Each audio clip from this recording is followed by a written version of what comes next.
Welcome back to the live show. Yeah, yes. Welcome back to the live show. You know what time it is. It is currently 10:54 p.m. And of course, today's date is the 1st of July, 2025. It is hot summer outside, ladies and gentlemen. Hot summer. But God has been great. It's been raining a little bit here in Georgia. So it's not scorching hot. It's not scorching hot. So, with that being said, I told y'all the 45th, now the 47th president of the United States wins big. This man wins big, ladies and gentlemen. He wins huge. Okay. So, the big, beautiful bill. Okay. I told y'all. I told y'all, man. Look, the big, beautiful bill is passed. Okay.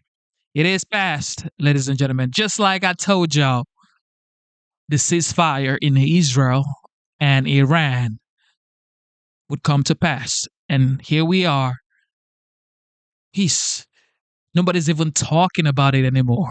Like this guy, this man, this OG wins so much that people forget about the wins. Just 2 weeks ago, everybody was going bonkers about Iran and Israel. Now it's over. Now we're here. Big, beautiful bill. Another win. And I could promise you, in about 2 days, everybody's going to forget about this. And another major win is going to happen. This is how he's been living his life for a very long, long time. He just keeps on winning. Of course, there will be some setbacks in life, but this guy just keeps going on and on and on. And is an inspiration to everybody. If your leader keeps on winning this way, of course, like I mentioned, there would be some setbacks in life, but he models never ever give up.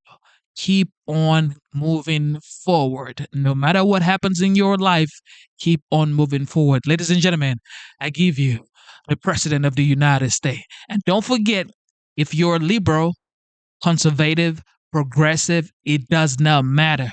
Republican, Democrat, independent, it does not matter. Just be kind and respectful in the comment section. Let's all be civilized human beings.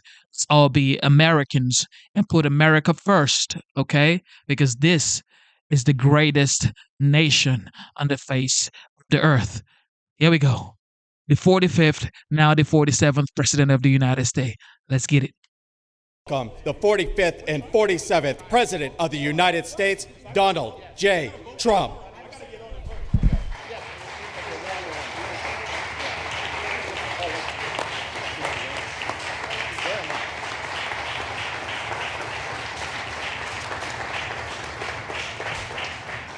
Thank you very much. You've done a fantastic job. Even the microphone works well. That's good. Wow.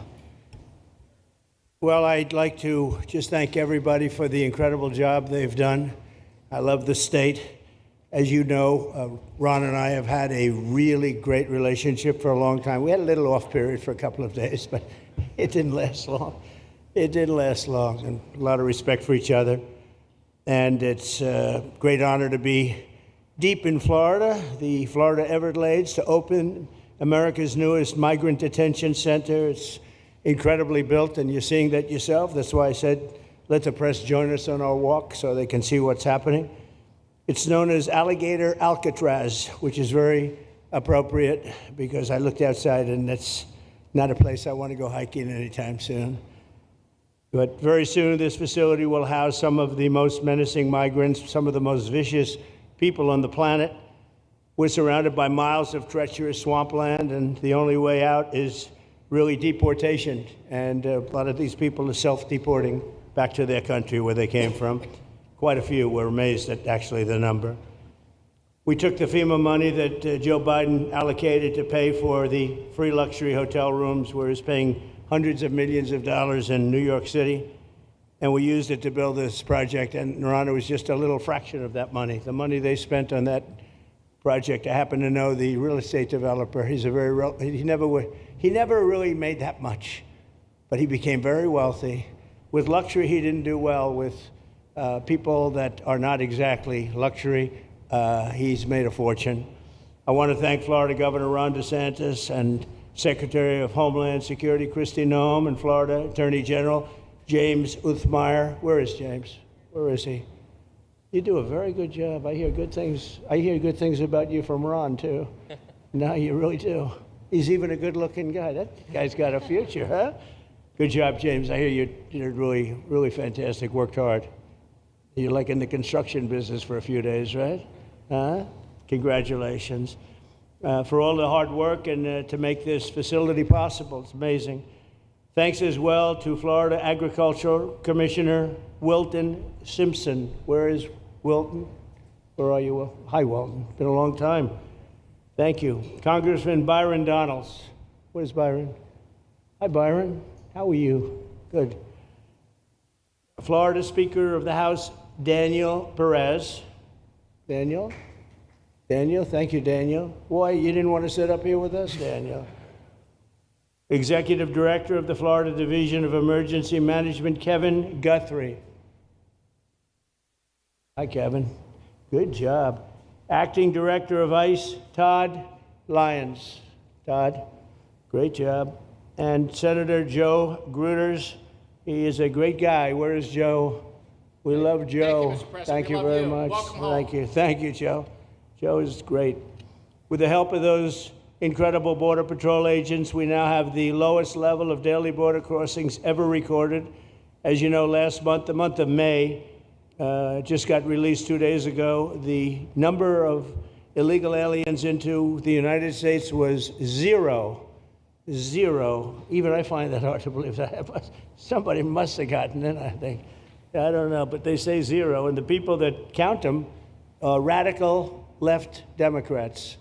So when a radical left Democrat tells me it's zero, I believe him. But there's still much work to do. In the 4 years before I took office, Joe Biden allowed 21 million people, that's a minimum, I think it was much higher than that, illegal aliens to invade our country. He invaded our country just like a military would invade. It's tougher because they don't wear uniforms. You don't know who they are.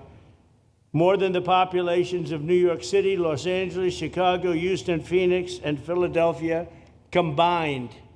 That's what came into our country from prisons, from mental institutions, from street gangs, drug dealers. It's disgusting.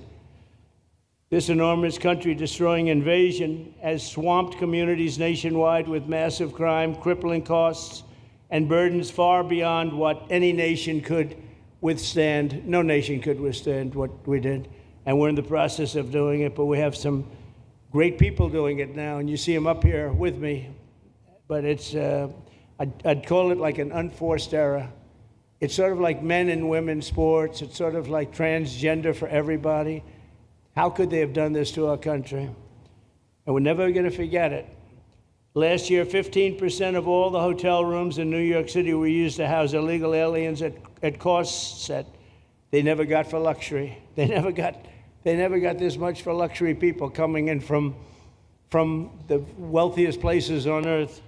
They made more money with the illegal immigrants, with many rooms costing more than $300 a night, 6 times the rent of a typical American family. In Denver, Colorado, the city was forced to cut $10 million from its police and fire department budget as part of a $90 million plan to house illegal aliens. And it's a population that's growing and growing and destroying Denver and growing. And again, it's destroying Denver. And it's destroying many other cities, too. Likewise, one of the city's largest hospital system is drowning in unpaid medical bills, unpaid in the billions, after their emergency rooms were flooded with tens of thousands of illegals, leading to the closure of critical services. And these are really critical services. They can't even keep them open for American patients. The American patients were treated worse than any illegal immigrant. In Los Angeles, 1 in every 4 students in the public school system is from a household headed by an illegal, and most of them don't speak English, so they're in a school system and they don't have interpreters, they don't have anything, they don't speak English. What a mess, what a mess. Unforced error, all these people allowed to come in. The United States is now spending $78 billion a year on translation. Okay, think of that, $78 billion a year on translation, and smaller numbers on special education programs for non-English speakers in our public schools. So $78 billion, I think that's not a mistake. I would say $1 million maybe, hundreds of thousands of dollars, $78 billion, Joe, on translators and non-English speaking work. Federal government, the Justice Department, it's more than twice the cost of maintaining the United States Justice Department, what we're spending on translation and other things to help. In total, the average illegal alien costs American taxpayers an estimated $70,000. That's each, $70,000. I think that number is even low. If you care about balancing the budget, the single most impactful step we can take is to fully reverse the Biden migration invasion. One of the worst invasions we've ever had. We've never had an invasion like this. We've had invasions, but we've taken care of them. We've never had an invasion like this, and it's with us. And we have some very bad people out there looking to do big harm. That's why the one big, beautiful bill includes funding for 3,000 new Border Patrol officers and 10,000 new ICE agents. And I've gotten to know the Border Patrol and ICE very well. Unlike Kamala, she was the border czar, but she never saw the border. She never made one phone call. She was some border czar. She would have been some president. Probably would have been slightly better than Biden, though. I had to run against both of them, you know? The one guy, it's like a fighter. You knock out the one guy who's doing badly, then they put somebody else in. But fortunately, she was a stiff also. Otherwise, I would have been very angry. I would have been extremely angry. The heroes of ICE will also help round up and remove members of the savage drug cartels which are coming back into our country. And we got them out. Now some of them came back in. We just got them out again. And that's going to be a vicious cycle. But these are foreign gangs. They're horrendous people, killers, that have infiltrated our territory, including 8 which we have designated as foreign terrorist organizations, which gives us a lot more power for speed and getting them out much easier. And we had a great court victory, as you know, on Friday that allows us to do what we have to do from the Supreme Court of the United States.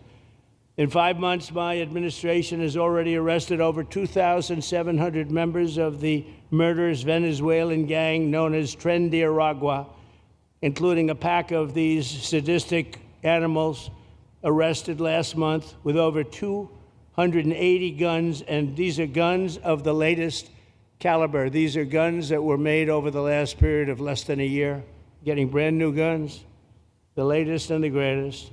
Every day, our brave law enforcement officers are hunting down and deporting migrant criminals who have committed heinous crimes, including more than 13,000 murderers, 11,888 to be exact, but I'd probably say the 13,000 is right also. Think of it, 11,888, and more than half of them, they committed more than one murder. So, Ron, many of them are out of here already, but it's still it's a hell of a number to be confronted with. Just this year, ICE agents in Miami have apprehended illegals with arrests for murder, kidnapping, rape, child sexual abuse, and arson, people of the worst order. We're getting these monsters out of the United States, out of Florida, out of all the places that they're in.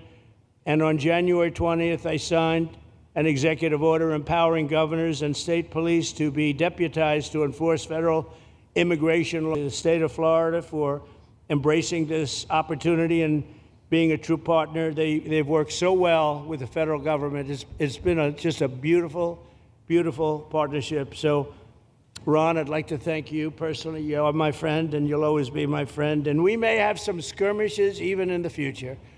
I doubt it. But I will always come back because we just seem to, we have blood that seems to match pretty well. We have a relationship that's been a very strong one for a long period of time, and I appreciate it, very much appreciate it. And also, Secretary Noem, I'd like to say, have you say a few words. You have been unbelievable, the job you've done, you and our favorite person, Tom Homan. have done, and your whole staff, because it's a lot of people, and Tom acknowledges it all the time. He respects you so much. He respects the staff that you both built. And you're really doing one of the great jobs. And it was great that you could work with Ron in Florida so well, built such a great facility. So please say a few words. Thank you very much. I don't know if this will work. Well, thank you, Mr. President. First of all, I want to thank you for putting the safety and the security of the American people first, and the way that you never lose focus on making sure that America stays our priority and that the families that live here get the chance to grow up and to raise their children in communities that are safe and that give them an opportunity to pursue the American dream. This facility here is a fantastic representation of what can happen when all of government works together and when it's accountable to the taxpayers and to the citizens that live here.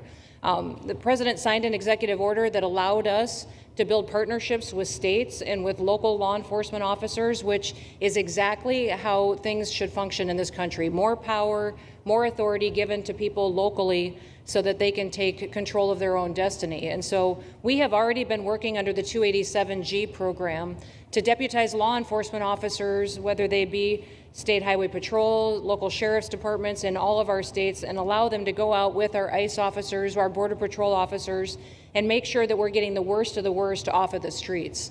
We also recognize that as we've been doing that and returning people back to their home countries, that we need detention facilities. We need beds to put them in place so that they can have their due process before they return home. And this facility is exactly what I want every single governor in this country to consider doing with us. What happened to start this conversation was that a young man named Jimmy Percival in my office, my general counsel, who came from Florida and used to work here, called up the Attorney General and the governor and said, hey, what do you think about partnering with us on a detention facility that we could put in place that would allow us to bring individuals there? There's an airstrip close by. You guys volunteered the assets that you have and the connections that you have and worked with Kevin extensively so that we could come here, have their due process given, and return them home to their countries. And in 8 days, this facility has been stood up. And I want everybody to recognize that detention facilities that ICE adheres to is a higher standard than is required at state levels, at local Department of Corrections facilities, sheriff's offices. This is a state-of-the-art facility, air-conditioned, isolated though for security purposes, which is very helpful. And I appreciate so many people being willing to work together to make a project like this happen. Right here on this location, we'll have about 3,000 beds. Other location will have another 2,000 beds that will allow us to bring individuals across the country that we are bringing in and incarcerating for violating our laws and immediately get them out of the country as soon as we possibly can. It's exactly what we need to be perpetuating in other states. And what I would say is, I want all of you to notice these flyers that we've got, is that everybody who sees these flyers or anybody who sees these news clips should know you can still go home on your own. You can self-deport. If you go on the CBP Home app and go home now, you will get the chance to come back to the United States legally. You will get the chance to come back and do it the right way. If you don't, you may end up here. And you may end up here and being processed, deported out of this country, and never get the chance to come back. That is the consequences of breaking the law in the United States of America. Listen, our job is to uphold the law. This is a country of laws. We have a border now, and because we have a president that cares and recognizes that we need to be a nation of borders and a nation that upholds the law. If you break the law, there's consequences. We will deport you, and you will never get to be a United States citizen. You'll never even get to come back here and work and to pursue the American dream. But if you decide you want to go home now, go home, and we'll help facilitate it. We'll buy your plane ticket. We'll get you there. In fact, I just got back from Panama, Costa Rica, Guatemala, Honduras. Those countries are excited to get their citizens home.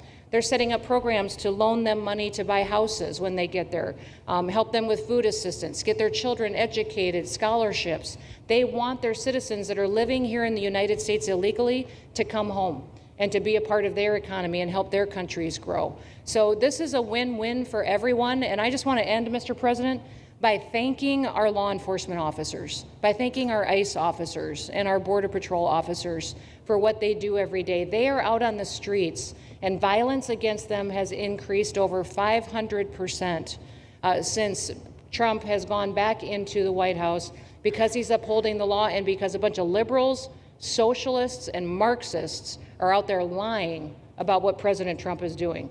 President Trump is upholding freedom by what he is doing. The freedom to live safely in this country and to do things legally and to have justice. And because those liberals, and I'm calling out you, CNN, I'm calling you out because you lie every single day about what these operations are. We are going after murderers and rapists and traffickers and drug dealers and getting them off the streets and getting them out of this country because Joe Biden let the worst of the worst come in here. The other day I was talking to some marshals that have been partnering with ICE. They said that they had detained a cannibal and put him on a plane to take him home, and while they had him in his seat, he started to eat himself. And they had to get him off and get him medical attention. These are the kind of deranged individuals that are on our streets in America that we're trying to target and get out of our country because they are so deranged they don't belong here. And they shouldn't be walking the streets with our children.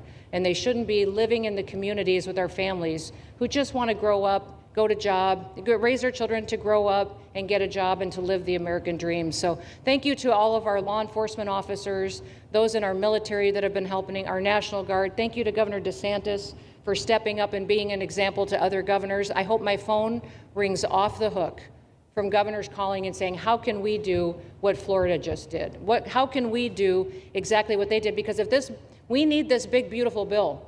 We absolutely have to have this big, beautiful bill that has the funding so that we can continue this operation and we can get those bad criminals off of our streets and have the officers to do it so that when they go out on an operation, somebody's got their back. Somebody's got their back, they can do it safely, and they can go home to their families at night too. So this bill needs to pass through Congress so we have the resources at the Department of Homeland Security to make sure that our homeland truly is secure. And Mr. President, thank you for Stephen Miller. I just want to thank you for him. This guy calls me night and day and tells me all of his wise advice and wisdom, but he's a rock star because he loves this country and he's passionate about making sure that nobody is prioritized over an American citizen. We love everybody. We do. We love everybody. Not everybody. But, well, a lot of people. But we shouldn't be putting people illegally above citizens. We should be making sure that we do things right. And that's what America has always stood for, and we're an example to the rest of the world because we do it right. So, Mr. President, you surround yourself with great people, and I think that's because everybody wants to work for the greatest president that the United States has ever had, and that's President Donald J. Trump. Thank so thank you you, very sir. much, Christy. That's Thank so you for nice. your- Thank you. Thank you very much. And I have to say that, you know, when Christie's name was put before me by Tom Homan, by the way, because I wanted him for the border, and somehow I thought that was going to be good in that sort. But he didn't want the upper job, and I said, who do you recommend? Christie Noem. I said, oh, are you kidding? She's great, but she's such a fine, elegant person. He said, sir, she's tough as hell. I said, are you sure? You are tough as hell, I tell you, and you do it in a very nice way, but you are. If you ever saw her ride a horse, she rides a horse like she should be in the rodeo.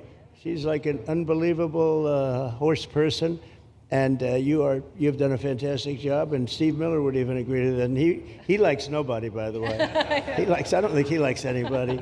And another one we like is Ron. And Ron, would you say a few words, please? Sure. Well, thank you, Mr. President. Welcome back to Florida. And I think this is the first time you've been back since the events of a couple weeks. So just let me say, as somebody that was serving on active duty in Iraq back in the day, we witnessed the number of our troops that were killed or wounded by the Iranians.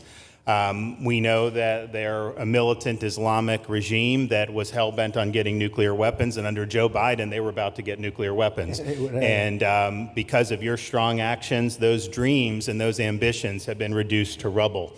And I thank you. I know a lot of veterans thank you, and people in Florida really thank you for stepping up and really making a strong, tough, but strong decision. I think we're much safer as a result of that. Now, on the immigration, I think President Trump's election represented the chance for us to finally solve this illegal immigration and border problem once and for all. I knew he was going to do the border, although he did it very quickly and very thoroughly. I think that no one can say that that's been anything but a spectacular success. But then we have the issue of Biden let in how many millions of people? And you had millions that had been in over decades previous to that. You can't have a country if you don't have respect for the rule of law. You can't have a country if foreigners get to decide who comes in. No, we, the American people, make that decision, who's allowed or not allowed to come into our country. We've seen Europe be overrun by open borders, so we're not going to let that happen here. So when President got elected, I knew that the states had an important role to play in facilitating this really, really historic mission. We're the only state in America, Florida, that requires full cooperation with ICE from all state and local law enforcement entities. And what is the net result of that? We have these agreements for these 287G task force with sheriff's departments, police departments, state agencies, and it's really instrumental in rounding up a lot of really bad people who shouldn't be here. If you look at the number of those full-blown 287G agreements that have been executed around the country, the state of Florida accounts for 60% of those. If you look at the number of immigration arrests of illegal aliens on any given day, the arrests happening in Florida constitute between 15 and 20%. Nationwide. So we're all in on this because we understand how important it is to our citizens. It crowds schools, it crowds medical, it crowds housing. Yes, you have illegal alien crime as well, and people want the problem solved. And the only way we're going to solve it is if states like Florida step up and help the president, help Secretary Noem get the job done. Now, this facility here was really in response to us working with DHS and ICE from the time the president got sworn in. And the number one thing they kept coming back to was, you know, Biden decimated the agency. I mean, let's just be clear. You could have illegals in Florida. Biden would just release them. Even when they had notices or they had orders to be removed, Biden wouldn't send them back. So their interior enforcement collapsed under Biden. So they're building it back up. But they're like, we need detention space in order to be able to bring about more deportations. And so what we have here can hold 3,000 now. We have 2,000 facility up at Camp Blanding that we're going to be open, which is our National Guard site. But think about what you have here. They come here, say they already or been ordered to be deported. You drive them 2,000 feet to the runway, and then they're gone. It's a one-stop shop. And this airport that's been here for a long time is the perfectly secure location. It's going to make a big difference. And let me just thank everyone who was involved. We got the call from DHS a little bit more than a week ago. And here we are 8 days later with this facility open. And as soon as Air Force One departs, it'll be swept and it'll be open for business to be able to do. But our goal here is to process them and be able to effectuate their return to their home country. This is the opposite of what they were doing in New York by just putting them up in a hotel and then just letting them stay there indefinitely. No, we want to be able to send back. And when you walk into the processing, the president and I, Secretary Noem, Kevin Guthrie, walk through that initial intake. The first thing you see is information on how to go home on your own. Why would you want to come through Alligator Alcatraz if you can just go home on your own? I think a lot of people are going to make that decision. So you're going to have a lot of deportations that are going to be done by the administration, but I think you're going to have a lot of voluntary as well. So this is a force multiplier for the president's efforts. I would just say and echo what Secretary Noem says. There is no reason why other states can't be doing it. And I know Louisiana, Texas, a couple of them, but we've got if only the red states did this, they would be able to expand their capacity by tens of thousands, maybe 50, 100,000 on a given day. That's how you really start to make a difference. And so we're proud to be able to partner with the Trump administration on that. Mr. President, thanks for coming down. I think you highlighting this is going to move the needle in a big way throughout the country, and I think it's going to help all of us achieve the really big results that I think our voters want to see. Thank you, Ron. Great job. Thanks, Ron. Thank you, Mr. President, for the opportunity. My name is Kevin Guthrie. I'm the Executive Director of the Florida Division of Emergency Management. And I'd also like to thank President Trump and the Department of Homeland Security Secretary Noem for joining us here today and for their continued support. I want to thank first by thanking the man to my right, and that's Governor Ron DeSantis, whose bold leadership and swift action made this project possible. Make no mistake, this facility would not be standing here without the President, the Secretary, and the Governor's vision and determination to uphold the rule of law. Florida is and will always be a law and order state. Even before the President took office, the Governor made it clear that illegal immigration would not be tolerated in the state of Florida. When the President and the Secretary asked Florida to help, the Governor empowered our state and private partners to work collaboratively and deliver real results on a rapid timeline. The Florida Division of Emergency Management is best known for leading the nation in hurricane response and other natural disasters. We understand how to act fast without bureaucracy in the face of any emergency.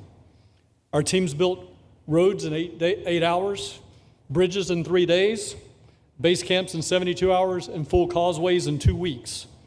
Getting things done quickly, efficiently, and correctly is at the core of our mission. We simply just want to be the best at what we do in the nation.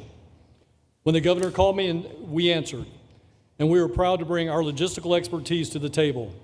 We know how to set up base camps for guardsmen, first responders, linemen, volunteers, and other aid sources, and distribute that in a matter of days before a storm.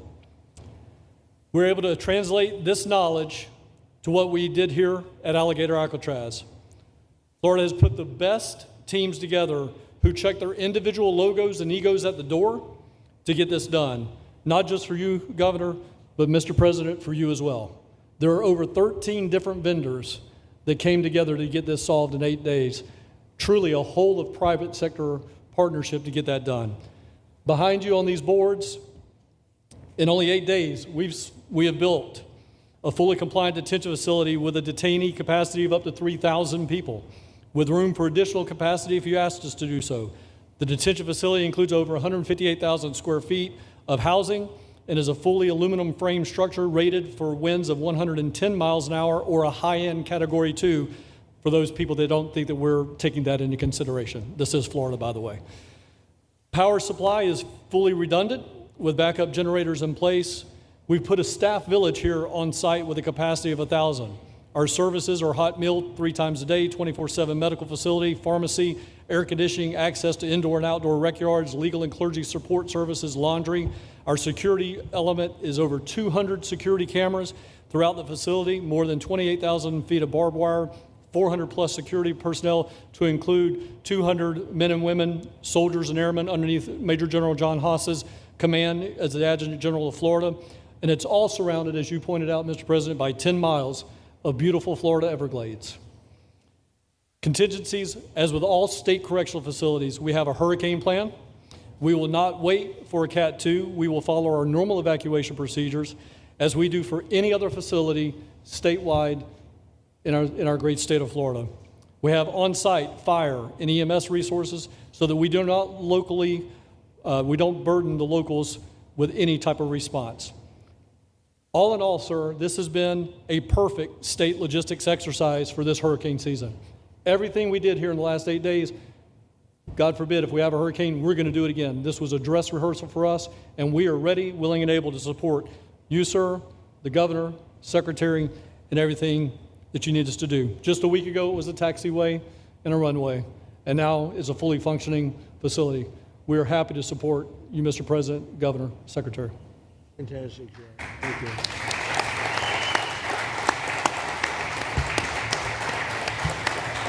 Byron, please.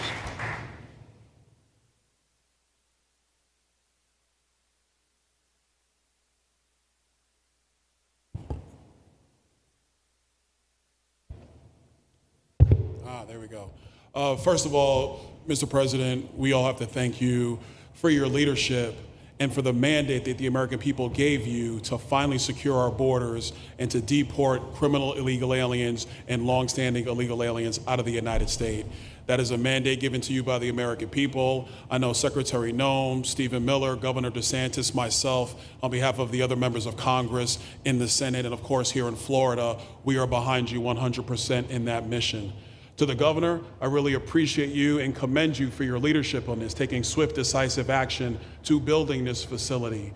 One of the things that has occurred because of the work you did earlier this year with the legislature is that our sheriffs are out there every single day. They are arresting these criminal aliens in our streets, and they're seeing some backlog in their jails. So this facility primarily goes to address some of that backlog and then to help us fulfill the mission that the president has led us to. So Governor, thank you for your leadership and thank you for your decisive action on this. It really does mean a lot to all the people of Florida, of course the people of the 19th Congressional District. Secretary Noem, I mean, what can I say? The president's right, you're double tough. So we appreciate all your leadership. You and Tom Homan have been doing a great job. And I'm actually going back to DC after this because we have to vote on one big, beautiful bill in the House. We have to get that to the president's desk so we can get you the resources that you need to fulfill the mission that the American people have asked us to do. I totally agree with what Mr. Guthrie has said. This is a logistical marvel when something like this occurs.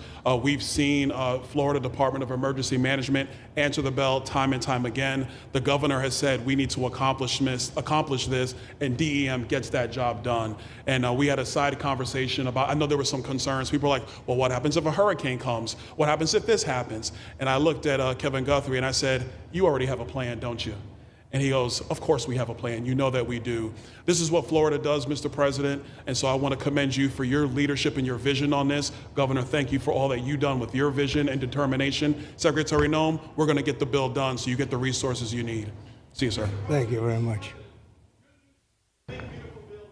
Oh, thank you. Wow. Thank you.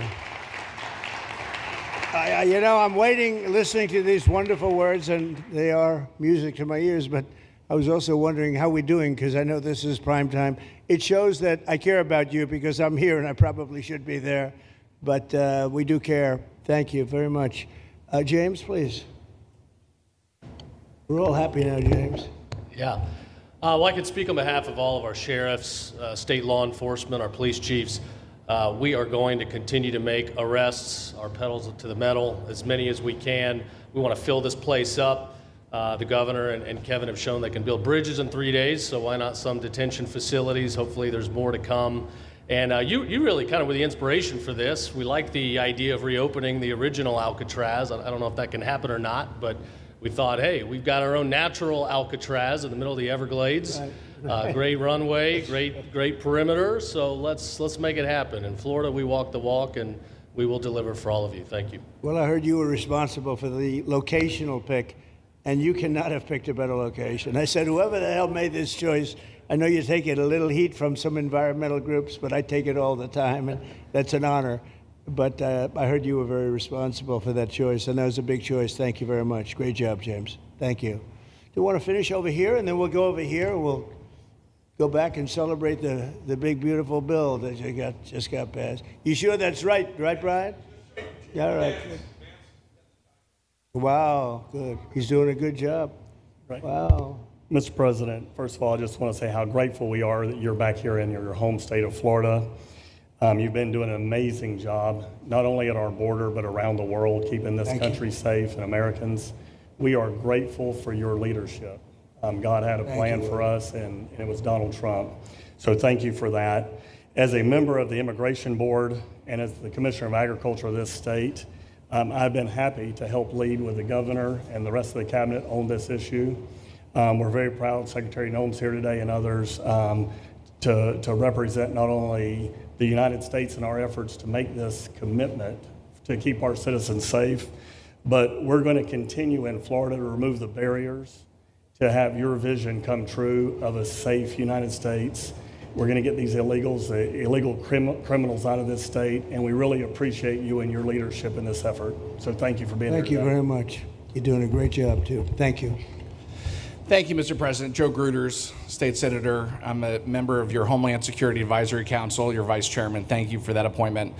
And thank you for coming back to Florida and everything that you do. Every single day you are delivering on the promises that you promised to us at all of the events you've done throughout the years, but specifically this last campaign. You deserve all the credit for everything, and you are surrounding yourself with incredible people like Secretary Noem, Stephen Miller, and just like your big, beautiful bill here in Florida, there was a lot of commotion about our immigration bill.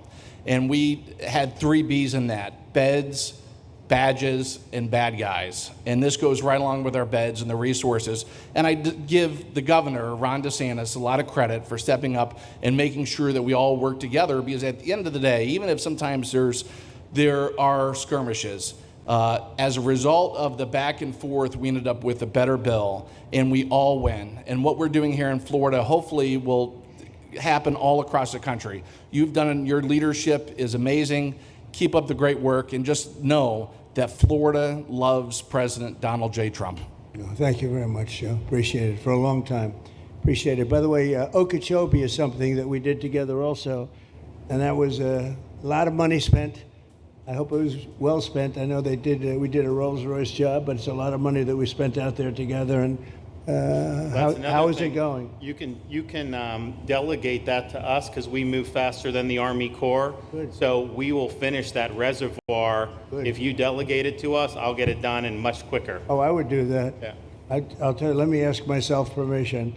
Permission granted. Go ahead, get it complete. You want to do that? All right, we're gonna go talk to the Army Corps then after this. Good. You can move faster, actually. Please. Thank you. No, sir, just first on behalf of the men and women of ICE, we just want to thank you for allowing us to do our job again. You know, your vision and under Secretary Noem's leadership, this is what the American people want. And I hope that you see great results of what we're doing out there every day, getting the worst of the worst out of our communities. Because of you and Secretary Noem, I have the privilege to lead one of the most premier and the finest law enforcement agencies that we do have in the United States. And the men and women of HSI and ERO Miami do incredible work like you highlighted.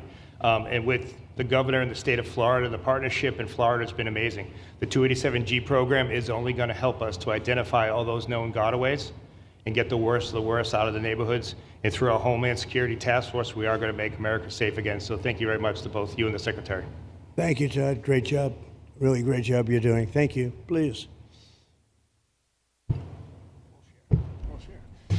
Good morning, Mr. President. Hi. Thank you so much for coming. Again, as Garrett Ripp, I'm the Field Office Director for ICE Euro here for the Miami Field Office. Incredible collaborative work we've been doing together, working with the state, working with our local partners. And again, just the 287G is going to open up that aperture and allow us to get those bad hombres off the street and get them into this facility. And we're looking forward to it. And again, just appreciate all your support. Thank you. Always thank you. You've always been so great. Thank you very much. Please.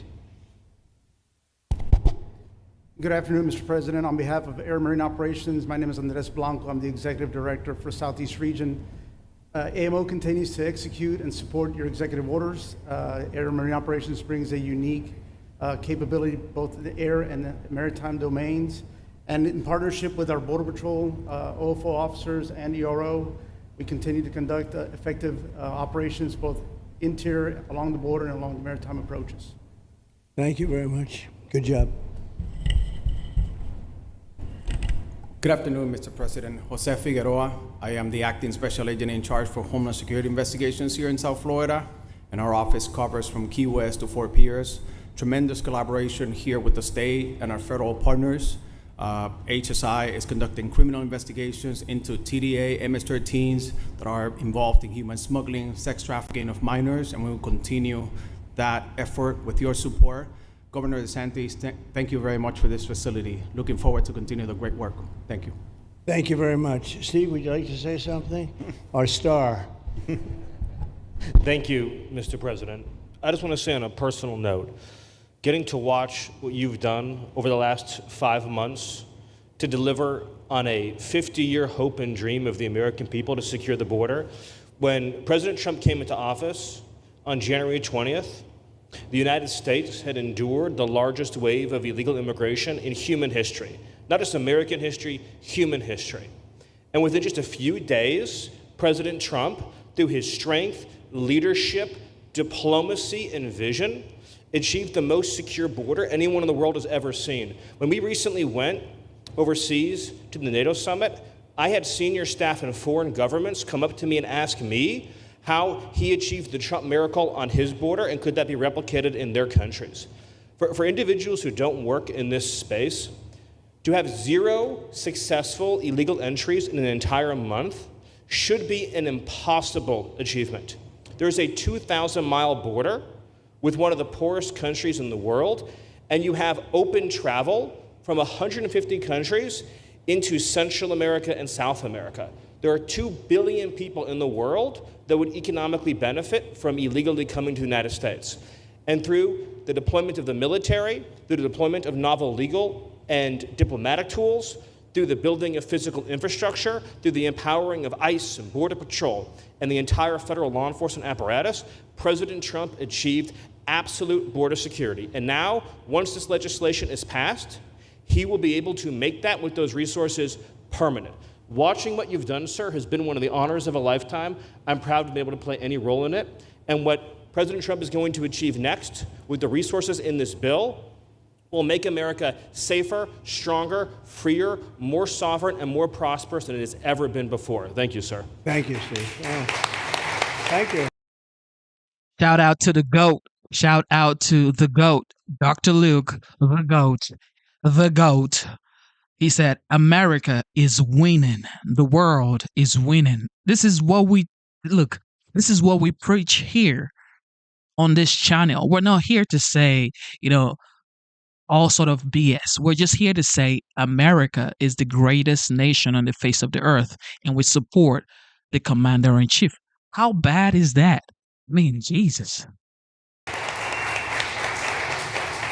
And the bill is going to be great for Iran. It's going to be great for Florida too. A lot of set-asides for Florida. Some of the things that you wanted to do, and so it's great news to hear that it was approved. Do you want to take a few questions, Ron? We'll take a few questions from these. Yeah, please go ahead. Yeah. Thank you, Mr. President. Given the likelihood of the One Big Beautiful Bill passing, and we look forward to the success of this facility here, how many more facilities like this do you feel that the country needs in order to enact your agenda of mass deportations? Well, I think we'd like to see them in many states, really, many states. This one, I know Ron's doing a second one, at least a second one, and probably a couple of more. And, at some point, they might morph into a system where you're going to keep it for a long time. It's not that far away from jails that take years to build, and money is spent and wasted. And, like the railway that they have in California that costs like 40 times more than it was supposed to cost. The same things happens with prisons. You look at this in a short period of time, Ron, James, and some of the people that really worked on it along with our people, they did this in less than a week. And you look at it, it's incredible. The incredible thing is picking the site, because the site was one of the most natural sites. It might be as good as the real Alcatraz site. It could be. Well, that's a spooky one too, isn't it? That's a tough site. But so I think it could last as long as they want to have it. I mean, you may morph this into your prison system, frankly, which I know you always need, unfortunately. I'd like to say, a little controversial, but I couldn't care less. We have a lot of bad criminals that came into this country, and they came in stupidly. It was an unforced error. It was an incompetent president that allowed it to happen. It was an auto pen maybe that allowed it to happen, and it did happen. But we also have a lot of bad people that have been here for a long time, people that whack people over the head with a baseball bat from behind when they're not looking and kill them, people that people that walking down the street. They're not new to our country. They're old to our country. Many of them were born in our country. I think we ought to get them the hell out of here, too. You want to know the truth. So maybe that'll be the next job that we'll work on together. But I think getting them out, we forget about them. We had some bad accidents in New York. And they're not accidents. They were done very much on purpose. People being pushed into a subway just before it arrives, going 40 miles an hour. And they're 10 feet away from where the thing is, to get pushed right into the face of the subway train, get whacked and killed. And these are sick people. I'd like to get them out of here, too. Yeah, please, go ahead. White shirt, glasses. Julio Rosas, Blaze Media, sir. A couple months ago, I ran into former DHS Secretary Mayoral. Shout out to Jet. God bless you, Jet. Jet says, right, Dr. Luke, the GOAT. The more America wins, the more mad Democrats get. It's wild. And why is that? Why aren't you happy that the United States is winning? When the war ended between Israel and Iran, when the ceasefire started, so now he thinks the ceasefire would stand. What do you want? You were just here screaming that there's going to be a 20-year war in Iran. And all of a sudden, just like that, this guy ended a brutal 12 days war. All of a sudden, just give this man his respect, man. It's okay. It's okay. We are Americans, okay? If you're here legally and you've become citizen of the United States, you are American. If you were born here, you are American. You should cherish your country. You should love this land. This is the greatest country on the face of the earth. Cherish it, please. Dorcas, and I asked him a couple questions about his disastrous handling of the border. He didn't like my questions.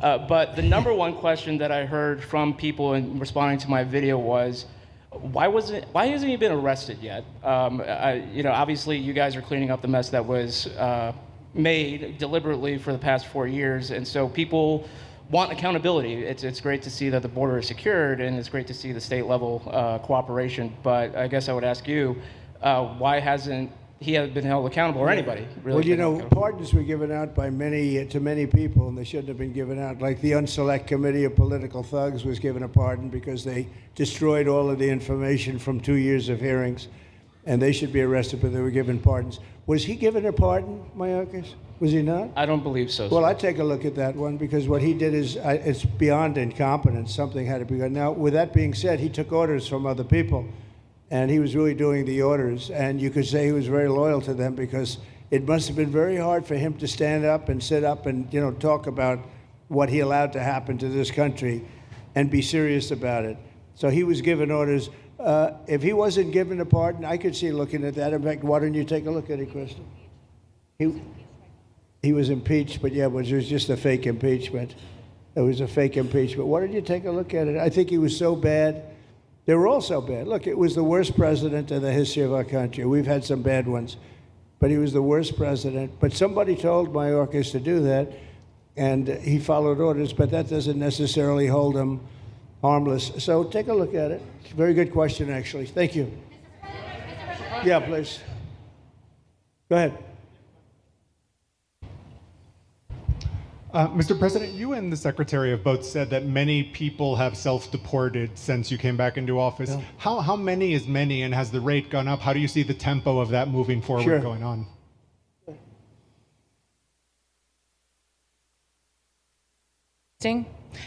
We have had several 100,000, but also we have many that have self-deported, not even using the CBP Home app.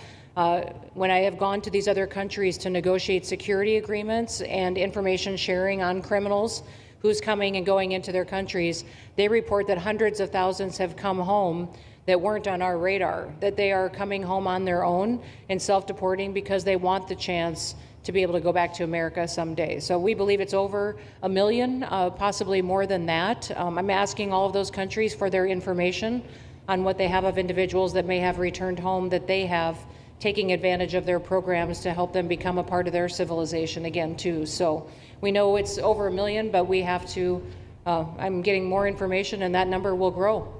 If they don't leave, they never get the chance to come back. If we have to take them out, and we will, they'll go out, but they never get a chance to come back. The other way, we actually make it a little bit easier for them to come back.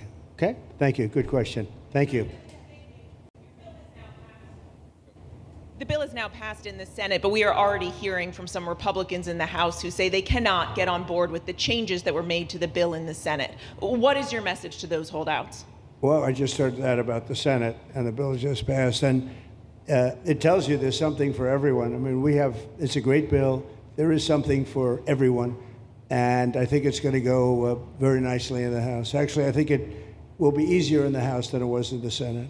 And just to be clear, on the Medicaid cuts, you've promised not to cut Medicaid, said this is all just targeting waste, fraud, and abuse. Are you saying that the estimated 11.8 million people who could lose their health coverage, that is all waste, fraud, and abuse? No, I'm not saying that. I'm saying it's going to be a very much smaller number than that, and that number will be waste, fraud, and abuse. And if you look, they took a much more liberal stance on the Medicaid situation than they could have. They had a tough stance and a weak stance. They took not a very strong stance on that to start off, and it's waste, fraud, and abuse, and everybody wants that covered. What number Thank you. is that? What analysis are you seeing? I'm not seeing a number, but I know it's much less than the number you gave. And we really were very, very cognizant of three things. Social Security, we're going to take care of it beautifully.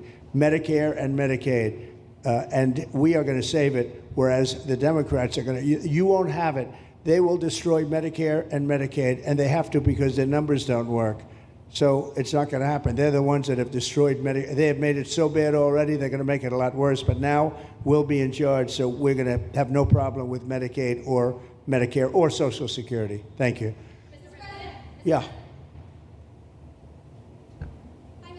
Claire Gall with Wink News in Fort Myers. What is your direction to ICE when it comes to arresting farm workers here illegally, other workers in industries that are pretty critical to Florida's economy? Yeah. Well, we're very much cognizant of that. And as you know, I won the farmers by 92%, and I'm not going to be abandoning my farmers. We were strong on the borders, but we're also strong for the farmers and for others in the hotel industry, et cetera. You know, we have similar situations. And Christy and I, and we'll be working with Ron and a lot of the states. We're going to work something where the farmers can be responsible for some of the people that have, and they have people run for 10, 15 years that they know very well. We're going to put them responsible and we're going to issue a form of a card or document, and the farmer's going to be responsible for these people. They're not going to have citizenship, but they'll be working, they'll be paying taxes. We need to get our farmers the people they need, otherwise our farmers aren't going to be able to do their land. You know, it was tried once before, many, many years ago, where there was a very strong guy, and he got everybody out, and every farm almost in the country, but every farm in California, every farm in Iowa, almost all the farms went bankrupt. They had nobody to work, and we don't want to have that situation. So we're going to work it. We're going to put our farmers and others in charge of the people that they have under them. They know the people, and I think it's going to work out really well. We're going to take care of our farmer, but we're going to get the criminals out, okay? Yeah, go ahead, please. Thank you. Mr. President, how do you respond to critics who fear that a 3,000-bed detention center and the waste that that could produce will pollute the surrounding federal protected land, including land that both administrations have invested billions of dollars in restoring? Well, I was one of those that invested billions of dollars and hundreds of millions of dollars right here in the Meadowlands, but in the Everglades, and the Meadowlands too in New York. If you look at what we did up there, speaking of the Meadowlands, a lot of places like this, but this is a very unique one.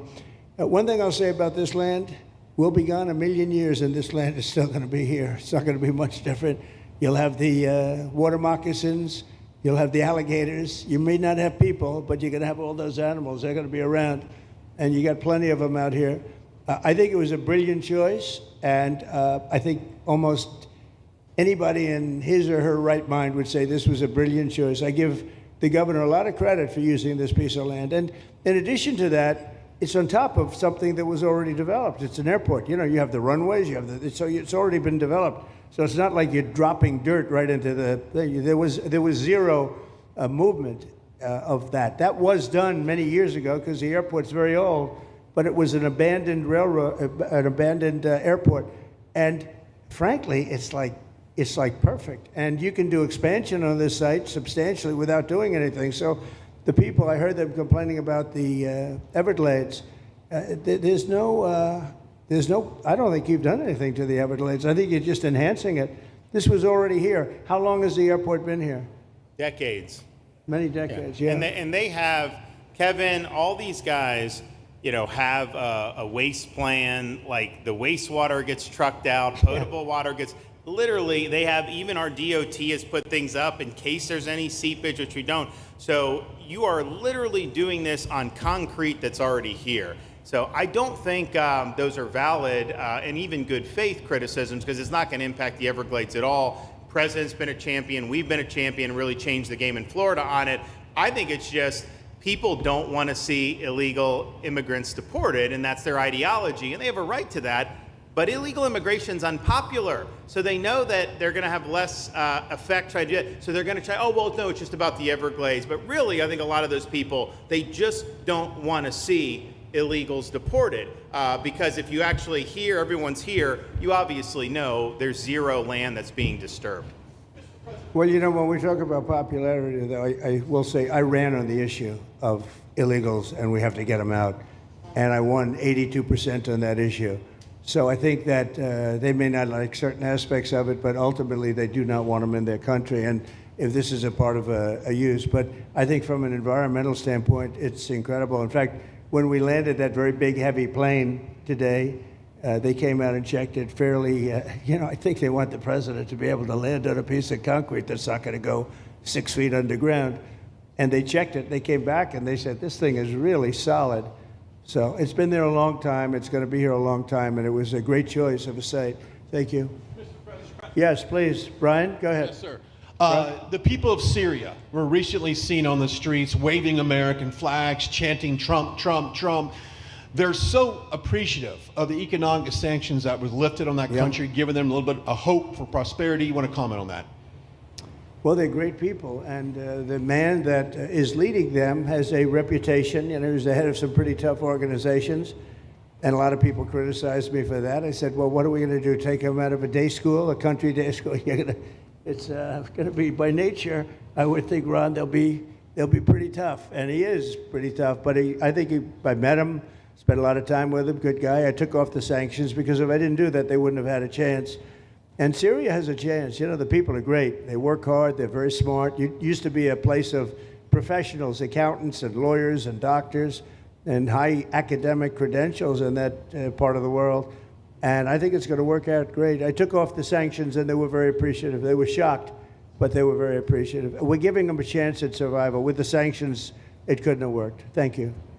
Mr. President, your beloved New York City may well be led by a communist soon, Zorhan Mandami, who in his nomination speech said he will defy ICE and will not allow ICE to arrest criminal aliens in New York City. Your message to communist Zorhan Mandami? Well, then we'll have to arrest him. Look, we don't need a communist in this country, but if we have one, I'm going to be watching over him very carefully on behalf of the nation. We send him money. We send him all the things that he needs to run a government.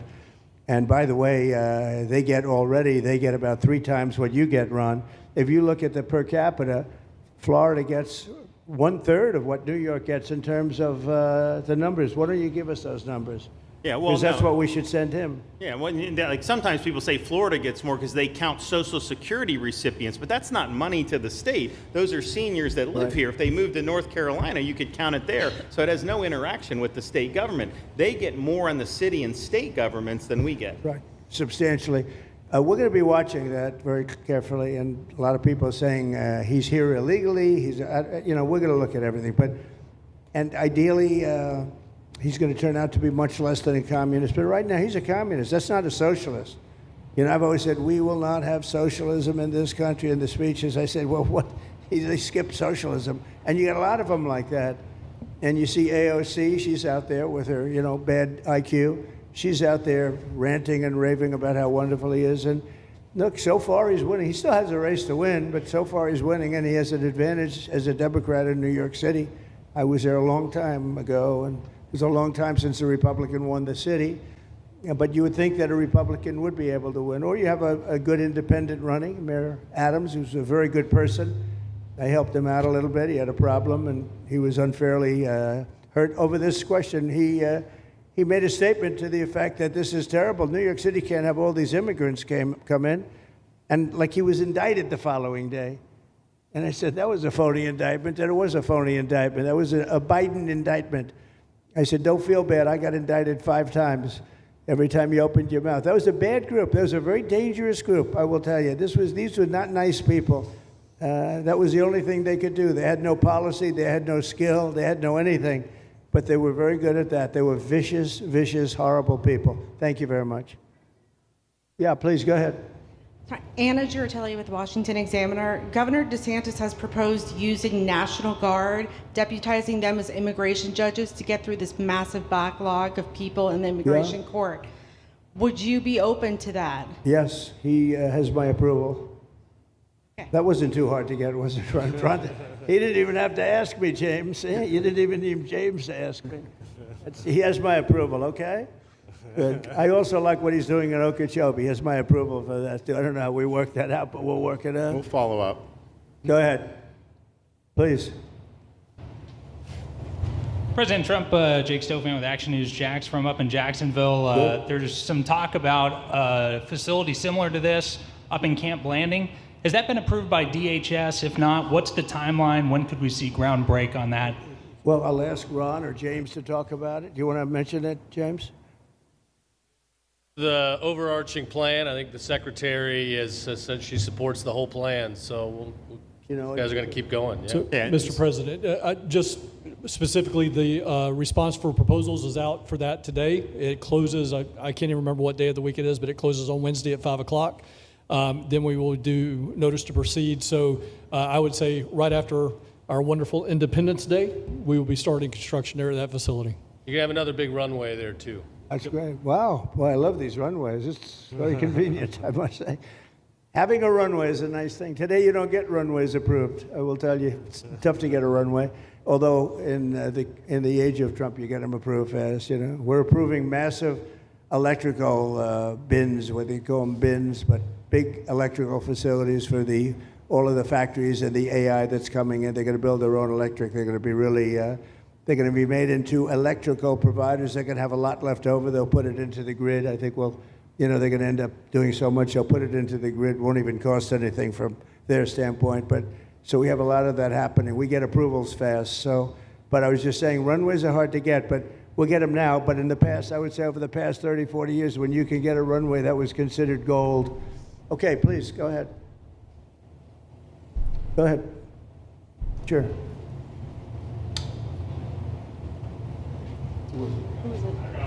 Okay, go ahead. Yes. President Trump, Laverne McGee, News 6 Orlando.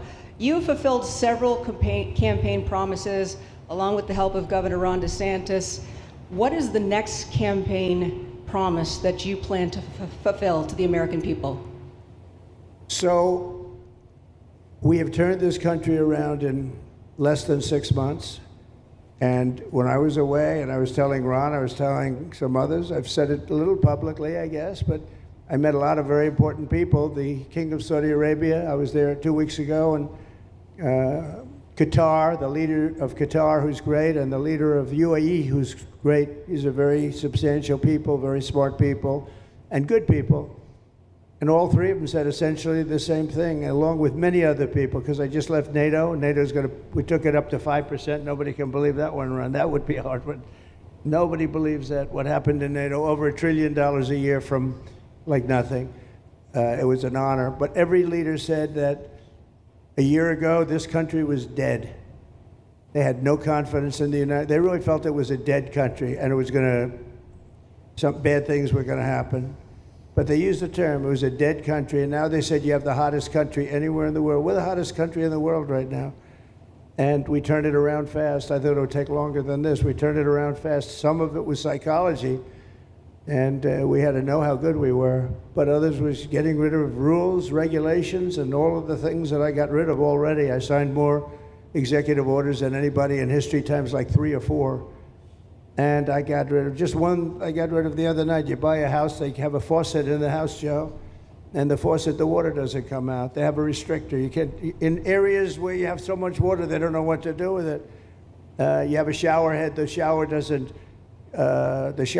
you think it's not working. It is working. The water's dripping out. And that's no good for me. I like this hair nice and, I like that hair nice and wet.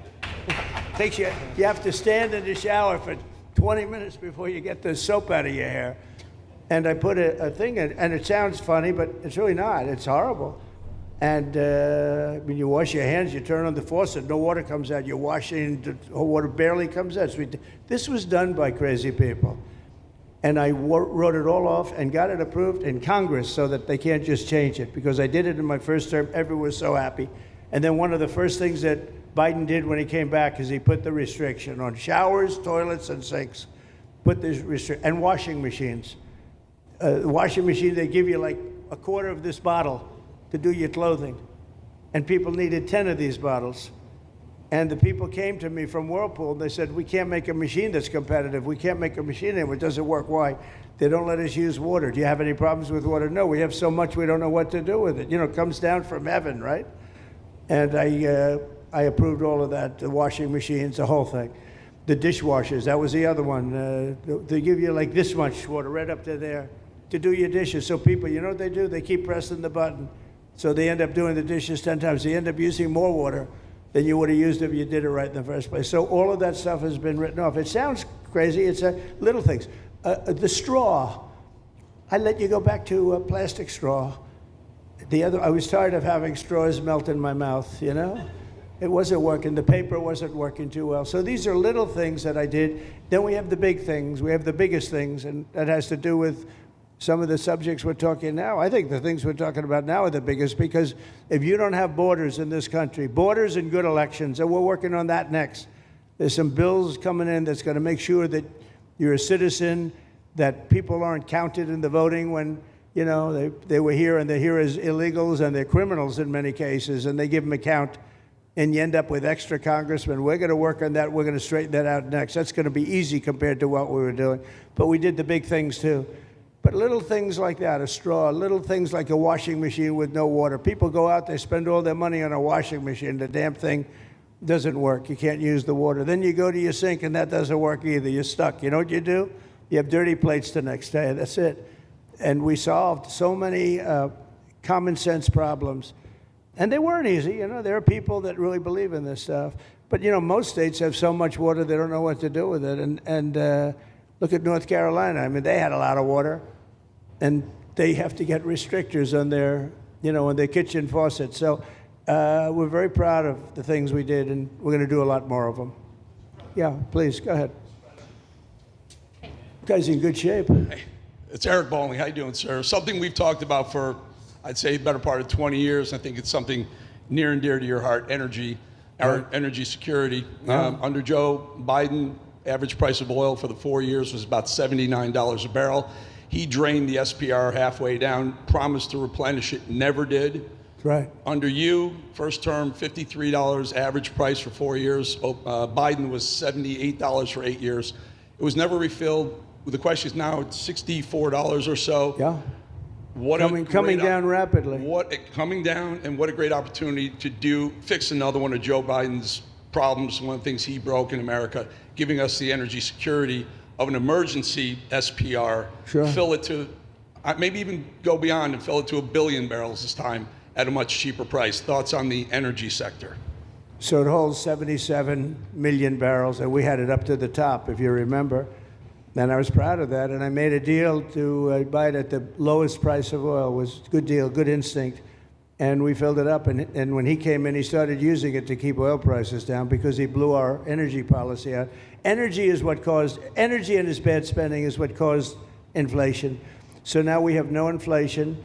Gasoline just hit $1.99 today in 5 states. $1.99, isn't that a nice sound? It was up to $4, and going up to $5, $6, and $7. In California, it was $7.70. But we just hit in five states, $1.99, $1.98. And it's coming down to that level, so that'll be a big thing. And one of the reasons the prices and costs are going down when you go to the supermarket, because I said I was going to get costs down. We're getting the cost down. Food is coming down. When I came out, my first week, if you remember, I had a lunatic reporter screaming at me saying, eggs are going through the roof. What are you going to do about eggs? I said, I just got here. I didn't know anything about eggs. I had to call you. I said, look, I just got here. Tell me the problem. Well, they're doubled in price, and they're going to be 5 or 6 times higher. They were right, actually. I said, let me work on it. And now we have eggs down to the same numbers it was when I first came in. You know, we lowered the cost of groceries. A simple word like that, groceries, it was like almost a strange word. I hadn't heard the word in so long. But what could be more beautiful than the word grocery? And we have the prices way down. We have the energy way down. Energy brought the groceries down, if you want to know the truth. And, you know, so we think we're going to get it lower, and we're going to fill up the it's called the Strategic National Reserves. I had it topped out, and this guy would use them every time before the election. He'd use them whenever they had an election. It was artificial. But believe it or not, as big as that are hundreds of millions of barrels of oil, all filled up at low prices. But it was really meant for wars, and it wasn't meant for keeping your prices down during a holiday so that somebody could get elected. But they used it, and they didn't bring it. The only mistake you made, they didn't bring it a little down. They brought it right down to the bottom. The thing is practically empty. They never filled it up. They never spent 10 cents in filling it up. And we'll do that. When the market is right, we'll fill it up. I want to fill it up when the market's right. Thank you. How about one more question? Okay, please, in the back. Dana Marie McNichol, Fox News Channel. Mr. President, is there an expected time frame that detainees will spend here, days, weeks, months? And does that have anything to do with the immigration judges you just spoke about being trained and staffed here? When you say, what was the first part of your question? Is there a specific time frame you expect the detainees to spend here? Days, weeks, months? In Florida? Yes, here at Alligator Alcatraz. I'm going to spend a lot. Look, this is my home state. I love it. I love your government. I love all the people around. These are all friends of mine. They know them very well. I mean, I'm not surprised that they do so well. They're great people. Ron has been a friend of mine for a long time. I feel very comfortable in the state. I'll spend a lot of time here. I want to, for 4 years, I've got to be in Washington, and I'm okay with it because I love the White House. I even fix up the little Oval Office. I make it, it's like a diamond. It's beautiful. It's so beautiful. It wasn't maintained properly, I will tell you that. But even when it wasn't, it was still the Oval Office, so it meant a lot. But I'll spend as much time as I can here. You know, my vacation is generally here because it's convenient. I live in Palm Beach. It's my home. And I have a very nice little place, nice little cottage to stay at, right? But we have a lot of fun, and I'm a big contributor to Florida, pay a lot of tax. And a lot of people move from New York, and I don't know what New York is going to do. A lot of people moved to Florida from New York, and it was for a lot of reasons, but one of them was taxes. The taxes are so high in New York, they're leaving. I don't know what New York's going to do about that, because some of the biggest, wealthiest people and some of the people that pay the most taxes of any people anywhere in the world, for that matter, they're moving to Florida and other places. So we're going to have to help some of these states out, I think. But thank you very much. I'll be here as much as I can. Very nice question. With that, I'd like to just end by saying I want to thank Ron and James and all of the people that have done such a great job, all of your staff. Really fantastic work. And it really started with site selection. You can do a great job, but if you have the wrong site in real estate, you have the wrong site, you're dead. And this was a great site selection, despite what you may read in the environmental press. Good job. And this was an honor for Christy and myself and Steve and all of our people to be here. And I also appreciate the media. They've treated us very fairly. Over the last few weeks, I've been treated very nicely. And it's so unusual. I'm not used to it, but we've gotten great accolades. Brian, I want to thank you for calling out, because I was waiting here, because I knew the vote was taking place and I'm answering questions, right? So I want to thank you very much and say hello to our friend. And I will see a lot of you. Thank you very much. We're going to make America great again. Thank you very much. Shout out to the commander-in-chief, the 45th, now the 47th. Okay, he's fighting for all Americans. You can ask Oprah in the late 90s, early 2000s, okay, when he was the apple of everybody's eyes, when he was donating $100,000 to the Hillary Foundation, the Clinton Foundation, rather, so they loved him. He was the golden goose, okay? They loved him. But now he's a Republican. He's opening jars, cookie jars that nobody wants him to open. And every American is now dipping their hands into the cookie jar. And the elites are saying, oh, no, oh, no, oh, no, don't do that. So they're going to say anything to smear his name. Here we go.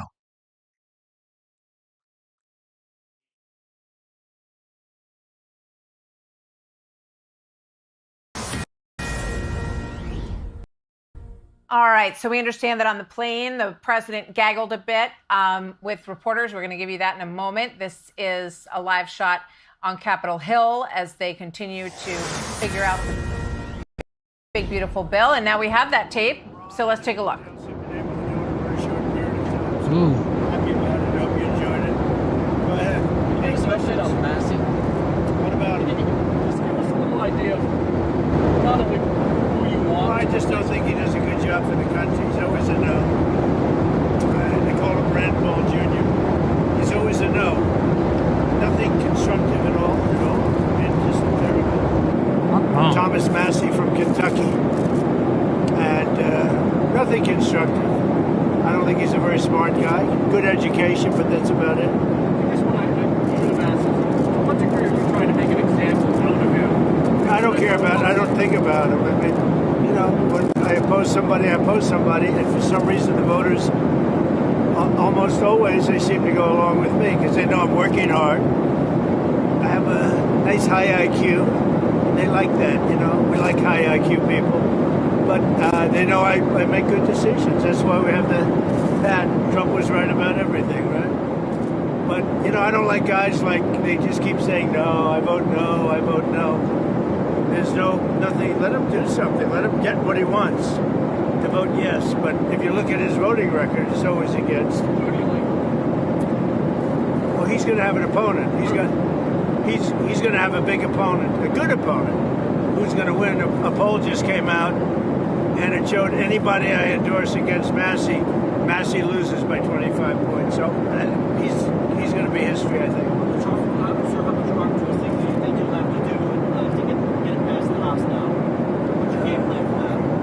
I felt the Senate was going to be tougher than the House. We got there. We got pretty much what we wanted. It's an amazing package. It's the biggest bill ever passed if we get this done. You know, most of the people wanted 7 or 8 different bills. And I thought that was tougher because it'd be 100%, but then there'd be nothing. This bill has something for everybody by doing it this way. So we're happy about it. We're happy with the result. Well, they're going to ask for certain changes, probably. I don't know. I mean, I guess what would happen, if that happens, you then have to run it past the Senate, so, you know, it never ends. I don't know if that's going to happen. Do you think it's still possible to get this done? I guess that's been done, right? On occasion, that will happen where they'll make a change and they'll get it passed. So we'll go pretty quickly. But I think the Senate was a very big move, and they worked very hard. I didn't get along with Tillis, and he resigned. That's good. That's a good thing. Run for that seat, sir.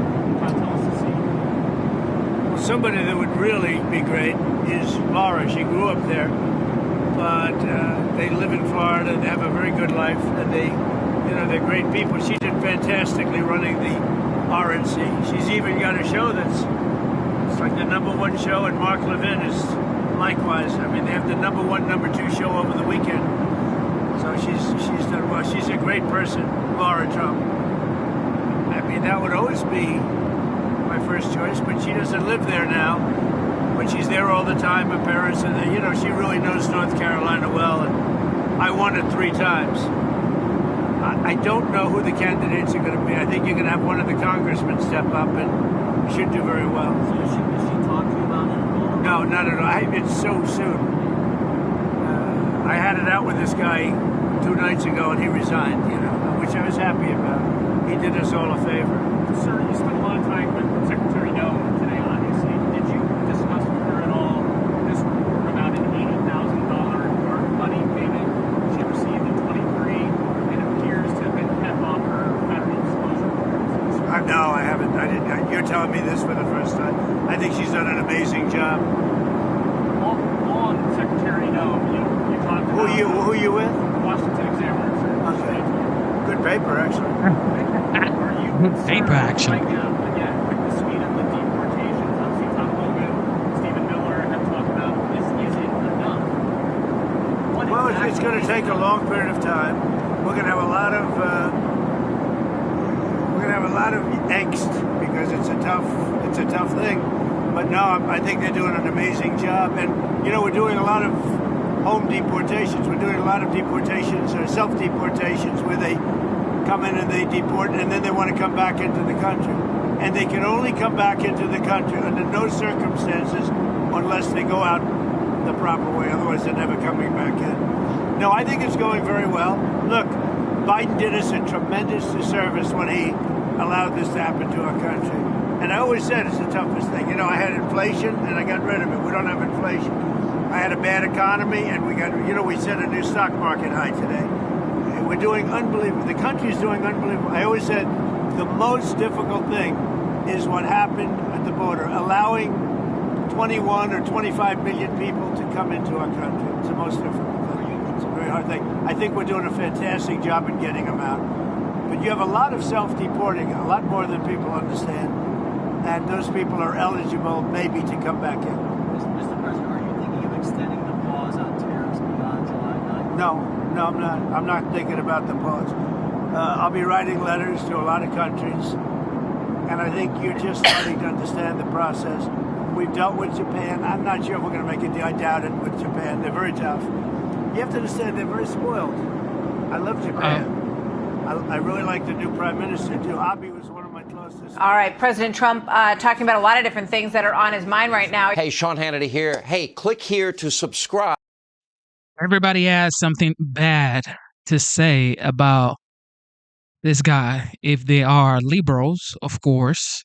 But the fact is, he's been winning for the United States. What else do you want? Like, what do you actually want? What do you want? Okay, what do you want? The big, beautiful bill is passed. Okay, you can relax now. All right, you can relax. All right, just like the war between Israel and Iran is over. You can say thank you, President Trump. But no, you're not. You're always going to say something bad. Oh, he's this, is that. All right, now Elon Musk is back. He's back with whatever's going on. I don't know. I love Elon Musk, but Elon Musk, he's back. He's back, ladies and gentlemen.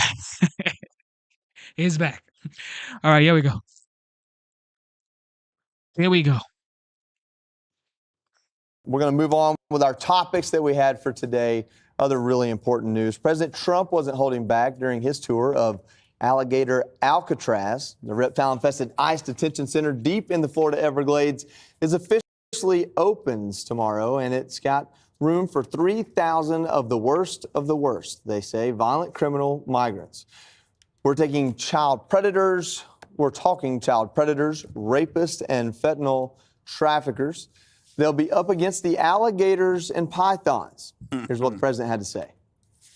It's known as Alligator Alcatraz, which is very appropriate because I looked outside and that's not a place I want to go hiking anytime soon. This facility will house some of the most menacing migrants, some of the most vicious people on the planet.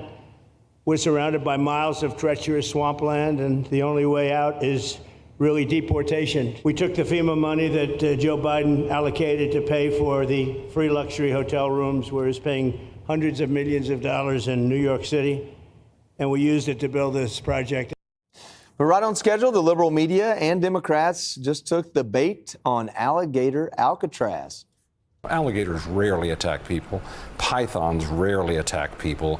That is extremely performative. They definitely want to scare people. It's wasteful and an incredible risk to our ecological resources. These are our friends and our neighbors. These are people who are picking our crops. Ron DeSantis is still governor of Florida.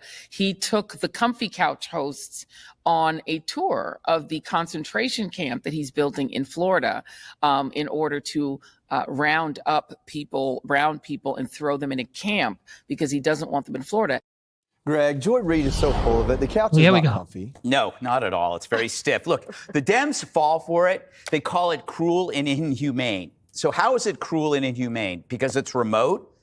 It's surrounded by alligators?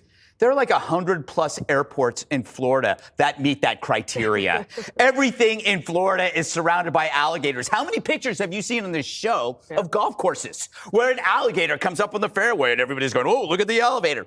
The angle the Dems are going to exploit, because they have nothing else, is compassion, right? But it no longer works because they showed an overwhelming lack of compassion for the victims of sex trafficking among illegals, the victims of rape and murder of illegals. So you can't lecture us on empathy or compassion when all of yours are for the perpetrator.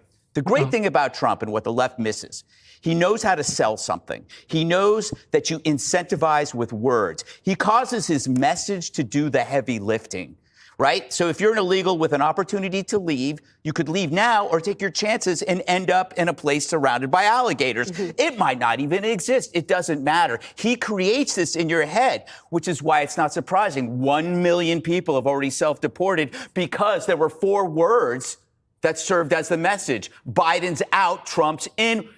We better leave. So this is great. I love Alligator Alcatraz. Sounds like it came from the makers of Sharknado, but it's all part of the message of self-deportation. And he is a master at it. It's hilarious. They know in the messaging, it's almost like Trump is good cop and bad cop, because they're saying he's leaning into the alligator thing. He's talking about, you step here, you step that way, you're still going to die if you run from them. But then they're also saying, hey, listen, it's air conditioned. You've got all the resources. This isn't hell on earth. It's a perfectly suitable prison.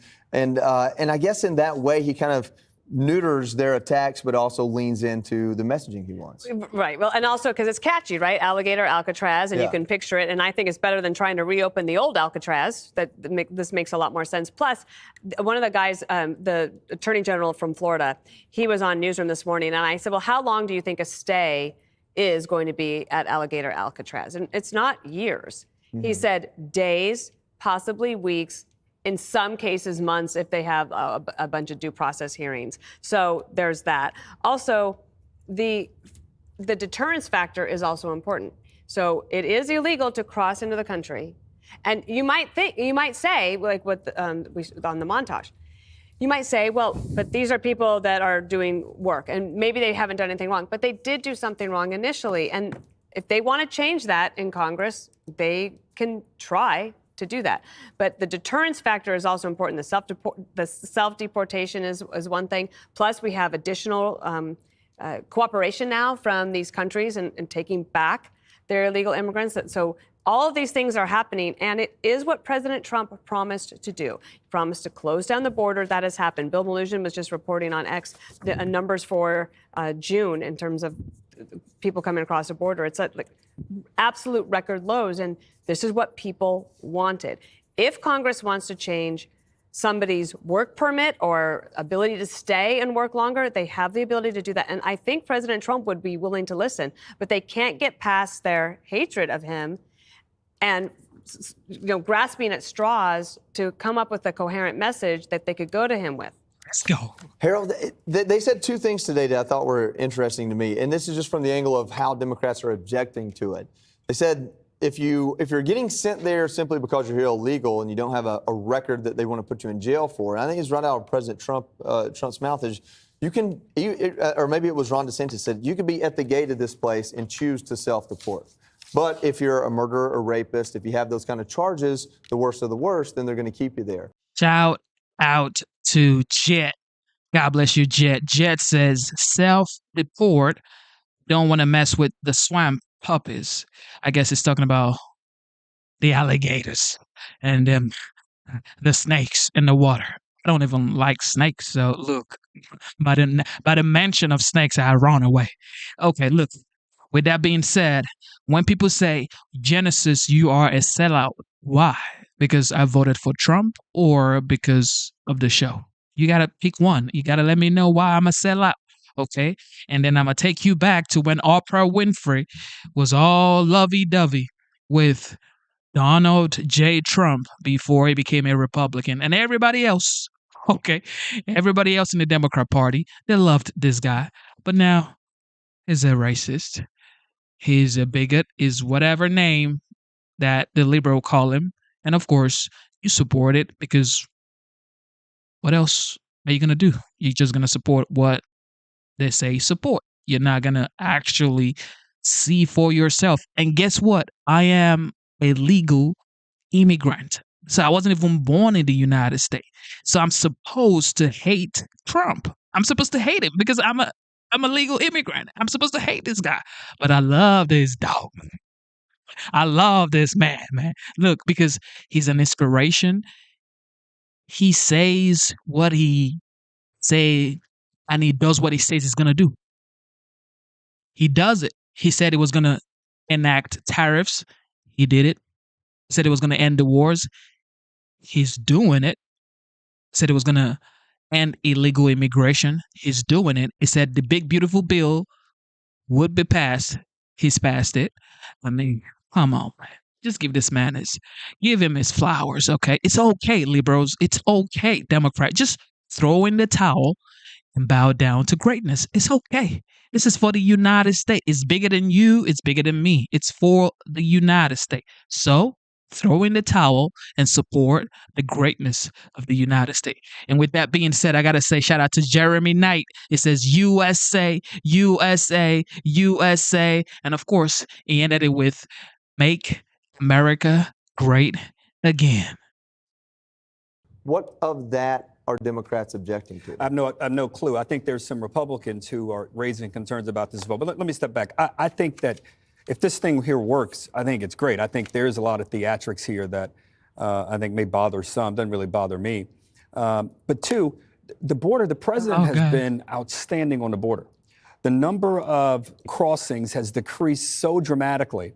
It makes every American, particularly Democrats, to understand that there were things that the previous administration probably could have done, or not probably, certainly could have done to reduce those numbers.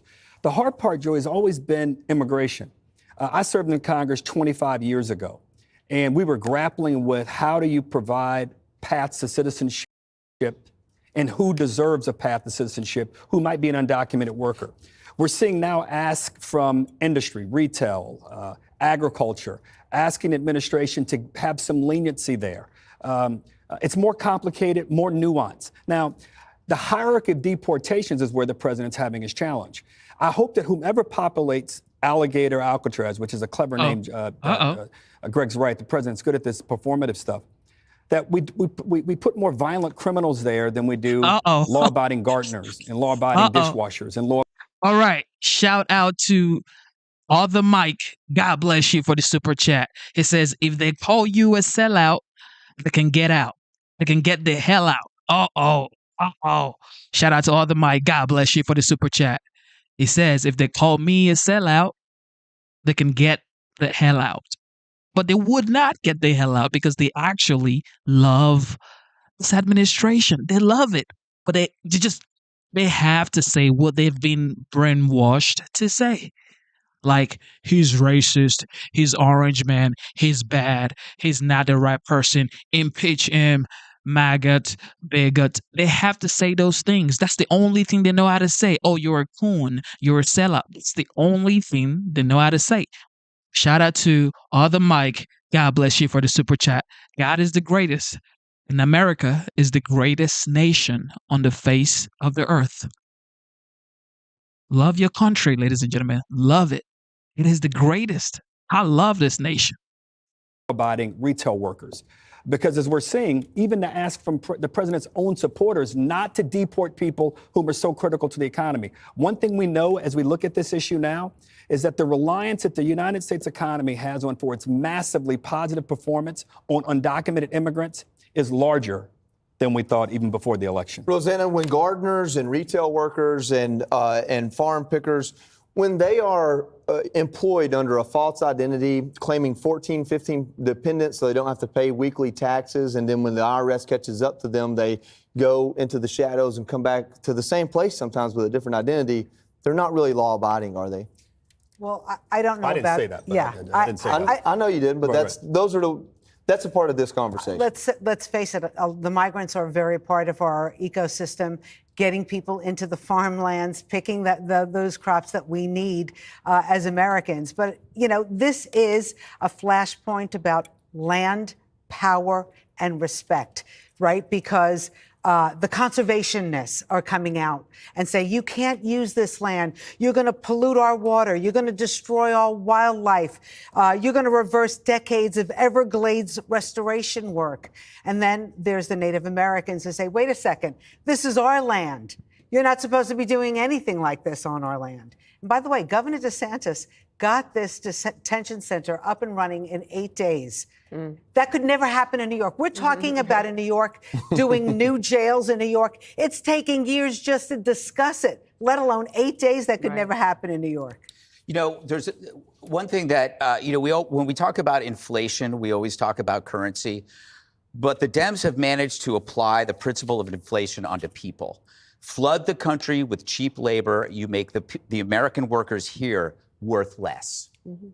Worthless. Click here to subscribe. All right. So shout out to Jeremy. If you didn't hear the shout out, God bless you for the super chat. Thank you, Jeremy Knight. Jeremy Knight, thank you for the super chat. And of course, Dr. Luke, the GOAT, God bless you. Other Mike, God bless you. Jet, God bless you. And everybody in the chat, God bless you for being here. You love the United States. That's why you're here, okay?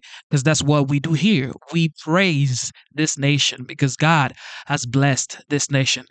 Big, beautiful bill is passed. We are in this. We are leaning on this. And without the tax cut that was put into place by President Trump in his first term, if that's allowed to expire today, if this bill does not pass, that hikes taxes for 68% of working Americans. Right, and the biggest tax hikes would be for the lower household income. So, and also the pro-growth aspect of this, right? We want to grow this nation. We want to grow the economy.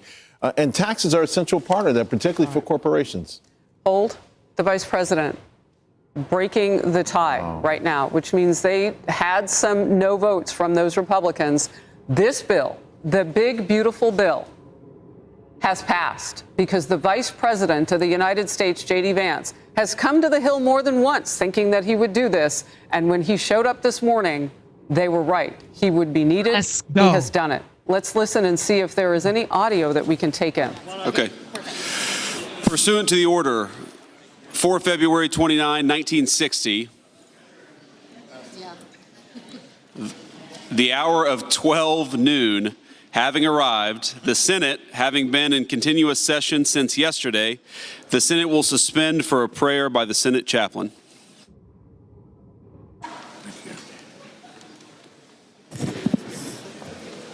Let us pray. Eternal, ever-blessed God, help our senators to walk on your path for the glory of your name. Help them to walk with humility so that they will strive to be servants of the people. Help them to walk with forgiveness so that they will forgive as they desire to be forgiven. Help them to walk with courage so that nothing will deflect them from the way they ought to take. Help them to walk with endurance so that nothing may daunt or discourage them until they reach their goal. Lord, help them to walk with loyalty so that nothing will ever seduce their hearts from their devotion to you. We pray in your loving name. Amen. Amen.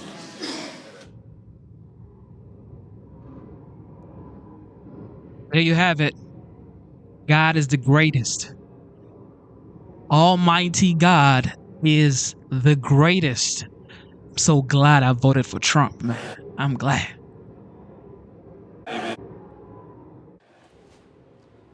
And with that, we are watching now. The big, beautiful bill has passed on the vote, breaking the tie of the Vice President of the United States. And Charles, you were talking about the tax portion of this. What good does this do outside of saving what the president put into place with tax cuts that were monumental, really, for so many Americans across the country? What does this allow him to do going forward? This is the crux of it all, really, to be quite honest. It's the growth effect, the multiplier effect of businesses keeping more of what they earn, being able to invest that into future products and being able to invest that into employees. And that's what the foundation of the economy is. And listen, obviously, it's one thing when you say things on the campaign trail and when you hope for things on the campaign trail. As we can see, this thing is very contentious. Just your conversation with Chip Roy shows that when it gets back to the House, there's going to be some more, fisticuffs or another Donnybrook, so to speak. But, President Trump put out a post yesterday talking about the growth aspect of this. And I think that's what he's focused on more than anything else. Make the pie bigger. Make the economic pie huge so that everyone can get a chance at an opportunity. Because it's one thing to save taxes as a lower income home. It's another thing to have have more prosperity, to grow your job, to grow your business, to have a business, to start a business. And I think that's what the president is aiming for. Look, what you were talking about, and I want to get into it, Kennedy, at the very end of the Faulkner focus, Representative Chip Roy and I were watching the lead up, the last few seconds of that final vote, and he said that the cuts that were put in place to make this deal, there are Republicans who, and I would assume he includes himself, are not happy about. And he's hoping that some of that, as Charles has just told us, can be, kind of put back in, I guess, by the House. But the cut down on Green New Deal, and they cut some of that out to make a deal today. The giveaways, this is Chip Roy, representative from Texas, talking, the giveaways furthering the Medicaid scam of, this idea that they're not just trying to get out fraud, but they want to just give money away,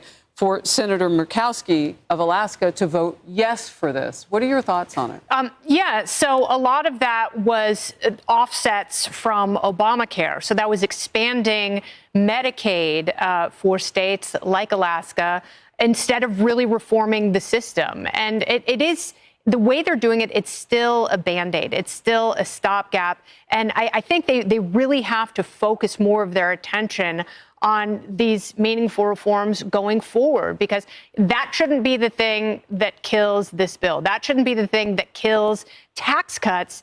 But it opens a very interesting fissure within the party, because you have the constitutionalists like Chip Roy and the Freedom Caucus in the House, and then you have the moderates in the Senate, like Lisa Murkowski and Susan Collins, who's up for re-election. And so they're going to push for the more moderate or liberal aspects of this bill that expand government and expand spending, which is a recipe for disaster when you're trying to cut taxes. If you're going to grow the economy, as Charles says, you also have to cut spending. And that's the issue that people like Rand Paul have with the bill. Kennedy, do you think that it really came as close enough as Chip Roy, representative from Texas, was laying out, that if they would promise to give Lisa Murkowski the money that she wanted, I mean, could Democrats have tanked this in any way? I'm baffled, because we're at a tie, so clearly it was close. They didn't need Democrats to tank this. They did. The Republicans did it all on their own because they thought the more comfortable margin would be in the Senate.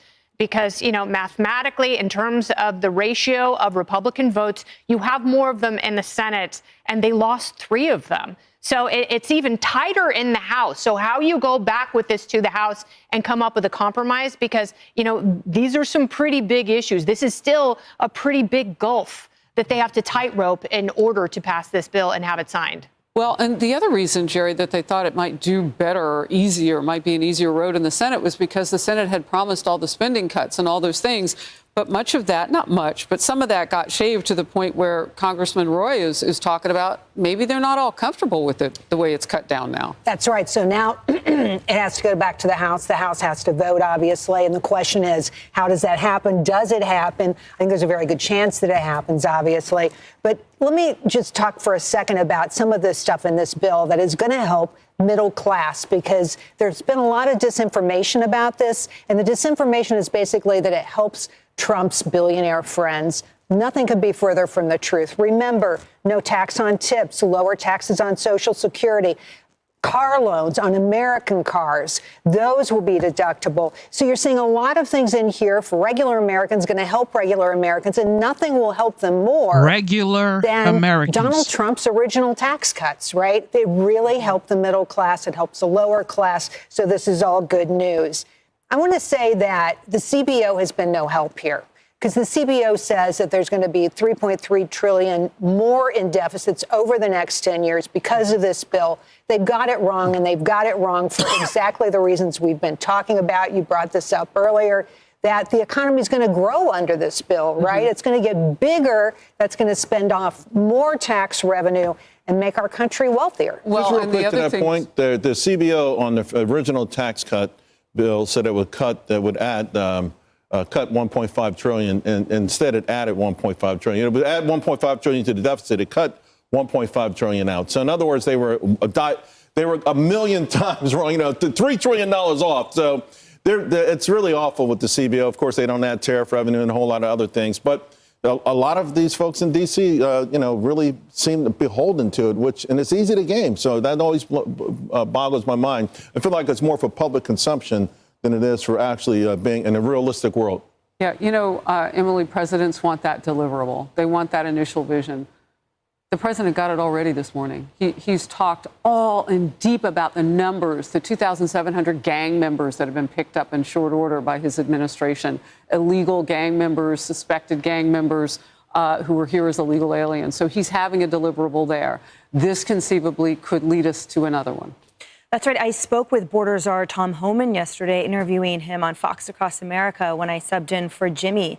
And he shared that the colossal just impact that we inherited from the Biden administration in the way of illegal immigration, he said, will take a decade to actually clean up and address. And we talked about the brave and efficacious work of ICE agents and DHS right now. But the reality is that we have to go internally and clean house. And so what this OB3 does in the way of resources for that and allocation is really paramount, because I think right now we've successfully, obviously, stopped the floodgates at the border. But the reality is that on the interior front, there's a lot that we don't know. And what we do know is that we need resources for that. And I also spoke with Congressman Rick Crawford from Arkansas, and he talked about the agricultural communities. He said those are the heart and soul of rural America. And when we talk about these tax cuts, I speak with everyone, what is the best for your constituents? What do your people need? It's all the same.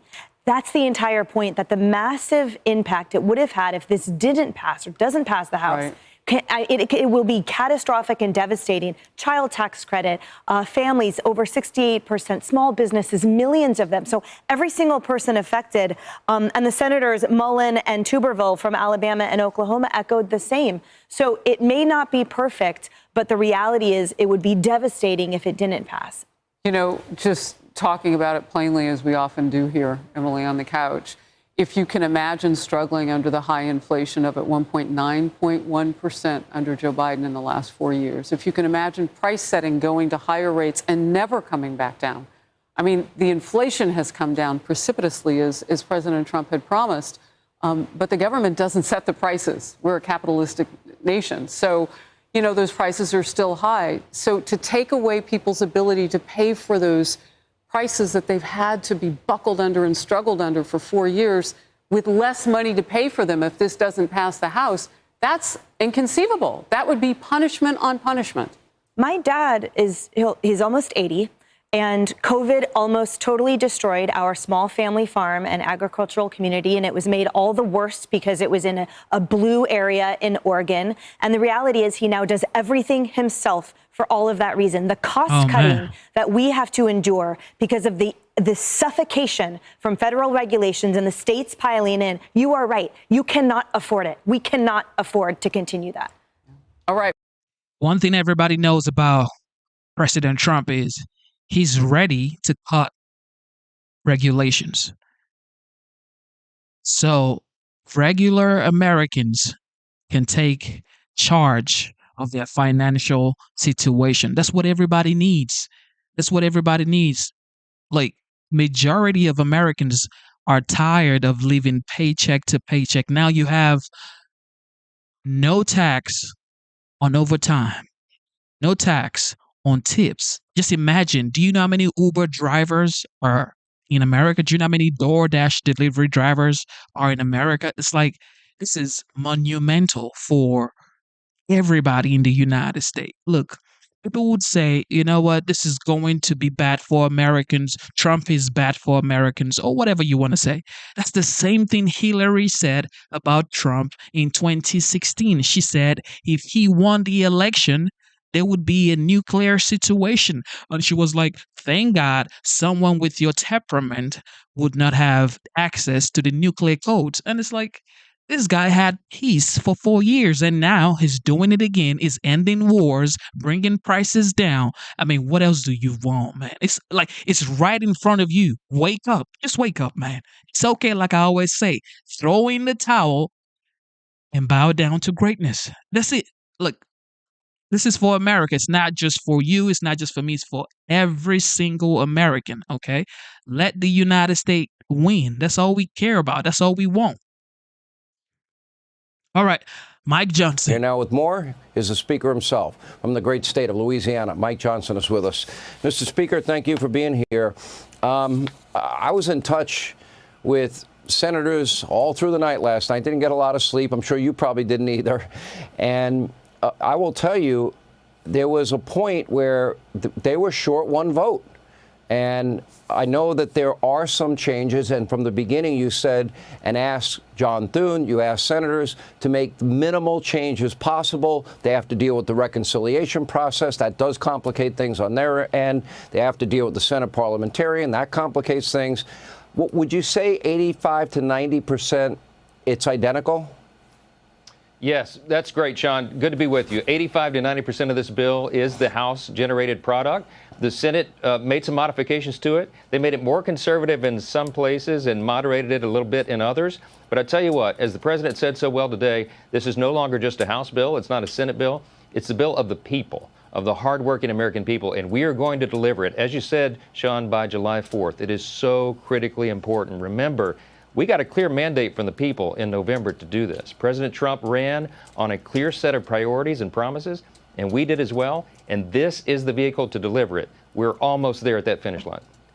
When I went to Capitol Hill at the beginning of the year, and we did that town hall together, and the first thing I did ask your members, I said, everybody in this room, do you understand not everybody's going to get everything they want? Because everybody has different views on what should be in the bill, what shouldn't be in the bill, et cetera. And everybody agreed. But then when it comes down to it, be it the Senate or the House, you always have those few people that are going to be unhappy for whatever reason. And to me, when you look at the big picture, and Stephen Miller was so good on the show last night, he was like, Sean, I've been doing politics my entire adult life. This is the most conservative bill I've ever seen. I've been following politics since I was young. It's the most conservative bill I've ever seen. It's the biggest tax cut. It stands up for working men and women. It secures our border. It deports the illegal immigrant criminals. It brings us to energy dominance. It brings us the next generation of weaponry. There's a lot of good in this that you all really got across the finish line. I got to give you credit. I hope you can get this job done. Are you confident you can? I'm confident we can. We're at the 1 yard line in this game that's been played over a year. Really, we worked on this for about 14 months to get us to this point. We're going to run it right up the middle and score for the American people. And I tell you what, everybody is going to benefit from this bill. Sean, as you noted, all those features. It's the most conservative piece of legislation we've ever worked on. You need to mention at the same time that even though while we're having historic tax cuts, we also have historic savings. We're going to save $1.6 trillion for the American people. We're going to cut down the size and scope of government, make it more efficient, make it work better for the people. They demand and deserve that, and the Republicans are delivering. So this is a vehicle. Let's also remember that this is just a step in a sequence of events. We are intending to do more reconciliation work. You can do a reconciliation budget for each fiscal year. So the plan is to do one in the fall for the FY26 budget year, and then we can also squeeze in a third one for FY27 before this Congress is up. At the same time, we're going to be passing rescissions packages from the White House to save more money and spending less in appropriations. We will get the government back to fiscal sanity, and we are the party to do it. Okay, let's talk a little bit about that. Now, the Democrats were demagoguing the bill. Oh, it's going to gut Medicare, Medicaid, and Social Security, none of which is true, but that was their talking point of the night. And yet it also has savings, but you're reducing the rate of growth. You have a work requirement, which I thought Republicans would like, things that we didn't have before. I think it was the Wall Street Journal. They had found like $4.3 billion in waste, fraud, and abuse in the system in terms of Medicare, Medicaid. That's a lot of savings, hopefully, that's going to be included. Yeah, that's exactly right. We are going to strengthen those programs to make sure that they're there for the people that desperately need them. You know, Medicaid, for example, is the only thing that's touched in this bill, by the way. Medicare and Social Security are off the table entirely. But when you're talking about Medicaid, we need to make sure the program is sustained for the people it's intended for. That's, you know, the elderly, the disabled, young pregnant mothers, down on the luck, for example. So that's what we do by reinstituting work requirements, right? If you're a young, able-bodied man, you should be helping to pull the wagon, not riding it. And so we have this very popular provision that says if you're going to receive Medicaid, you got to show that you're working or at least looking for a job, or volunteering in your community. Sean, for 20 hours a week. It should be much more, but that is a minimal requirement that will reduce a lot of the abuse of the program and shore it up for the people that need it the most. We're very proud of that. And by the way, the American people love it. It's a common sense provision, and that's a theme through this entire bill. Common sense to get growth going, jet fuel to the U.S. economy so that all boats rise. Also, I wanted to add something. Most people don't know about the Trump accounts. It's actually in the big, beautiful bill as well. It was added a couple of weeks ago where kids would be given, newborns moving forward in 2026, I guess, would be getting $1,000. Okay. And this right here is just very, very important for low income families because now you can invest that money and this would chart the path to prosperity for a new generation of American kids. Why wouldn't you want that? Just imagine low income families living paycheck to paycheck, which a lot of Americans are living paycheck to paycheck. $1,000 to their newborns. That is that's absolutely remarkable for a president to actually do that. And you say he only caters for his rich friends. What is that? Can't you see for yourself? Every elite, the BlackRocks, all these guys, they don't like Trump. They don't. They just don't like Trump because he's for the people. Now, Elon has started again. Look, everybody has gone against Trump and they will keep going against Trump. For some reason, God has chosen this guy because nobody gains power. Nobody rises or gets to that position without God being by your side. Now, you can use your power that God has given you for all the wrong things, or you can use your power that God has given you to do good. And I believe Trump is using his power that God has given him because only God can give man power. I believe that he's using that power for the good of the American people. That's my belief. Now, you may think otherwise. You have the right to your own opinions. Wages rise, job participation numbers rise, and the economy grows at a rapid pace. I want to go back to what you said, that there might be another reconciliation bill. If you go back to the last time we balanced the budget, it was Newt Gingrich. He was the speaker. Bill Clinton was the president. It was the era of big government is over, the end of welfare as we know it. And they did it with work requirements. They did it by reducing the rate of growth. How much growth can you reduce maybe at the next bite of the apple? And how committed is the entire caucus to that? Well, we want to reduce the growth rate of the debt, of course. And you do that in two ways. You limit spending, you reduce federal spending, and you spur on economic growth. That's what this package is all about. Remember the first 2 years of the Trump administration. After the first 2 years, we brought about the greatest economy in the history of the world. It wasn't even close. Prior to COVID, everybody was doing better, literally every demographic in the country and every region of the country, because we had a combination of reduced taxes and reduced regulations. We're going to do that again this time in this bill on steroids. It really will be jet fuel to the economy, and everyone will benefit. We're estimating the average American will have an additional $10,000 take-home pay because of this. You will have no taxes on your tips and on your overtime. Seniors will get a reduction in taxes because of a credit they'll have. Those on Social Security. There's something in this bill, literally, as the president said today, for everyone. It is great policy and is going to help the economy, help the American people, and fulfill the promises of the America First agenda. Getting it done by July 4th will be purely poetic and perfect for all of us. You know, there were a lot of critics of the president and his trade and tariff policy, but he got $10 trillion in commitments for manufacturing, including things that impact national security, and that would be pharmaceutical manufacturing, that would be semiconductor chips, and we're going to bring back auto manufacturing in the country. You add that, you add whatever value becoming an energy-rich nation brings to the country, and the high-paying career jobs with all of it, and the tax cuts, which always increase revenues to the government, which nobody ever seems to factor in. I think we have a formula for success, and then come back and cut some more. I think that'd be great. Mr. Speaker, we'll be watching tomorrow. What's your timeline on this? Well, we're having weather delays getting everybody back right now, but assuming we have a full House, we'll get it through the Rules Committee in the morning. We'll move that forward to the floor, and hopefully we're voting on this by tomorrow or Thursday at latest. Depending on the weather, delays, and travel, and all the rest, that's the wild card that we can't control. All right, Speaker Johnson, thank you for being. Oh man, I'm so glad. Look, I'm just blessed to be in the United States. I'm grateful to America. I'm grateful to Americans. Okay. I love this nation, man. I'm thankful to y'all. I'm thankful to God for giving me this opportunity to experience in my lifetime this precedent. Now I can say I lived during the time of Trump. Golly. Look, this is going to pass in the House with tremendous speed, for sure.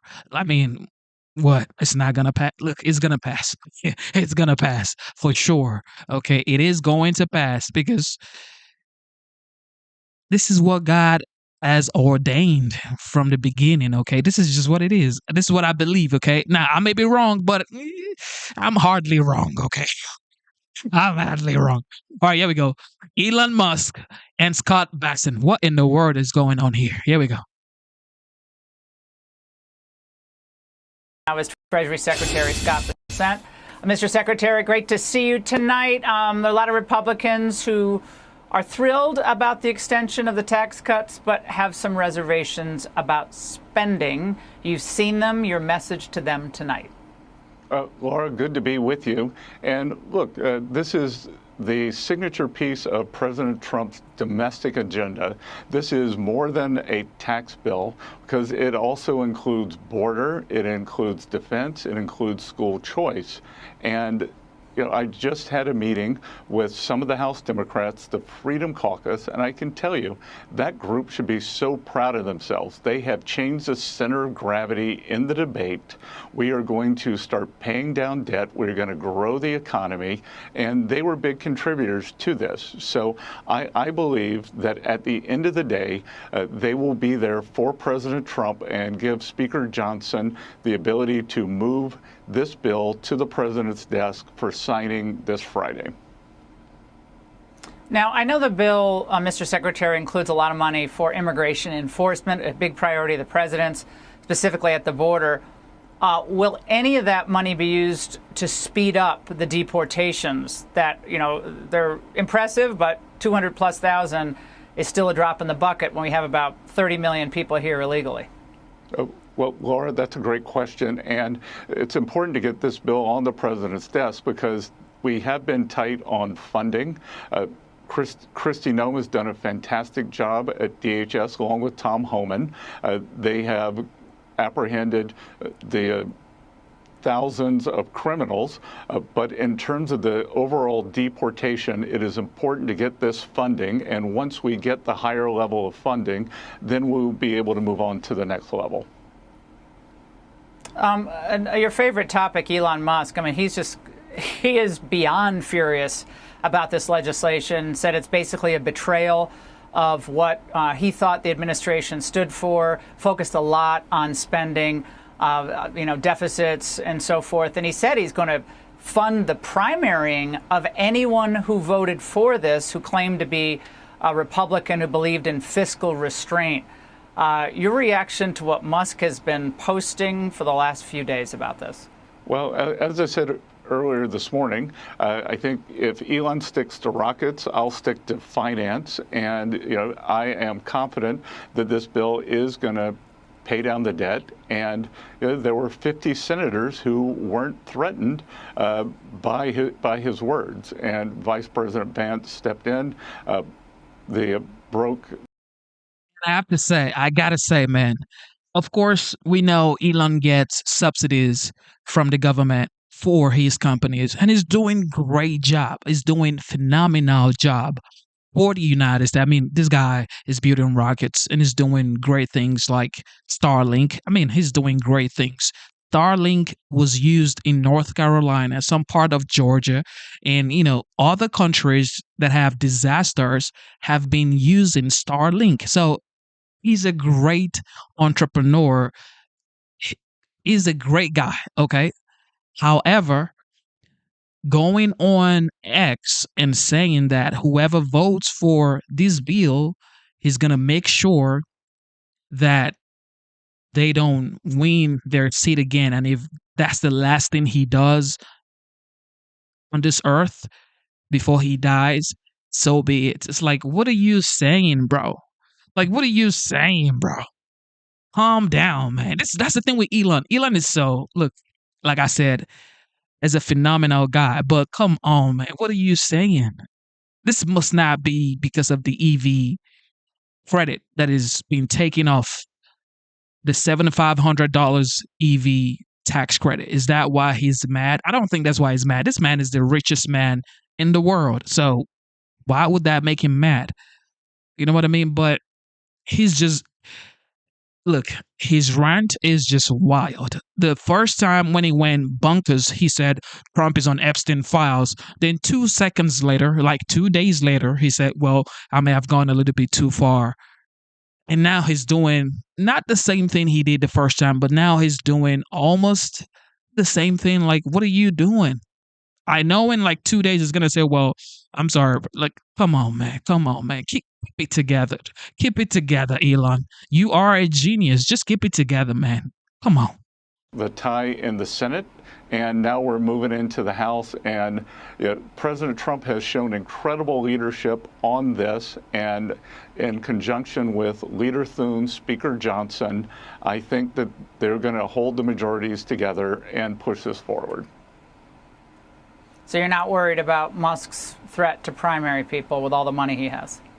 I think that everyone is with President Trump, and that it's his leadership that's going to move this forward more than anybody's checkbook. And Mr. Secretary, the Fed chair made a very interesting and frankly... Exactly. And that's another thing everybody has to understand. And I feel like Republicans already know. Look, Trump did not win the election because of Elon Musk. Did Elon Musk do what he did? Absolutely, he did. But Trump won in 2016 without Elon Musk, okay? So when Elon Musk posted and said if he didn't support Trump, there was no way Trump would win the election. That's what got me like, come on, what are you talking about? 77.3 million people voted for Trump. You are one person. Of course, you got the bag. You got the bag. We know you're the richest man alive. Well, come on, man. Money doesn't buy election. You have to win the people's heart. And Trump won the people's heart. The people saw he went through crazy, wild allegations while he was campaigning. He was going from courtrooms to campaign grounds to roundtable conversation. And of course, he had his home raided. And of course, he had attempts on his life.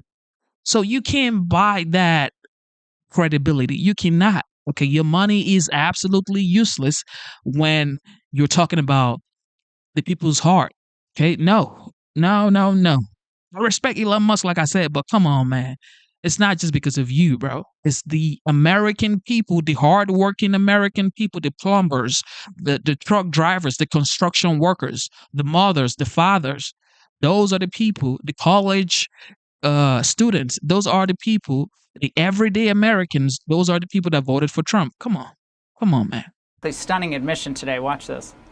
Would the Fed have cut more by now if it weren't for the tariffs? I think that's right. In effect, we went on hold when we saw the size of the tariffs, there we go. and essentially all inflation forecasts for the United States went up materially as a consequence of the tariffs. So we didn't overreact. In fact, we didn't react at all. We're simply taking some time. As long as the U.S. economy is in solid shape, we think the prudent thing to do is to wait and learn more and see what those effects might be. And again, they haven't really shown up. For now, we're waiting.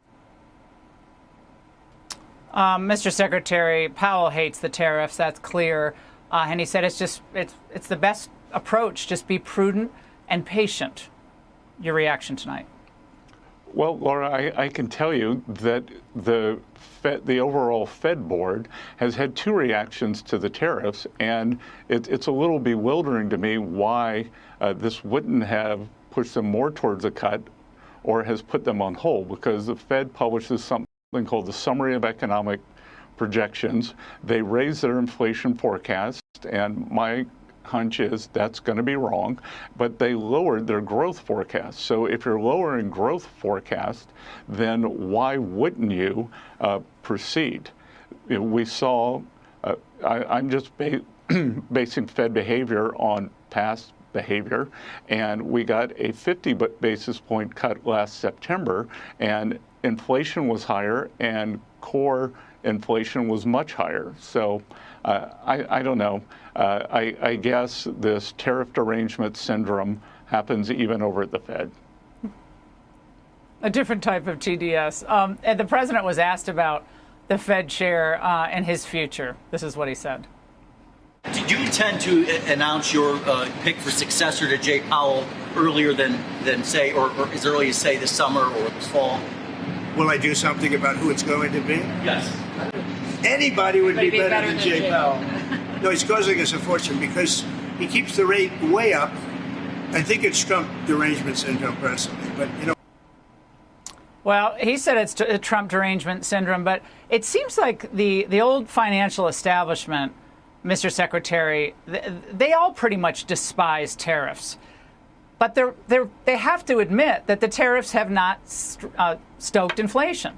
I mean, the prominent economists have noted that, and they've noted that Trump kind of has gotten one over, that's what they said, on everybody. But it's just common sense. So, again, is this a political move, or is this truly based in solid and sound economics that we see from the Fed chair? Well, Laura, let's just look at what the market's saying. The market had the fastest recovery from a 15% decline in history. After the bottom, shortly after Liberation Day, there was a complete panic by, as you said, the financial establishment. Anyone who sold then got left out. We had this tremendous rally. S&P, Dow NASDAQ are doing well on the year, and the bond market, which y'all remember when they said Trump's tariff is going to tank the economy? Even Elon said it. It's like, come on, man. I know you don't like this guy, but come on. What are you saying? And that's why when Trump wears the hat, people wear the hat saying Trump has been right all along. It's like you keep proving it right every single time.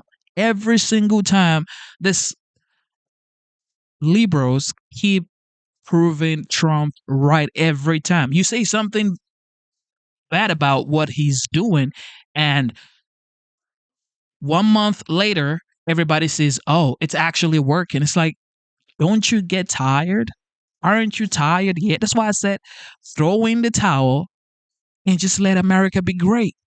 everyone says it should panic over inflation or the tariffs, that the 10-year bond had the best return that it's had in 5 years. So bond market's doing well, stock market's doing well. Yeah, I will take the market-based indicators over the so-called experts all the time. That's how I made my 35-year career, was listening to the market. Do you think Powell will lower rates by the fall, as it looks like Goldman Sachs is even beginning to recommend from their latest recommendations? Look, I think that the criteria is that tariffs were not inflationary. And I got to say this too. I know, this really doesn't matter, but it actually matters. They also say Trump is not for the LGBT ABCDQ community. But actually, he is. U.S. Treasury Secretary is in that community. I mean, what else? Like, wake up.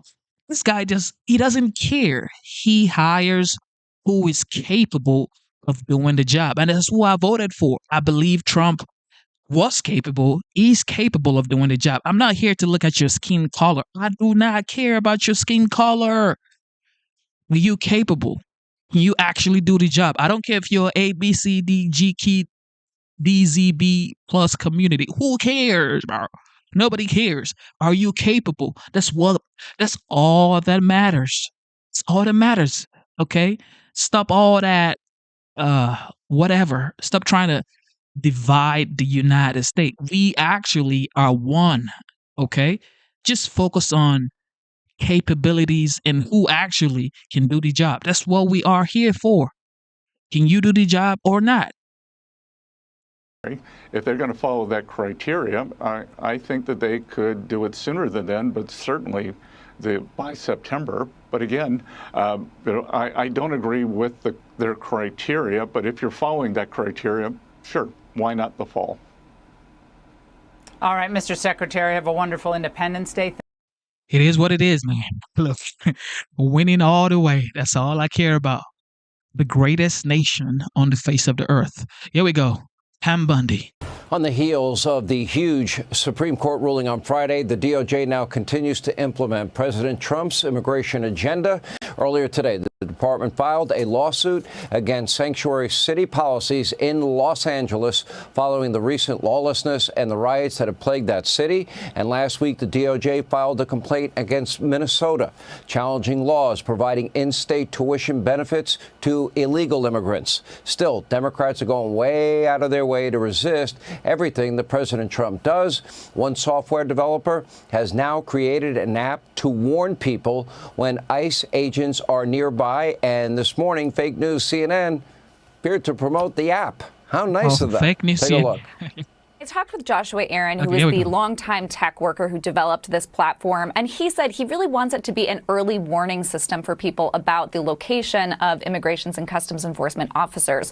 So he says he does not want people interfering with those officers' activity, but he does want people to be able to avoid them altogether. You open the app, it looks like a map, and users can tap the map to report an ICE sighting in their area, and then everybody who uses the platform within 5 miles of that sighting will get a push alert. This is a free iPhone app. It is anonymous. Aaron says he doesn't collect any user data. And meanwhile, President Trump is set to visit the grand opening of what is now being dubbed Alligator Alcatraz. That is a detention center in the Everglades for illegal immigrants. And the Attorney General, Pam Bondi, is with us with more. Madam Attorney General, great to have you, as always. Let's start with these lawsuits, the one against Los Angeles and last week in Minnesota. Yeah, well, Sean, we're, in Los Angeles, what LA was doing, and we also sued Karen Bass, the mayor, directly. What they were doing is they were prioritizing illegal aliens over American citizens, and you cannot do that. These sanctuary policies are the root of the cause of violent crime in our country, in LA. We saw it with the riots. We had to send out DEA, FBI, ATF, our U.S. Marshals, jeopardize their safety to help enforce the laws of Los Angeles. We are not going to protect illegal aliens over Americans. No longer. It's stopped. We have sued New York, Illinois, Colorado, New Jersey, and now we've sued Los Angeles, and we will continue to sue you if you do not follow the laws of our country. Well, Mamdani, I noticed, made that pledge about not helping or following the law. We do have the supremacy clause in the Constitution. They do have jurisdiction, is my understanding. But isn't that the same for every sanctuary city or state? Yeah, and what Dabi is saying in New York is utterly ridiculous. It's making mainstream anti-Semitism, Sean. This guy is out of control. What he's been doing, what he's been saying. He wanted to defund, do away with NYPD.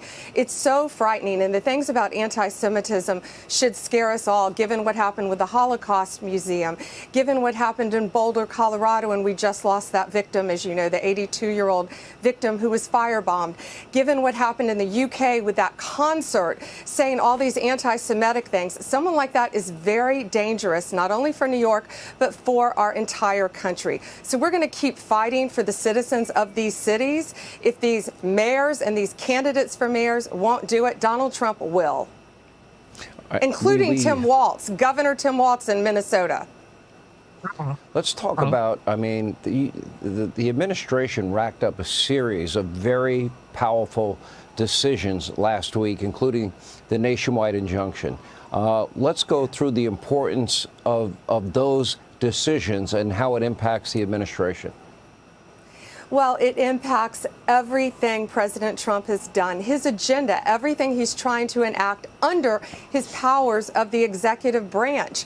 It blocked our tariffs. It affected our military readiness. It affected immigration. It affected our foreign affairs. It affected us eliminating fraud throughout the government. No longer. They were allowing district court judges to serve as emperors, basically, for the entire country. We've had 285 lawsuits against us. Of the 40 injunctions that have been issued against President Trump's administration, 35 of them were in 5 districts: Maryland, D.C., Massachusetts, Colorado, and Washington State. Not shocking to you, I'm sure, Sean, but no longer. It violated the separation of powers on which our nation's government was founded, and they cannot seize power from the executive branch any longer. President Trump now can enact his agenda. It was a huge win. We've had so many big wins recently for President Trump because the American people elected him by an overwhelming majority and the Electoral College. And that's so important because his message when he ran was crystal clear. And that's what he's able to enact now based on this great ruling with a 6-3 opinion authored by Justice Barrett at the Supreme Court. We also won transgender books, that parents have the right to choose whether their children have to read transgender books. I've seen some of these things. They are disgusting. No one would want to read these, especially a child in school. And now the Supreme Court confirmed that parents do have rights.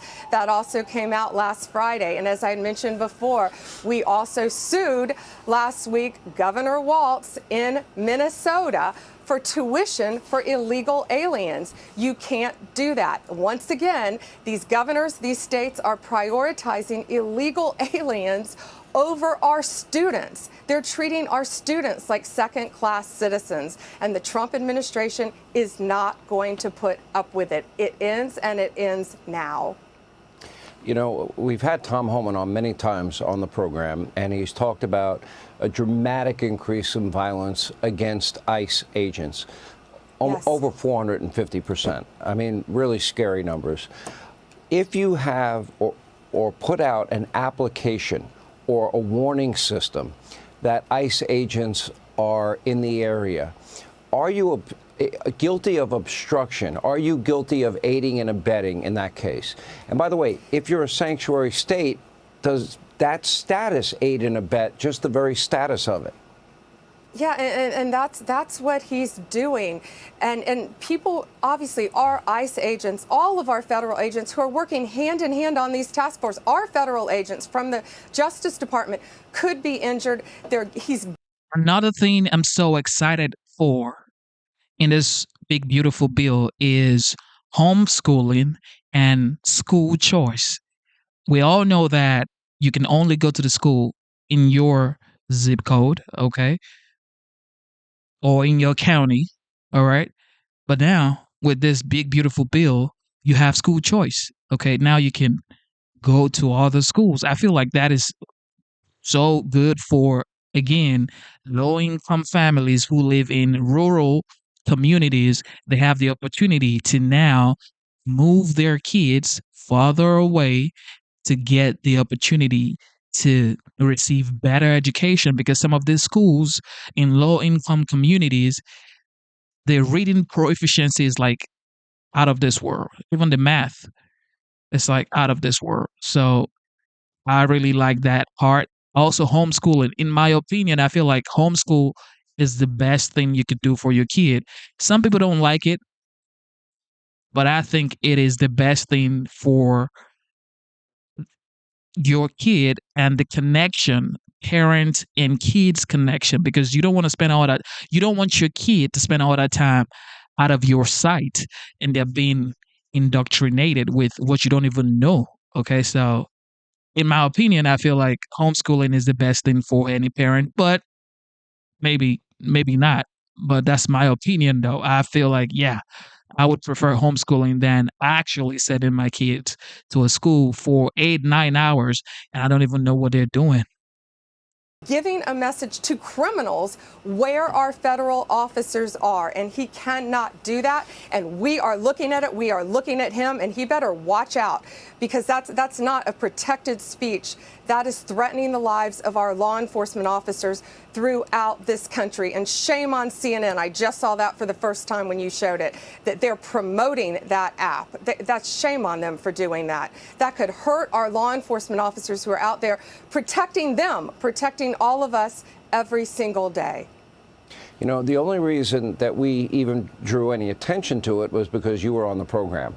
And I wanted to make sure that you did see it, because nobody watches CNN, to be very honest. And it's important that, but these things do get out there in the ether, and people do know about them. And people, there's a lot of chatter and social media.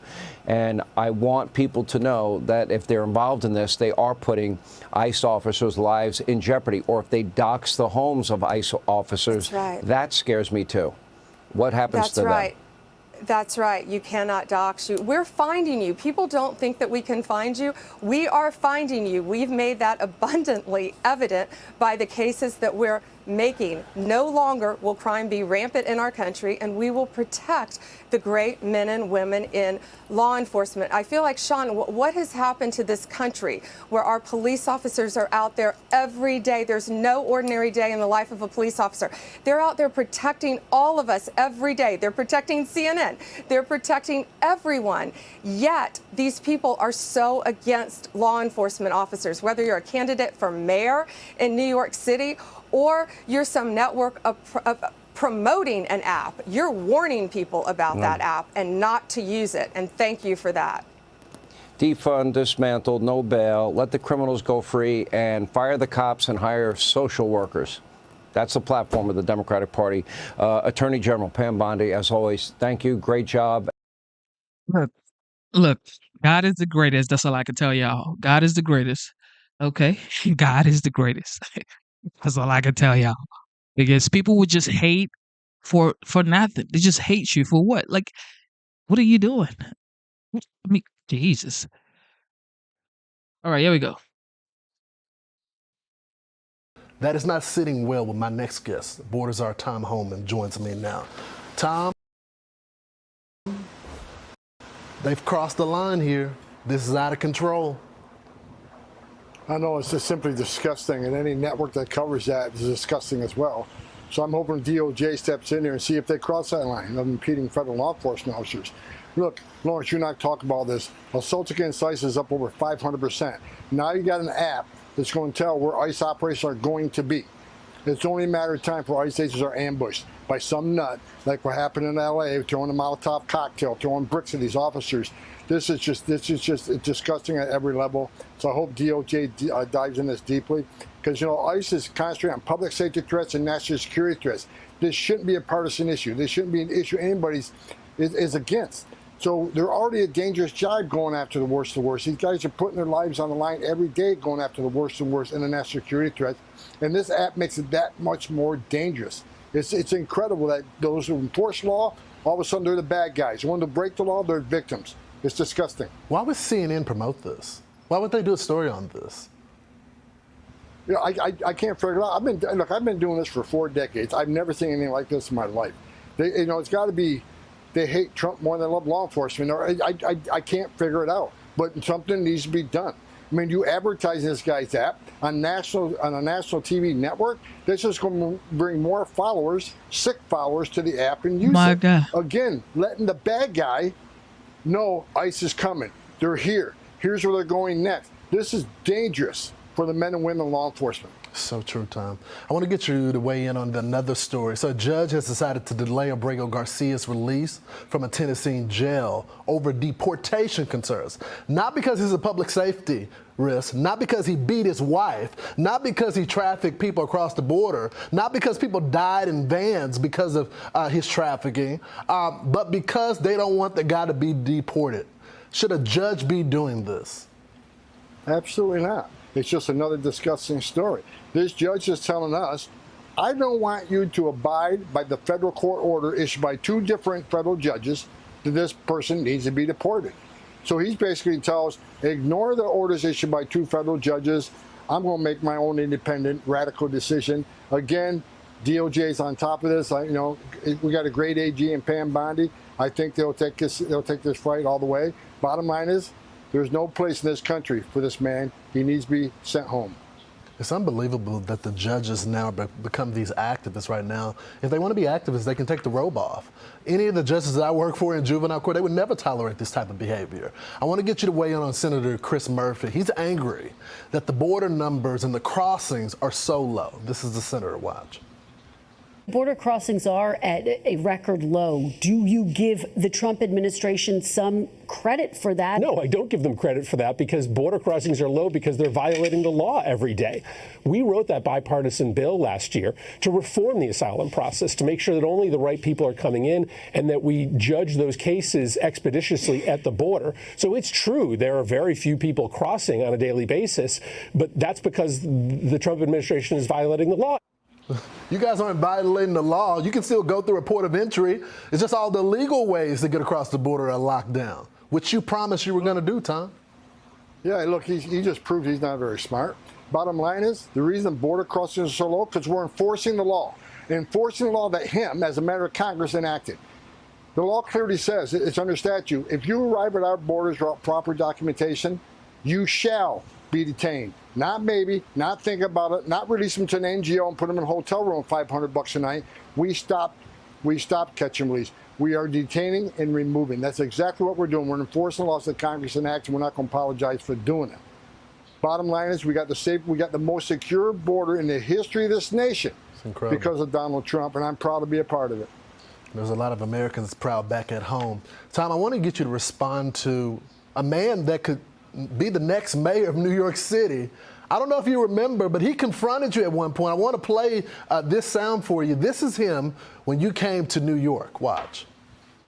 How many more New Yorkers? How many more New Yorkers will you detain? How many more New Yorkers without charge? Do you believe in the First Amendment? Do you believe in the First Amendment, Tom Homan? Do you believe in the First Amendment, Tom Homan? What's your response? Yeah, I believe in First Amendment. I've been enforcing law since 1983. Bottom line is, I wasn't listening to him. I was too busy eating my Macintosh apple on the way outside of that event. So he can scream all he wants. Look, he can protest all he wants, has that right. Bottom line is the Trump administration is enforcing law. Not only do we have the most secure border in the history of this nation, we are removing public safety threats and national security threats at 3 times the rate Joe Biden did. And that's why, Lawrence, we need the big, beautiful bill passed ASAP. We need the money for beds. We need the money for more officers. We got over 20 million illegal aliens in this country and less than 5,000 deportation officers. We got 600,000 illegal aliens with criminal histories walking the streets of this country. We need that bill to put more boots on the ground, more badges and guns on the street to remove these public safety threats. That should be a nonpartisan issue. Everybody should agree to that. I mean, I think we should send Tom Homan to Capitol Hill. Maybe he can get the votes done down there. Tom, thanks, brother. We appreciate you. I'm on my way up. Capitol Hill. I'm on my way up, man. Some people say Tom Homan's face looks like the border wall. Is that true? I'm just asking. That's what people are saying on the streets. They're saying Tom Homan's face looks like the border wall. He ain't joking around. Here we go. The 5. A Mideast ceasefire, an empty border, and the Supreme Court kicking rogue justices swiftly in the nards. Even President Trump's biggest critics over at CNN, they can't deny the Don is on a roll. I'm talking about offering an objective analysis in view of what's transpired in the last 2 weeks that I've laid out substantively and with data. He's been on a roll. Who among us could deny how consequential Trump 2.0 is turning out to be? But in order for you to recognize that, you need to have an open mind about what's transpiring. Oh, come on. What good is an open mind? That's no fun. But this dopey Dem, watch this closed mind. He still can't bring himself to throw 47 any credit for securing the border. Watch. You know, border crossings are at a record low. Do you give the Trump administration some credit for that. No, I don't give them credit for that because border crossings are low because they're violating the law every day. They are not allowing anybody to come here to apply for asylum. So it's true, there are very few people crossing on a daily basis, but that's because the Trump administration is violating the law. This is really interesting. You know, Dana, as I watch this, I always think, what advice would you give Chris Murphy? Because, you know, if you're looking at an issue that 80% of Americans think is out of control, and this is the outcome that they want, isn't it better for him to admit that and then move on to, and here's how we would make it even better? This is what the thing that I don't understand about Chris Murphy or any of the Democrats right now is why aren't they pulling together and saying, what could we go to Trump and ask for that we want? Right? Because he's willing to meet with anybody. Yes. And if they went to him and said, would you work with us on the Dreamers? I know, please forgive us. You were going to do it in 2017. We were wrong.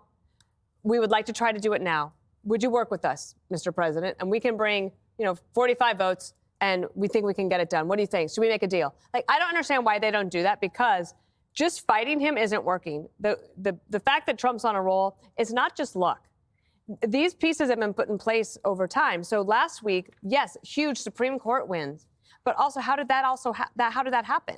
Because in his first term, he was able to say, let me work really hard with McConnell and everybody else and get these judges in place. Now, a lot of conservatives might have problems with this justice or this just depending on the case, but overall, I think that the fact that there's a conservative-leaning court is serving the conservative party well. Yeah. It is certainly serving President Trump well. In the meantime, the Democrats have nothing but this new guy. What's the best thing that's happened to the Democrats so far? I think it's a terrible thing, but the only exciting news that they have is Mamdani. Yes. Everything else they have is Biden cover-up. They have no policy. They can't get any wins. This big, beautiful bill is going to pass. They've got nothing. The border is secure. And I think the other thing is people are looking at this saying, wow, elections really have consequences. If you live at the border, wow, it's amazing. If you are Jewish and you're concerned about anti-Semitism on campus, Trump's got you. You're in Israel and you're worried about Iran having a nuclear weapon, he's got you there too. So think about all of those things that have happened. And if Kamala Harris had won the election, it does make people really focus the mind. Yeah, and it's hard to imagine what she would have done in any of these situations. But Paul, you're talking about the strike on Iran and then the ceasefire deal on the heels of that. The SCOTUS wins and NATO actually offering to pony up 5% of their collective GDP in order to do what the president was asking in his first term. Where is the biggest win here? I would link them all, and it just shows you how complex the job of the president is. And let me tease it out. I was talking about it last time I was on the show. He went into the Iran thing knowing that he had the NATO meeting coming up, right? So if you're sitting where he is, he's got to say to himself two things that I'm really at risk here with the Iran strike. First of all, I can't have a B-2 with some of our most sensitive technology go down inside Iran because the next day North Korea, China, and Russia have that technology. That's the big risk. So I make sure the Israelis cleared the corridor. All right. Secondly, however, he had to make sure that in response, Iran doesn't start lobbing missiles that are going to land inside Baghdad. Why? Because there's a NATO mission there. NMI, the NATO mission to Iraq, is still there. So if he has to go into The Hague and have a meeting with all of NATO and has to spend all his time trying to justify why there are dead British, German, French, Dutch soldiers, etc., you have a very different kettle of fish. So, look, the old saying of fortune favors the bold really comes home here. Give him his due, man. One thing about Donald Trump, he's got stones. He put it on the line here, and he said, we're going to hit this place. Then I'm going to go into NATO, and I'm going to say I want the 5%. Now, we should tease it out. 1.5 of that is stuff they should be doing anyway, cyber infrastructure, et cetera. Yeah. But I think the real point to sum up is that the stuff that he's done here and why the week is so consequential is it's going to outlast Donald Trump. Yeah. NATO is going to be here. He was talking about getting rid of NATO first time around. Now you got NATO more vivified than ever. I mean, that's going to last. Wherever Iran is right now, you can say it worked, it didn't work, et cetera. You know what worked?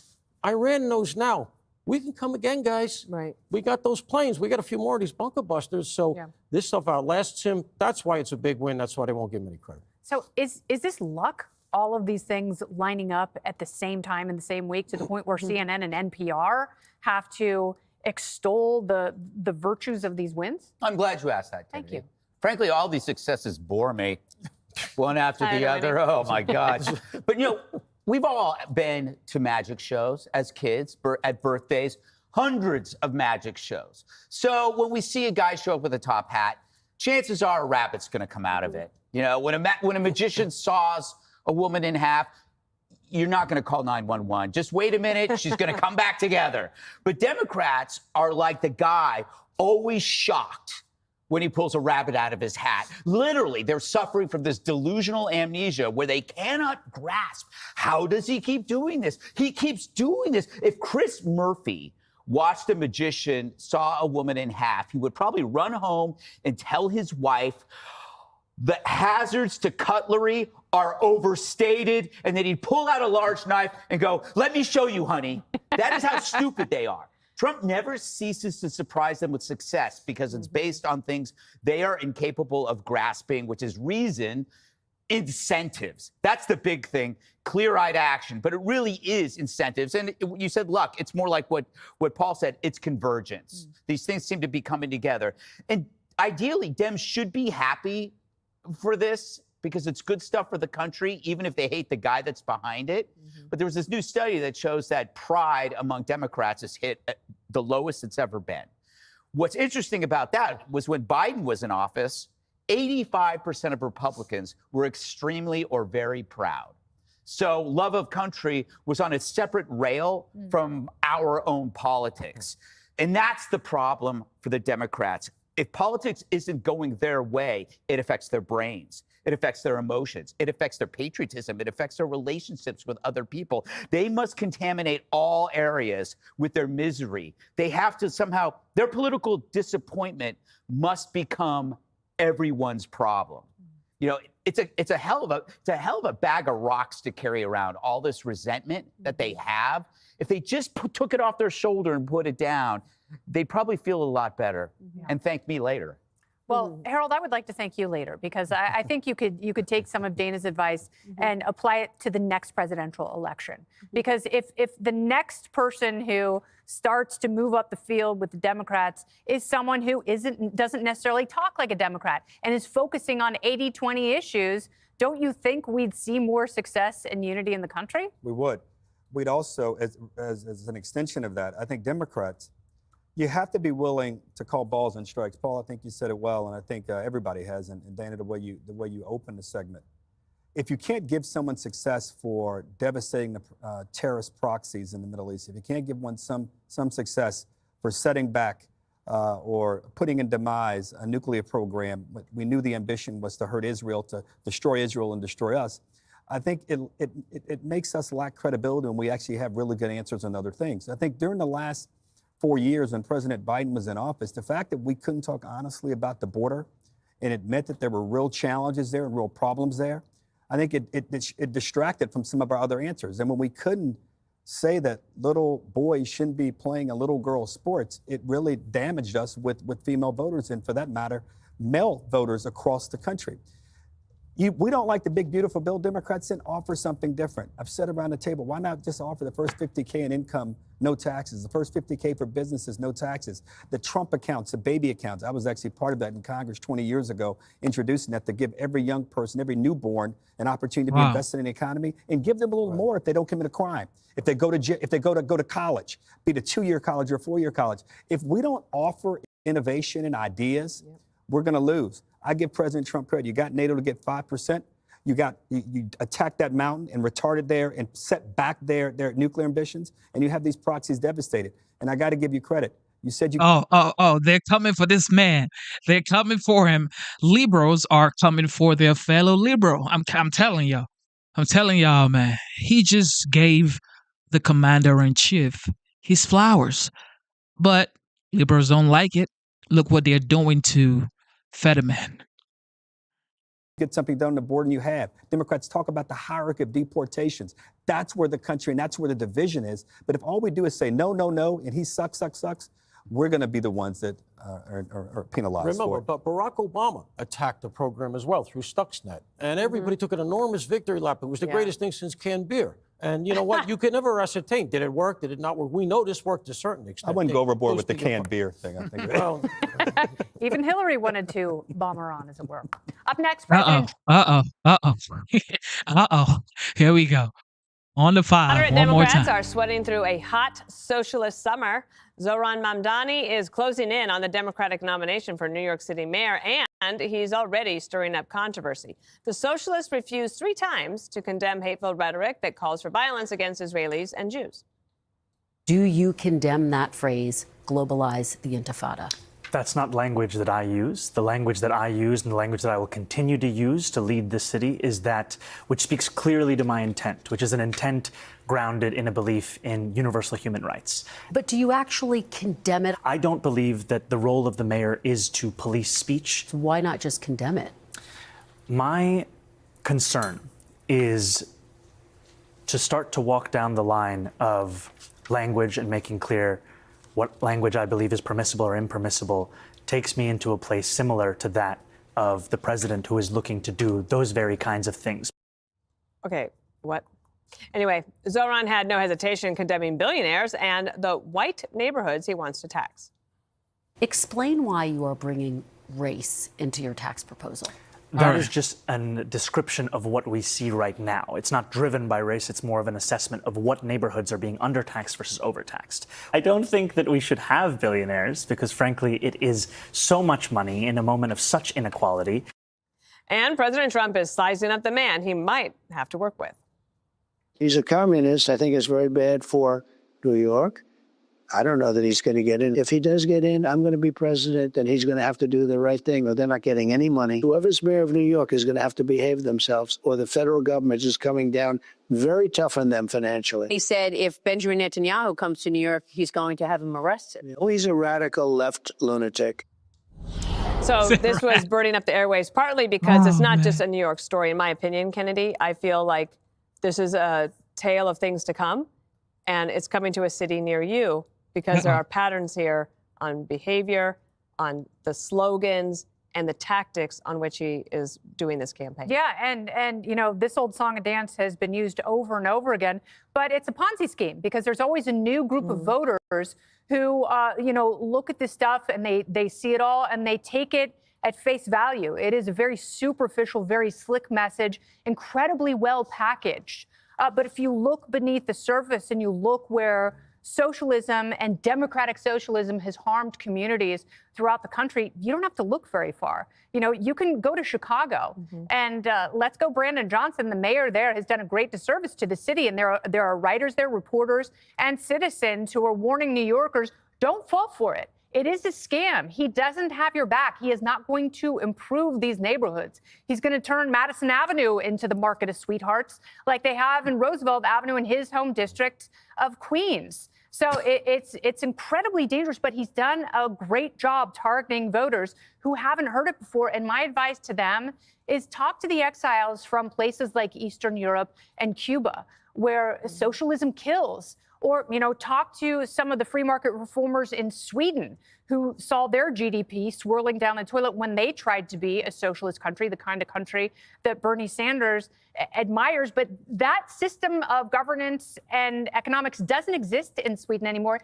They had to change. They had to move to the right to survive. Would you put Portland in that same category? Absolutely. Portland and Seattle, all these cities where they have ultra-liberal DAs who hate cops, they hold these cities hostage. They give all the rights to homeless people and make sure they have as many drugs as possible. And they call it harm reduction, but they don't get people into rehab. They have abandoned the drug courts, and they are human waste that they have just thrown onto the streets.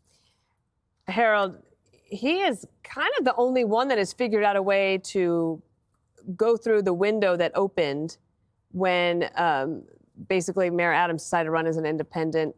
He and Cuomo felt too old, too scandalized, too like the campaign was very lackluster, didn't even try. And he just said, I'm going to go right through here. And he created a lane.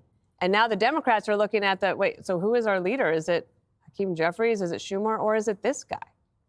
So it's always good to have Greg Gutfeld back around the table. Thank brothers. you, Good to see you. I missed you. Did you get my card? I didn't. Dana, you asked a couple questions in there. Now, the leader of the Democratic Party here in the city, he has become a face of it, Mamdani. I still think Eric Adams, as the incumbent, would make a claim to that. And I don't know what Andrew Cuomo is going to do. I think he still has a line on the ballot. But let's step back. I didn't understand his interview with Kirsten Walker. He said that he didn't want to add race or introduce race to this, but he doesn't want to police speech. But I guess it's okay for him to add any kind of speech he wants and just wrap it or defend it with the notion of free speech. I wonder what he thinks about the word slavery. Is that something you don't want to talk about? Or what he thinks about the N-word? Does he have friends who use that word and we may misunderstand it? To talk about wealth and race, I think, is the most racist thing to do. So I hope if he's going to be, he is the leader, the nominee for the Democratic Party. I hope he understands that, and I hope he reassesses how he talks about these things, because a lot of people are listening and a lot of people are reacting too. I give him credit in this regard to your question, Dana. He figured out something we've been saying around his table, that affordability is the issue on most Americans' mind. And I wouldn't argue with Paul, public safety and security is as well. But affordability was a big, big issue. And the person who grabbed it the best, who talked about it the best, who developed answers after tackling the issue the best, was Donald Trump. His answers, he's diagnosed the challenge, I think, here in New York, right? That prices are way high for housing. Prices are way high for small business owners. But to give away everything free as the answer, I think it's hard to say to small business owners who pay taxes, who work hard, who want to instill a work ethic in their employees and their children and those around them, that we should just give everything away for free. So whomever is his leading opponent, whether it's Andrew Cuomo or Eric Adams is certainly on the ballot, that they craft a message around these things to go after him and make him answer. How are you assessing wealth through race, but you can't condemn global intifada? You can't condemn or acknowledge the state of Israel's right to exist. I mean, these are real questions I think he's going to have to answer. He wants free rent. He wants $30 per hour for minimum wage, which basically means that every business is going to have to figure out a way to come up with all of that money. And Paul, the other thing that he had been for is defund the police. And you lived through that. And he's trying to sort of weaselly walk himself out of it, but it's there in black and white. Look, we're going to get to know him a lot better before game time here in November, all right? And this is very early in the game, so right now it's got to be all teased out. Let's go through a couple of things. First of all, how far would you be able to get away with saying globalize apartheid?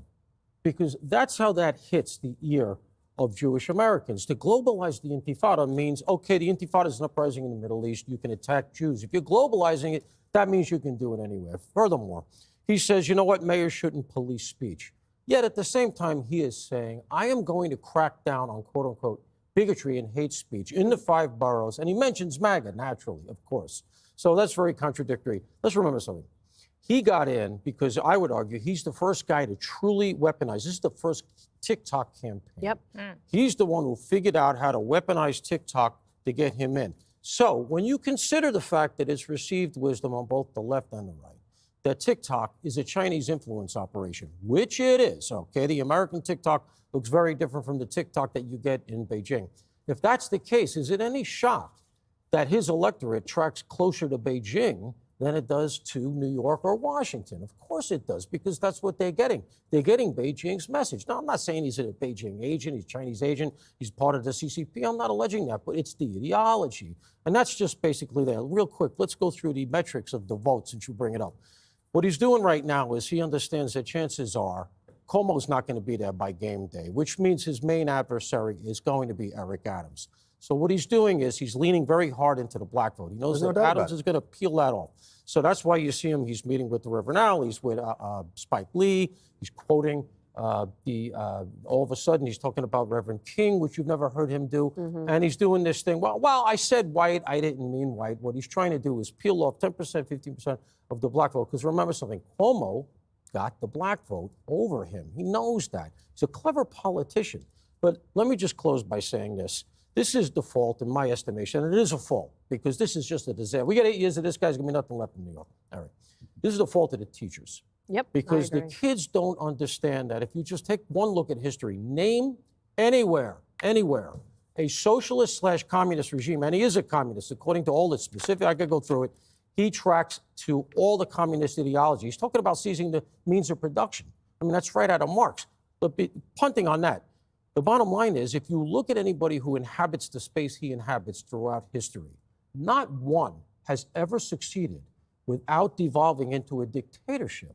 China, Russia, Cambodia, Cuba, Venezuela, they're all nightmare regimes. Essentially, New Yorkers of a certain age, under 25, completely ignorant, are voting for a guy who is telling them, I am the state. I'm going to make the decisions.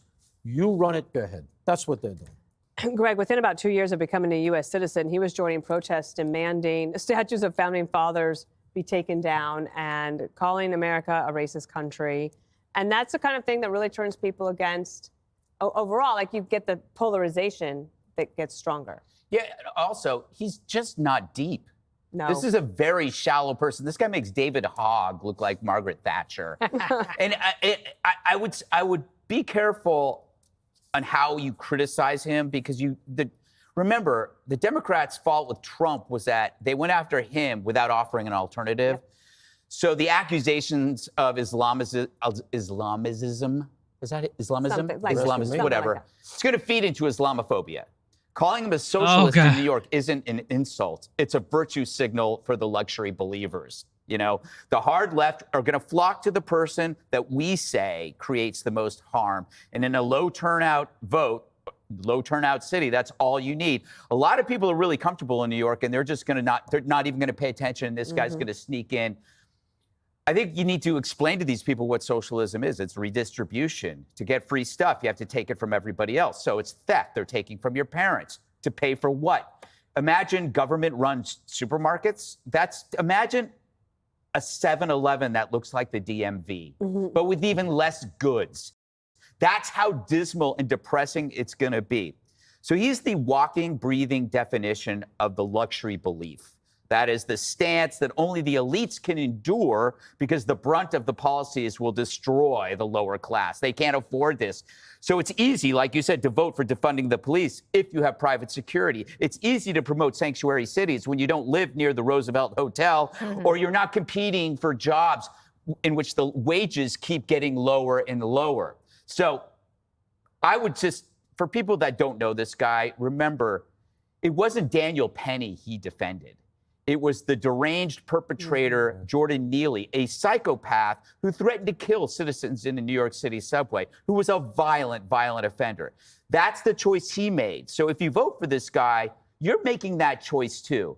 This guy will send New York City back to the swirling muck that it once was in the 70s, but it's not going to happen with a wide-eyed, crazy, freak. It's a glib, polished elite, airbrushed by the Soros Foundation. The worst part about it is, what do we do?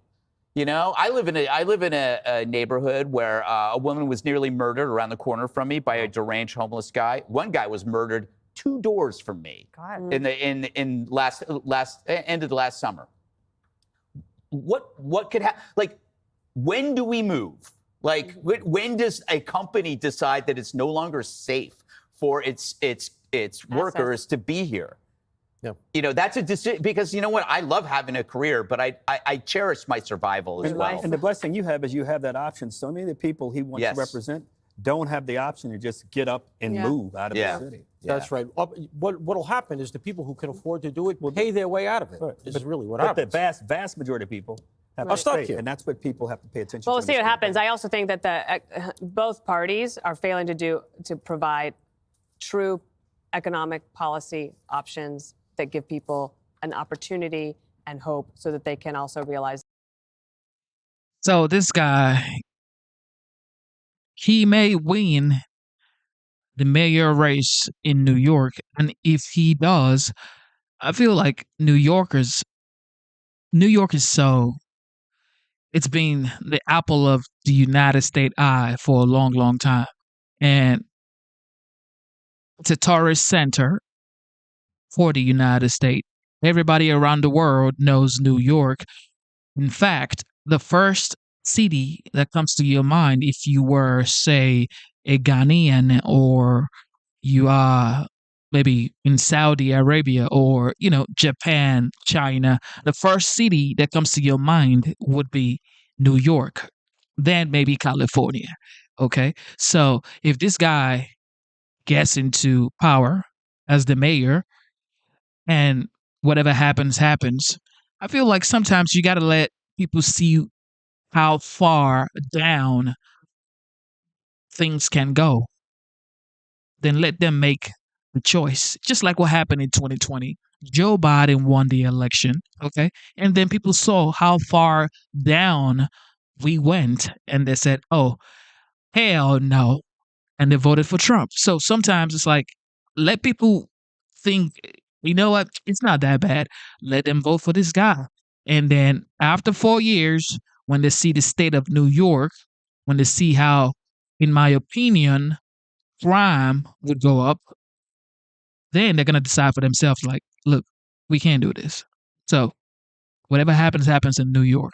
I'm in Georgia. Here we go. The OG. Sat down with Maria for a wide-ranging interview on Sunday Morning Futures. Here's what he told her about inflation, the economy, and tariffs.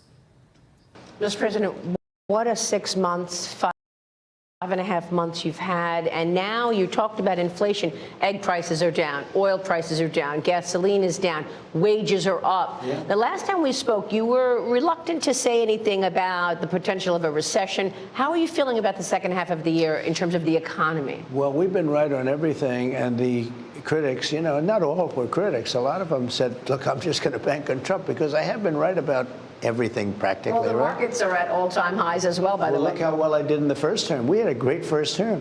And I think this is going to be better. Don't forget, you know, you mentioned the eggs, and I know why, because I walked in. I'm there for about 4 days. I just came in, and the press started screaming at me, eggs are through the roof. I said, that's not my problem. That's I hear you said. It became my problem.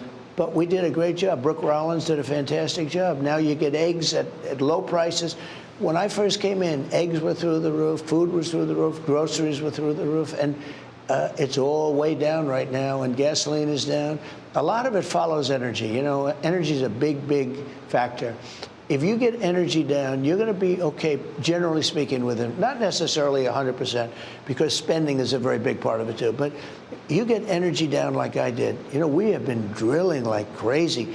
And frankly, other countries have been helping us. If you look at Saudi Arabia, some of the others, they've been helping because they understand it. It also will stop the war with Putin, you know, with Russia, because Russia makes its money with energy. There's a big difference between fighting a war at $100 a barrel and at $50 a barrel. But I think we're going to get that done. I think Putin wants to do it. I've been saying that for a little while now, but Putin wants to do it, and Ukraine wants to do it. All right, so July 9th is coming up. What are you going to do about the end of the pause in the tariffs? It's so simple. We're sending letters out. I'd rather do it now. My guys, hey, I have great guys, Scott, Howard, other people, Jameson. They're talking to all these countries. We made a deal pretty much with India. We made a deal with China. We made a deal with UK, great people. We made deals. But I'd rather just send them a letter, a very fair letter, saying, congratulations, we're going to allow you to trade in the United States of America. You're going to pay a 25% tariff, or a 20%, or a 40 or 50%. I would rather do that. So when I get around... You're not going to extend the pause? I don't think I'll need to, because I could. There's no big deal. It's like TikTok. I'm extending that, you know, but no big deal.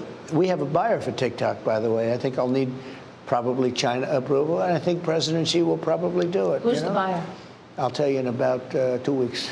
A big technology company in America? Very, very wealthy people. It's a group of very wealthy people. But what I want to do is, and what I will do just sometime prior to the 9th, is we'll send a letter to all these countries.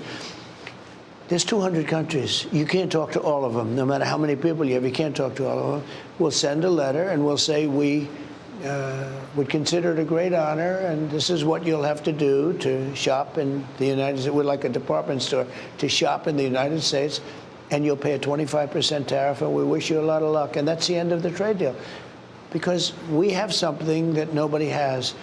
But if I didn't get elected, I'm telling you, we wouldn't have had a country left. You know that better than anybody. Nobody covers it better than you. If I didn't turn this thing around, this big ship around, we turned it around. Just like those ships coming out of China, they were coming and loaded, and in the middle of the ocean, they were forced to go back because at 145% tariff, Walmart, nobody wanted their product. And that caused a big problem for China. And then I helped China.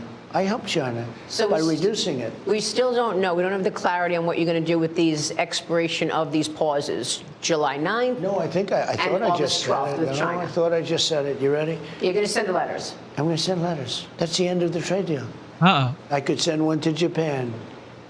Dear Mr. Japan, here's the story. You're going to pay a 25% tariff on your cars. You know, so we give Japan no cars. They won't take our cars, right? And yet we take millions and millions of their cars into the United States. It's not fair. And I explained that to Japan, and they understand it. And we have a big deficit with Japan, and they understand that too. Now, we have oil. They could take a lot of oil. They could take a lot of other things. But basically, and I'm for doing it right now, we send letters out to all of the countries explaining to them, we'll look at the deficit we have or whatever it is with the country. We'll look at how a country treats us. Are they good? Are they not so good? Some countries, we don't care. We'll just send a high number out. But we're going to be sending letters out starting pretty soon. No, we don't have to meet. We understand. We have all the numbers. Listen, what we're going to do is we're going to send, and we're going to say, congratulations, we're allowing you to shop in the United States of America. You're going to pay a 25% tariff, or a 35%, or a 50%, or a 10%. I'll tell you what the U.S. automakers are worried about. They don't want Japan and Korea to have a lower tariff if you do a deal with them than the U.S. automakers are paying. Well, the U.S. automakers are going to be so busy selling cars in the U.S., they're not going to even have to worry about it. But that won't happen. Because I set a tariff. Let's say I take a certain country, and I set a tariff at 25, and they're charging 35 or 40. I'll raise the tariff to 35 or 40. And they'll come down. I want to ask you about AI, because there are a couple of companies that are announcing layoffs. They're actually cutting people. Some of these companies are blaming tariffs. Some of these companies are blaming a consumer slowdown, and other people are blaming AI. Okay, you've got Procter & Gamble. Tariffs is what's bringing the companies in. We have auto companies building plants where they wouldn't have built here in 100 years. We have more investment in the United States right now than we've ever had before. Think of it. Yeah, we're up to almost $15 trillion. Look at this guy from last year. What kind of numbers they were to people leaving? They weren't coming in. Now they're coming in. Like you've said, you brought wealth back to America. Wealth and spirit back. We have spirit. People respect our country again. You know, it's very important. I'm a cheerleader also for the country, aside from everything else, like you are. We brought spirit back. We brought respect and dignity back. When I went to the European, I was in that beautiful place with the king and the queen, and it was like beautiful. Everything is so nice. But when I went to the Netherlands and I looked, everybody was coming up, Mr. President, Mr. President. They didn't do that a year ago or 2 years ago or 3 years ago. These are the big countries. This is Germany and France and all of them. I mean, a big group of countries. They respect America again. They laughed at us. They thought we were a joke. You had a president that kept falling downstairs and falling on stages and couldn't find an entrance to, he makes a little speech that lasted for about a half a minute. And he looks around, he's looking for stairs. There's like 6 different stairs, and he can't figure out which stair. We were laughed at all over the world. More importantly than that, what they did to the country. What they did to the country with allowing 21 million people will never be forgotten. And I have to rectify that problem, and we've done it. And we're getting all the criminals out. All right, Caroline Downey, your reaction. Well, look, inflation is down. Gas. A lot is going on in the United States, but God is in control, that's for sure. And we have to unite. It doesn't matter if you're liberal or conservative or progressive. Everybody has to come together because this is one big, happy, in my opinion, country. Okay, so get your SHIT together and promote peace. Okay, when you come in the chat and you're saying total BS, it's like, come on, man. Come on, man. All right, here we go. Here we go. Uh-oh, we got 1K likes. Shout out to everybody for tuning in. God bless you. Thank you, thank you, thank you. The American flag isn't a fan of Uncle Sam. According to the latest Fox News poll, 36% of Dems say they are proud of the country today, while 85% of Republicans are bleeding the red, white, and blue. And don't expect the Dems to suddenly cheer up. The Senate just passed Trump's one big, beautiful bill, sending it back to the House and one step closer to landing on Trump's desk. Cue the doofus who's calling for Americans to hit the streets. We know that the modern-day robber barons have seized control over government.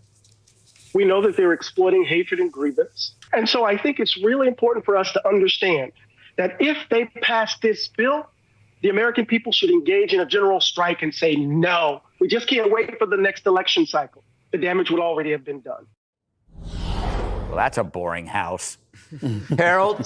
So you protest ICE. You block ICE cars from leaving your cities. You throw stones at federal agents for doing their jobs. The reason they were employed is to enact the law, and you throw stones at them. And now, the big, beautiful bill, if it passes, we have to protest. You protest ICE. Now you want to protest bill. What are you doing? Majority voted for this guy. He is the commander-in-chief. Let him do his job. You get your chance to vote again in 2028 and let the people speak. What are you doing trying to protest every single thing Trump does? You would they wouldn't even let this guy actually govern. He's winning so fast, they don't want him to actually govern. Oh my goodness. Feel for Dems, because if you've been told by universities and the media that America is a land of oppressors tormenting the oppressed, then patriotism would be merely supporting that ideology. And therefore, you cannot be patriotic, can you? Even to ask people to be patriotic in a poll is offensive. Right, Harold? No, so I think I'm more patriotic than a guy who thinks, many people who think they're really, really patriotic. I love my country. I love everything that we're about. We have fallen short in many instances. We've exceeded in many instances. I watched this poll, and I take from it a little differently. I think after every election, the party who loses is always demoralized. It's always a little depressed. It's always searching for answers and can sometimes be desperate in how they do it. How can you explain the Republicans then having a high rate of patriotism under Joe Biden? Make your answer succinct, Harold. When Barack Obama trounced Republicans in 2 elections, the majority of Republicans who self-identified as Republicans couldn't even come to say that he was an American. Mm-hmm. Their desperation and demoralization manifested itself that way. What really bothers me in this poll is that Gen Zers across the board, and we did a thing on Gen Zers yesterday, they're more despondent and depressed and down on the country than any other group. Part of me thinks it's because both parties are hypocritical. We did a segment yesterday. Democrats cannot give President Trump credit for the border success, can't give him credit for knocking out or at least setting back the Iranian nuclear ambitions. That has to be on people's minds. And I got to tell you, when Republicans can't offer that something does not seem right when the president of the United States, whose name just happens to be Trump, is marketing and selling Bibles, Bitcoin, phones, and hotels, I think it makes everybody think that maybe everything isn't on the level. So I think we need to do better. I want to do my part in trying to do better. And I hope that Gen Zers who are down in their country can find at least something positive on the 4th of July to be proud of America about. None of those things he's selling, he's compelling anyone to buy, unlike the Democrats who compel you to buy things, compel you to take shots, compel you to buy insurance. Joey? I don't know. I love how Applebee's at least gives me a free dinner on Veterans Day. That's patriotism, isn't it? I don't know anything about patriotism. I don't buy a lot of red, white, and blue clothing all the time. I love my country enough to die for it. That's all I know. So I don't know if that's patriotic or not. I think most people don't understand patriotism. There was a time when a patriot is someone who was willing to give up everything they owned and had so that this country could exist, much less be prosperous. I think that most people live in a very comfortable situation. I mean, even poverty in this country comes with a standard of living that far surpasses the majority of the world. Doesn't mean that those same people in this country shouldn't aspire for more or have an opportunity for it. All I know is that if you want to know what patriotism is by the parties, look at poor people, because that's how I was raised. And the poor people in my life love this country. They're very patriotic. They don't blame this country for their financial status. They're looking for opportunity, and when they find it, they're grateful for it. And many of them find their way out of it.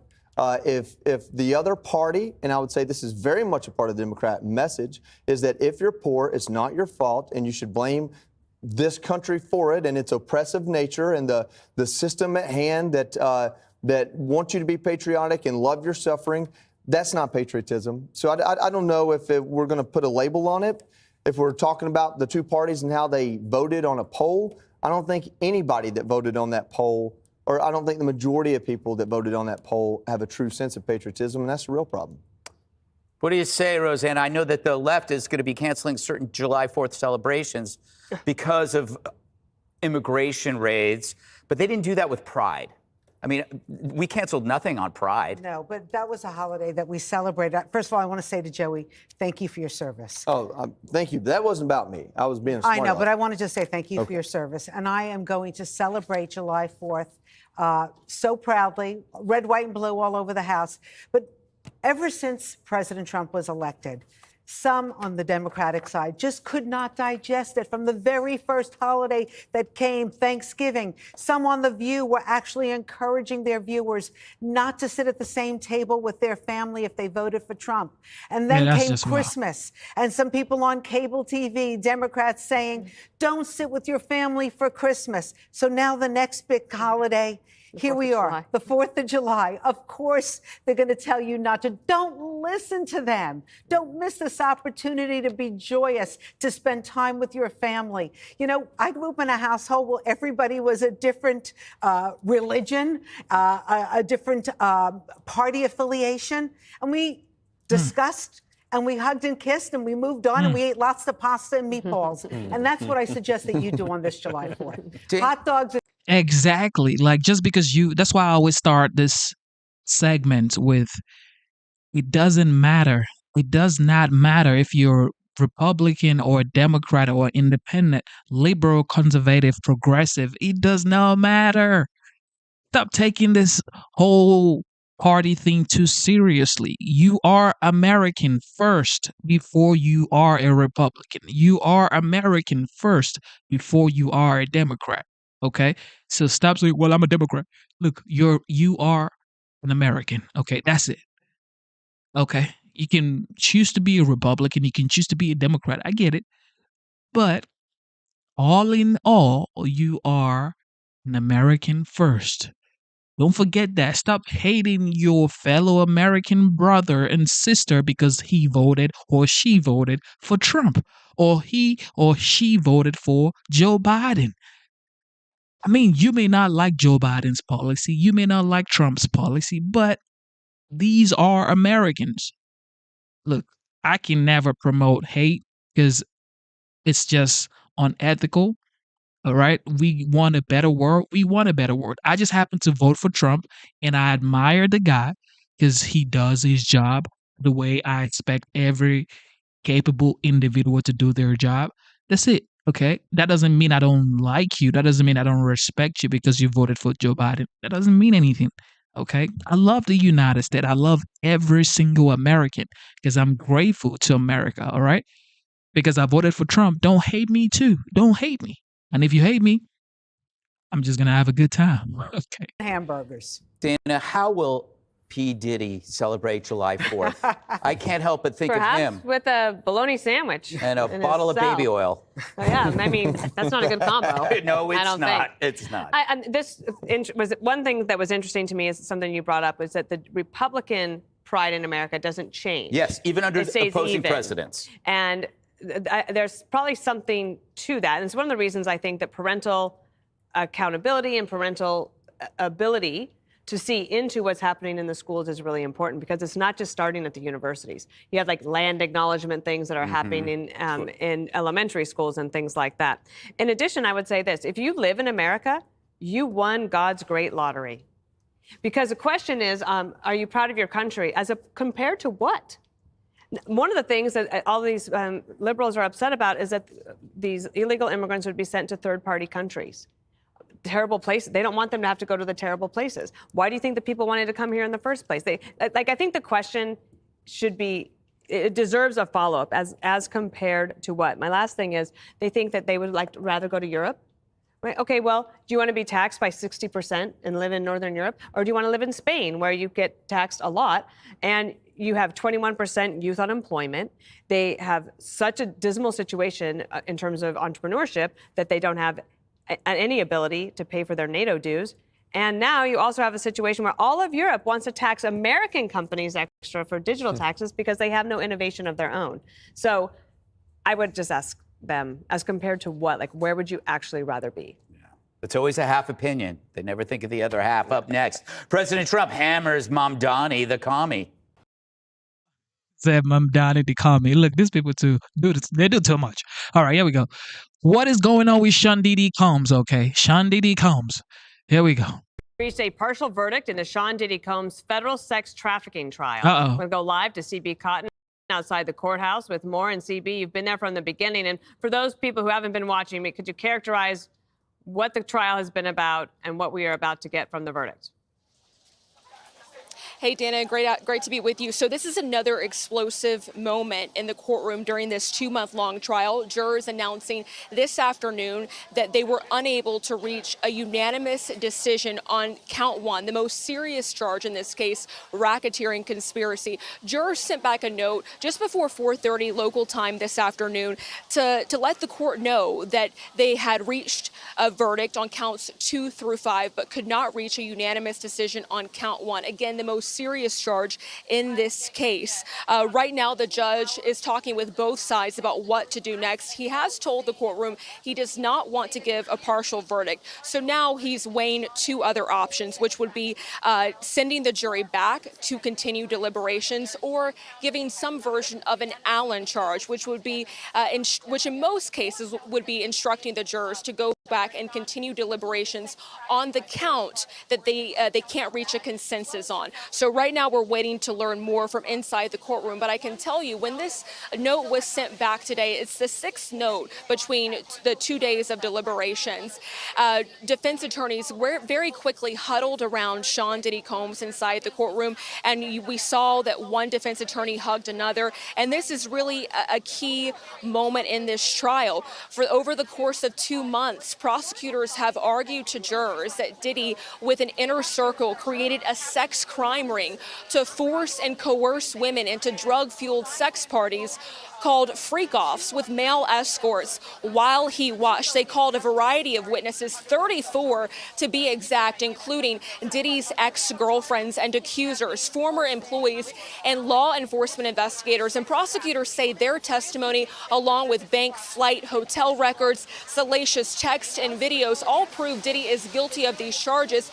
The defense, of course, takes a much different stance. Defense attorney Mark Agnifilo, in his closing argument, told jurors this is an exaggerated case, and he repeatedly called it a false trial. He insisted that all the sexual encounters were consensual, and he painted these accusers as women who have agency. In fact, he said about ex-girlfriend Cassie Ventura, he described her as a woman who likes to have sex, and he said good for her. So you just right there, it paints the difference, the stark difference between the arguments in this case. And right now, the latest that we're learning from inside the courtroom is that jurors are unable to reach a verdict on count 1, racketeering conspiracy, the most serious charge. If Diddy were to be found guilty on that charge, he could spend the rest of his natural life behind bars. I'd say the next most serious charge in this case is sex trafficking by force, fraud, or coercion. Now, we don't know how jurors have decided on those charges of sex trafficking, but if he were to be found guilty on those charges, the next most serious, he could spend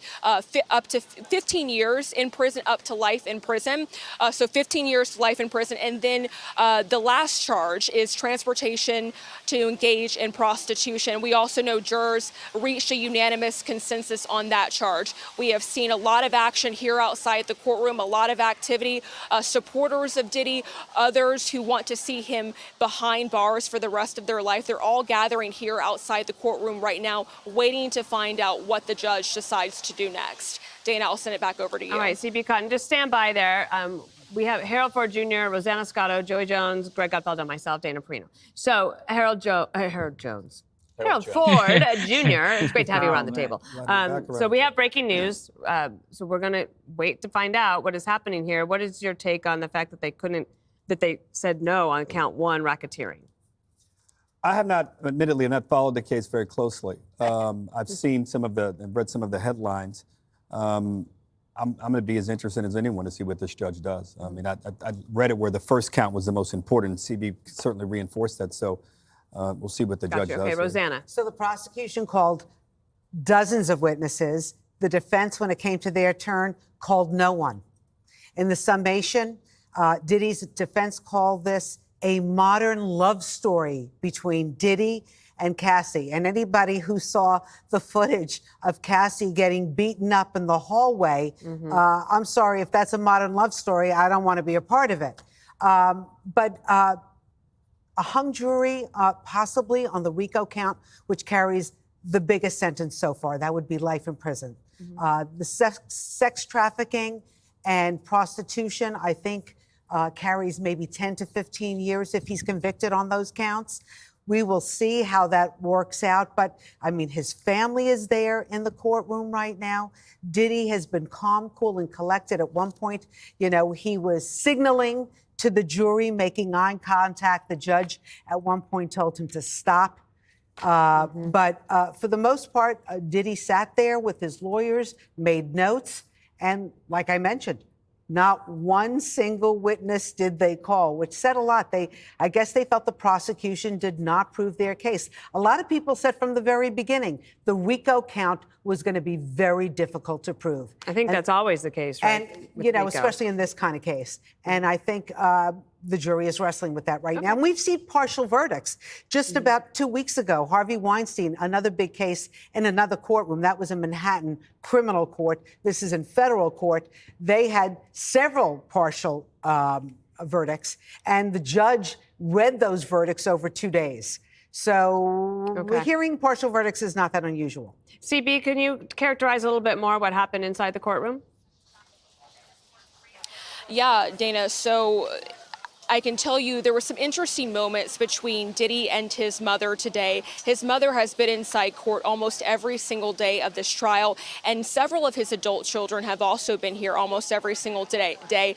So this morning, before Diddy exited the courtroom, he waved to his mother and another family in the front row, and he told his mother to just relax, and he complimented her outfit. And then yesterday, we had one of our several courtroom producers inside who say they saw Diddy lead his family in prayer before deliberations began.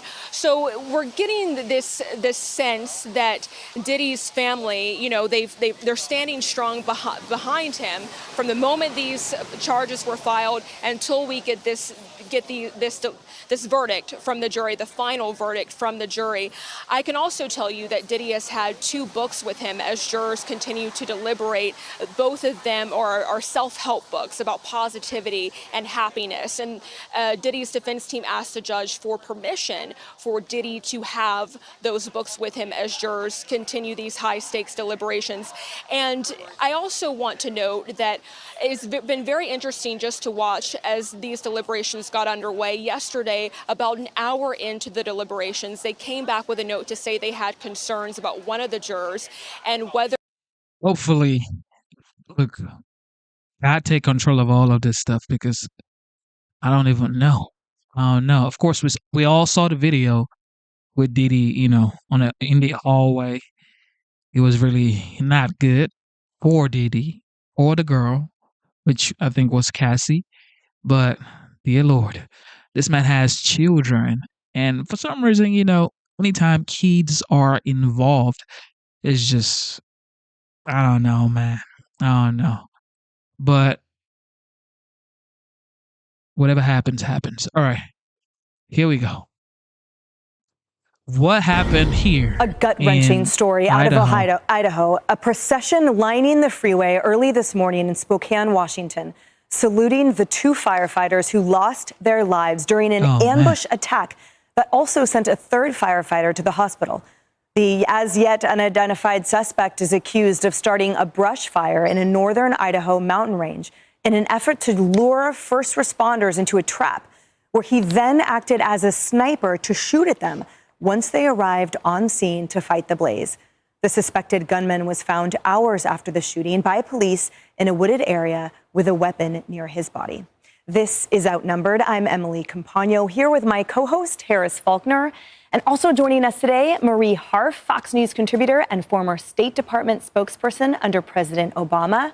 Rosanna Scotto, Fox 5 New York anchor and host of The Underground Economy on Fox Nation. And John Yoo, former Deputy Assistant Attorney General, UC Berkeley Law Professor, and former Justice Clarence Thomas Law Clerk. Now first, let's go to Chief Correspondent Jonathan Hunt, live on the ground in Coeur d'Alene, Idaho, with the latest. Jonathan. Emily, some breaking news for you via the Associated Press, which is now reporting that law enforcement officials are telling them that the identity of the gunman in this tragic incident is Wes Rowley, as the Associated Press reports it. We believe he is in the region of 20 years old. We do not know anything else about that alleged gunman at this point. Meantime, investigators, of course, still trying to piece together everything that happened here. Last night, the bodies of the two firefighters who were killed were removed from the mountain here. They were shot dead, having gone to battle a fire around 1:30 p.m. Pacific time in the mountains here, but within minutes of arriving, found themselves instead facing sniper fire. A hidden sniper opening fire on them, prompting a frantic emergency call from another firefighter. Listen here. We need law enforcement up here immediately. We've got another Coeur d'Alene firefighter down. We've got two unresponsive battalion chiefs, gunshot wounds, multiple gunshot wounds. Two Coeur d'Alene firefighters are down. I'm pinned down. It's clear to me that this fire was set intentionally to draw us in. Police, SWAT teams and FBI agents rushed to the scene, around 300 officers in all, and for some time they continued to take sniper fire, with the sheriff saying it was clearly a trap that was set. Listen to the sheriff. You know, when you have an environment where you don't know where the bullets are coming from because of the trees and the shrubbery and what have you, it is daunting for police officers, let alone firefighters who are there just to put out the fire. So it's very, very difficult.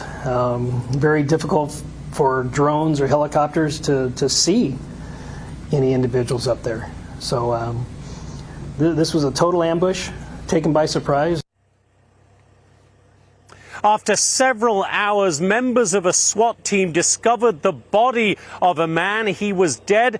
There was a weapon nearby. And at that point, the sheriff declared that there was no longer a threat. And just to repeat the breaking news, the Associated Press reporting that the shooter has been identified to them by law enforcement officials as a young man called Wes Rowley. As for the condition of the wounded firefighter who was also evacuated from the mountain, he went through emergency surgery last night. The sheriff at that point described him as fighting for his life. We are told this morning that he is in stable condition. One small piece of good news in this terrible tragedy. Emily? Indeed. Thank you so much. Rosanna, I cannot imagine a worse scenario than our brave first responders rushing to a fire to put it out and just ambushed, totally unprotected, and now to learn that likely the fire was started to lure them in. It's just abjectly terrifying. So, Emily, you know, I'm glad they have the suspected gunman in custody, or he's now passed. I don't care about him.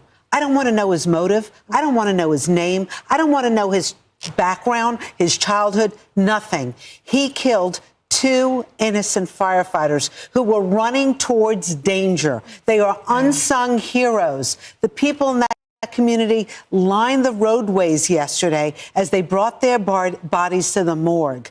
I don't want to know about this guy. I want to know more about those unsung heroes. That's who I want to know about this morning. Yeah. Harris, I spoke with a few of my friends there in the Pacific Northwest who are part of the firefighting community, and they are just absolutely devastated and in shock. This is totally unexpected.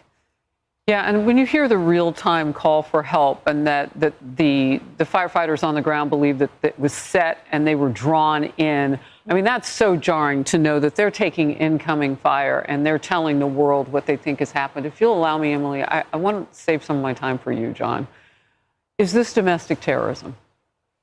We don't know yet. I think what we need to have is a full investigation. Unfortunately, we have to know everything about him and his background. In the short term, we need to understand, is it terrorism? Is anybody helping him?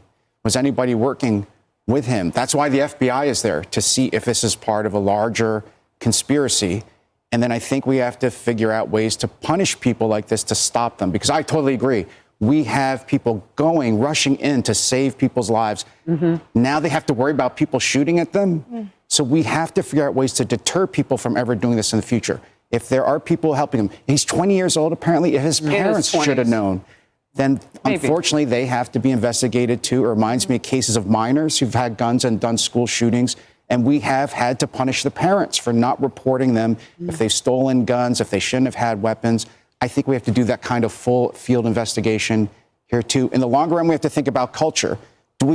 Shouldn't people be condemning the shooter and praising the firefighters? Right. All of that is We're going to talk, I think, later about people who won't condemn terrible speech. At the very least, our politicians should be able to condemn this kind of conduct. Well, and you hit the reason why I asked that question. Are there add-ons legally if it's a certain category of crime? And you're right, it's too soon to know, but you answered that. Yeah, so we know that there will be, depending on what this is. Yeah, and there's always enhancements that can be put on line and weight and the like. And I note, too, first of all, it's a smaller community there, Coeur d'Alene, Idaho. It's rural. It's a tight-knit community. And the first responder community is still reeling from the loss from the deaths there to the firefighters from the fires a few years ago. So this is a community that is still suffering from that. And then to have an ambush occur, it just absolutely defies logic, and it really shocks the conscience, Marie. Emily, I agree. That was the first thing I thought of when I saw this. Think about what the firefighting community has been through in Idaho, in California. Just think about the LA fires last year. Obviously a different area, but it's one community having been through so much devastation. And fires are getting worse. We know this just on their own in the West. And then to have one set on purpose to hurt them, I agree with you. It's shocking. And I agree with John. We need to know why he did this. We need to know the motive. We need to know how to prevent other people from doing it in the future. And, the investigation is continuing. I'm glad the FBI is. I also think that more rehabilitation centers needs to be opened. Mental health for men and women needs to be open more and more. Okay, because a lot of Americans are going through crazy mental issues that really, no matter how hard you try to talk to them or whatever, they just need real, genuine help. Okay, sometimes people need professional help with their mental. Okay, so sometimes they don't know what they're doing. It's just mental craziness. And really, sometimes you just pray for these people, because it's like, what are you thinking about? Starting a fire to do something that stupid. That's definitely someone who has mental issues. In my opinion, okay, this is my opinion, allegedly, someone who has mental issues. So I believe the United States needs more mental health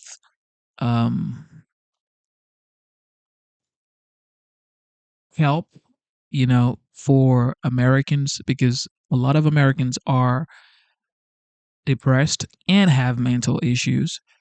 So, and that explains the crazy division going on, because if everybody's sane, we wouldn't care if you are left or right or whatever, okay? But you have people who actually hate you for being on the left. We have people who actually hate you for being on the right. So I think that's a mental issue. Yeah, that's a mental issue.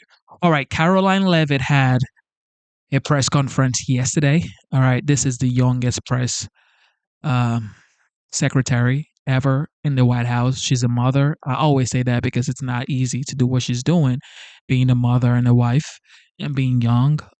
Yeah, it's commendable. Here we go.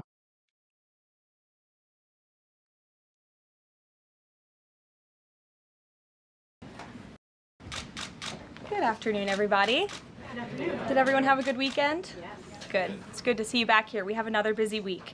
On a scheduling note, tomorrow, President Trump will travel to the great state of Florida to attend the opening of a new illegal alien detention center located at Dade Collier Training and Transition Airport alongside Secretary Kristi Noem, Governor Ron DeSantis, Congressman Byron Donalds, and other state and local leaders. We hope to see many of you there.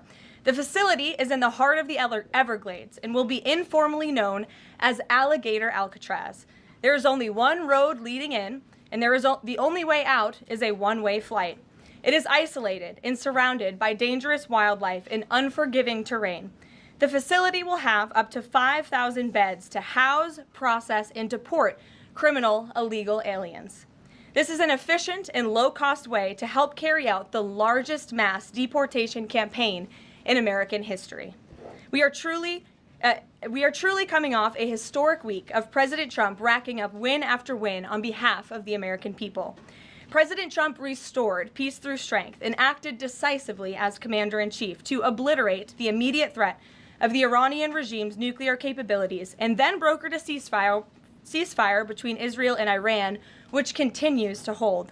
Then, the president traveled to the Netherlands and achieved a monumental win for the United States and the NATO alliance by getting our allies to dedicate 5% of their GDPs to military spending. As a result of President Trump unleashing American energy dominance, summer gas prices are at the lowest they have been in 4 years, heading into the July 4th week. And with the incoming Trump economic boom, the stock market continues to roar back, with the S&P 500 and the NASDAQ both hitting record highs. And on this point of an economic boom, I bring to you original correspondence from the President of the United States to our Fed Chair, Jerome Powell. As the president has consistently stated, the American economy is booming. And there were so many economic analysts who said that this president's policies would drive our economy down, when in fact we have seen the opposite. We've seen a massive deregulation campaign take place. We've seen inflation completely diminished from where it was under the reckless spending and the bad policies of the previous incompetent administration. I would remind the Fed chair, and I would remind the entire world, that this is a president who was a businessman first, and he knows what he is doing. He has a proven economic formula that worked in his first term as president, and it is working again. The one problem that remains is high interest rates for the American people. The American people want to borrow money cheaply, and they should be able to do that. But unfortunately, we have interest rates that are still too high. So the president sent this note to the Fed chair today. And if you look at this chart, this is a chart of all of the interest rates of many countries throughout the world.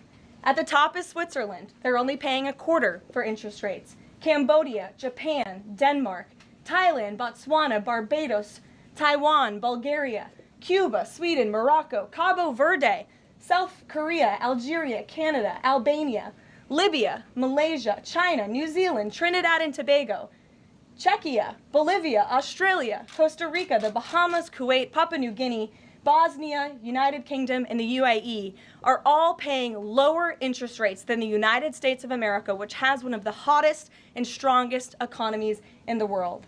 The president sent this note to the Fed chair. It says, Jerome, you are as usual too late. You have cost the USA a fortune and continue to do so. You should lower the rate by a lot. Hundreds of billions of dollars are being lost, and there is no inflation. And the president is right. There is historically low inflation thanks to his policies. And we will continue to drive down the cost of living in this country for Americans. We will continue to deregulate. And it's also incredibly important that we pass this one big, beautiful bill, which is the largest tax cuts in American history. And that's why the White House and the president himself have been in touch with lawmakers all weekend long to get this bill passed. And they are working very hard to do so. It remains a top priority for the president. And this bill has exposed the clear differences between Republicans and Democrats in 2025. The Democrats are doubling down on craziness and radical policies that are undermining the very fabric of our country. Just look at the Democrat nominee for New York City Mayor, Zohran Mamdani. He's a Democrat socialist, really a communist, who proudly calls to defund the police, peddles anti-Semitism, praises pro-Hamas groups, wants Israel abolished, and believes wealthy Americans should not exist. Those are his words, just as recent as this weekend. Meanwhile, under President Trump's leadership, Republicans are fighting tirelessly for everyday middle-class working Americans who re-elected this president. And we're carrying out a revolution of common sense. And all of that is packed into this one big, beautiful bill. It delivers the largest middle and working class tax cuts in U.S. history. It keeps America safe by funding the largest ever one-time investment in border security. It's enough to reverse the Biden border invasion. And every single Democrat is against that, against securing our border and deporting millions of criminal illegal aliens. The One Big Beautiful Bill also strengthens and protects Medicaid benefits, despite what Democrats are saying, for eligible American citizens who rely on it, like pregnant women, children, seniors, and people with disabilities, by eliminating waste, fraud, and abuse that threaten to destroy this program that was intended for the most vulnerable in our society. And every single Democrat in Congress is against rooting out that waste, fraud, and abuse in blocking the 1.4 million illegal aliens who are currently improperly receiving these benefits that should be going to American tax-paying citizens. The Democrats in Congress are more concerned with defending illegal aliens than they are hardworking Americans. And the Big Beautiful Bill also revitalizes our military and enhances our defense capabilities, protects our country from emerging new threats by funding a cutting-edge missile defense system called the Golden Dome. And as we all know, the One Big Beautiful Bill makes the Trump tax cuts permanent. The White House and the president are adamant that this bill is passed and that this bill makes its way to his desk. Republicans need to stay tough and unified during the home stretch, and we are counting on them to get the job done. So with that, we will take questions. John Fredericks is in our new media seat today. John, thanks for being here. We'll kick it to you. Thank you, Caroline. Let's get to the One Big Beautiful Bill first. It appears now you're going to get at least 50 votes in the Senate. There'll be some amendments.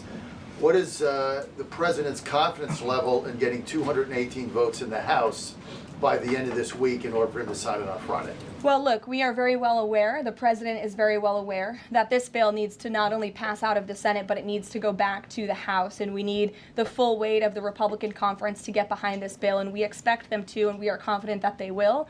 The president has been working hand in hand with Senate Majority Leader Thune and also our House Republican leader, or the Speaker of the House, Mike Johnson, both of whom will be at the White House today to meet with the president yet again. I believe they were here this morning, actually. I have one follow-up. Sure. You outlined Jerome Powell and the note that the president just sent to him. There are many who believe that Powell has been politicized in a lot of different ways. The president has not been shy about acting on things that he believes in. Why not just fire Jerome Powell and put in somebody that is going to lower rates? Why wait?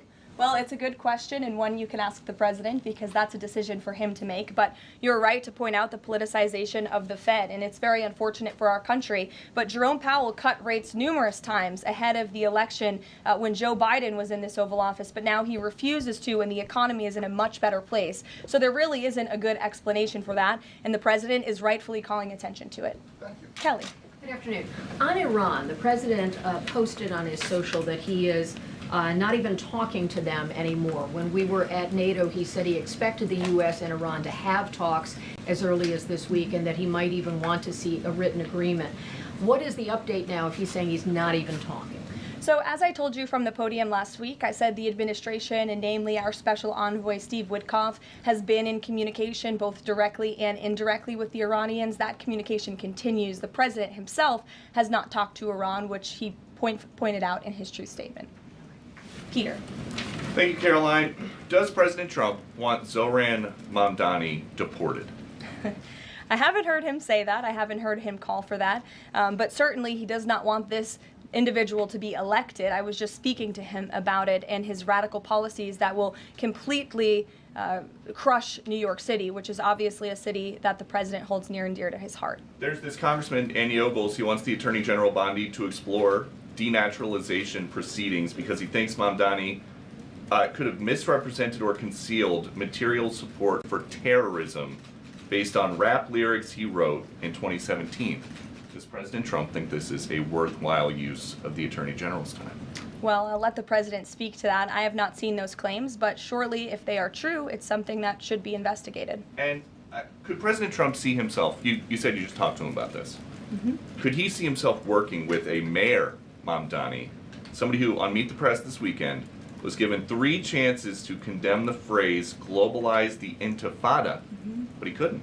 Yeah, look, the president is always willing to work with everyone. He's working with Democrats across the country, Democrat governors, and he said he'll work with people on the far left. He works with Republicans. He works with people in the middle. He wants to do what's right for America, but surely someone who holds these values and is quite literally a communist and condemns every value that makes this country great. Common sense, law and order, low taxes, working hard, and earning your keep in this country.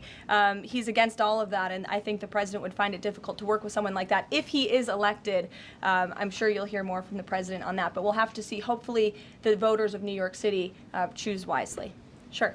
Thanks, Caroline. The president on Friday said that he was hopeful of a Gaza deal within the next week. Can you give us an update on any progress towards that, and on any talks that the White House is having with Israel on that? Sure. Well, I know that Mr. Dermer is in Washington this week to meet with senior officials here at the White House. I also know that this administration is in constant communication with Israeli leadership, and the president himself speaks frequently, as you know, to Prime Minister Netanyahu. But this has been a priority for the president since he took office, to end this brutal war in Gaza. It is because of this president that humanitarian aid is being brought into the region. It's heartbreaking to see the images that have come out from both Israel and Gaza throughout this war, and the president wants to see it end. He wants to save lives. And however, the main priority for the president also remains to bring all of the hostages home out of Gaza. As you know, his tireless effort has brought home many of the hostages, including all of the American hostages who were held there. So he wants to see both things happen, and we're continuing to work very hard to do those things. Sure. Yeah, thanks, Caroline. What is the White House's response to Senator Tillis's criticism articulated from the Senate floor yesterday, in which he said passing the big, beautiful bill would betray President Trump's promise to protect Medicaid? Well, he is just wrong. And the president and the vast majority of Republicans who are supportive of this legislation are right. This bill protects Medicaid, as I laid out for you, for those who truly deserve this program, the needy, pregnant women, children, sick Americans who physically cannot work. And what it does is it ensures that able-bodied Americans who can work 20 hours a week are actually doing so, and that will therefore strengthen and protect those benefits for Americans who need it, as well as cutting out the waste, fraud, and abuse, as well as getting 1.4 million illegal aliens off of the program. So all of those measures are actually going to protect it for those who need it.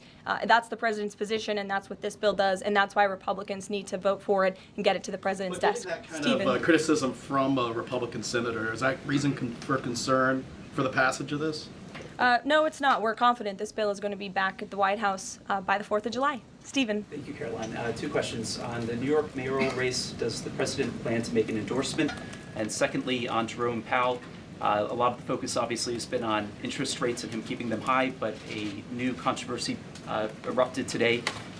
My colleague first reported that he's facing Chairman Jerome Powell is facing accusations of lying to Congress, which is a potential crime, about luxurious details of the Fed's $2.5 billion renovation project.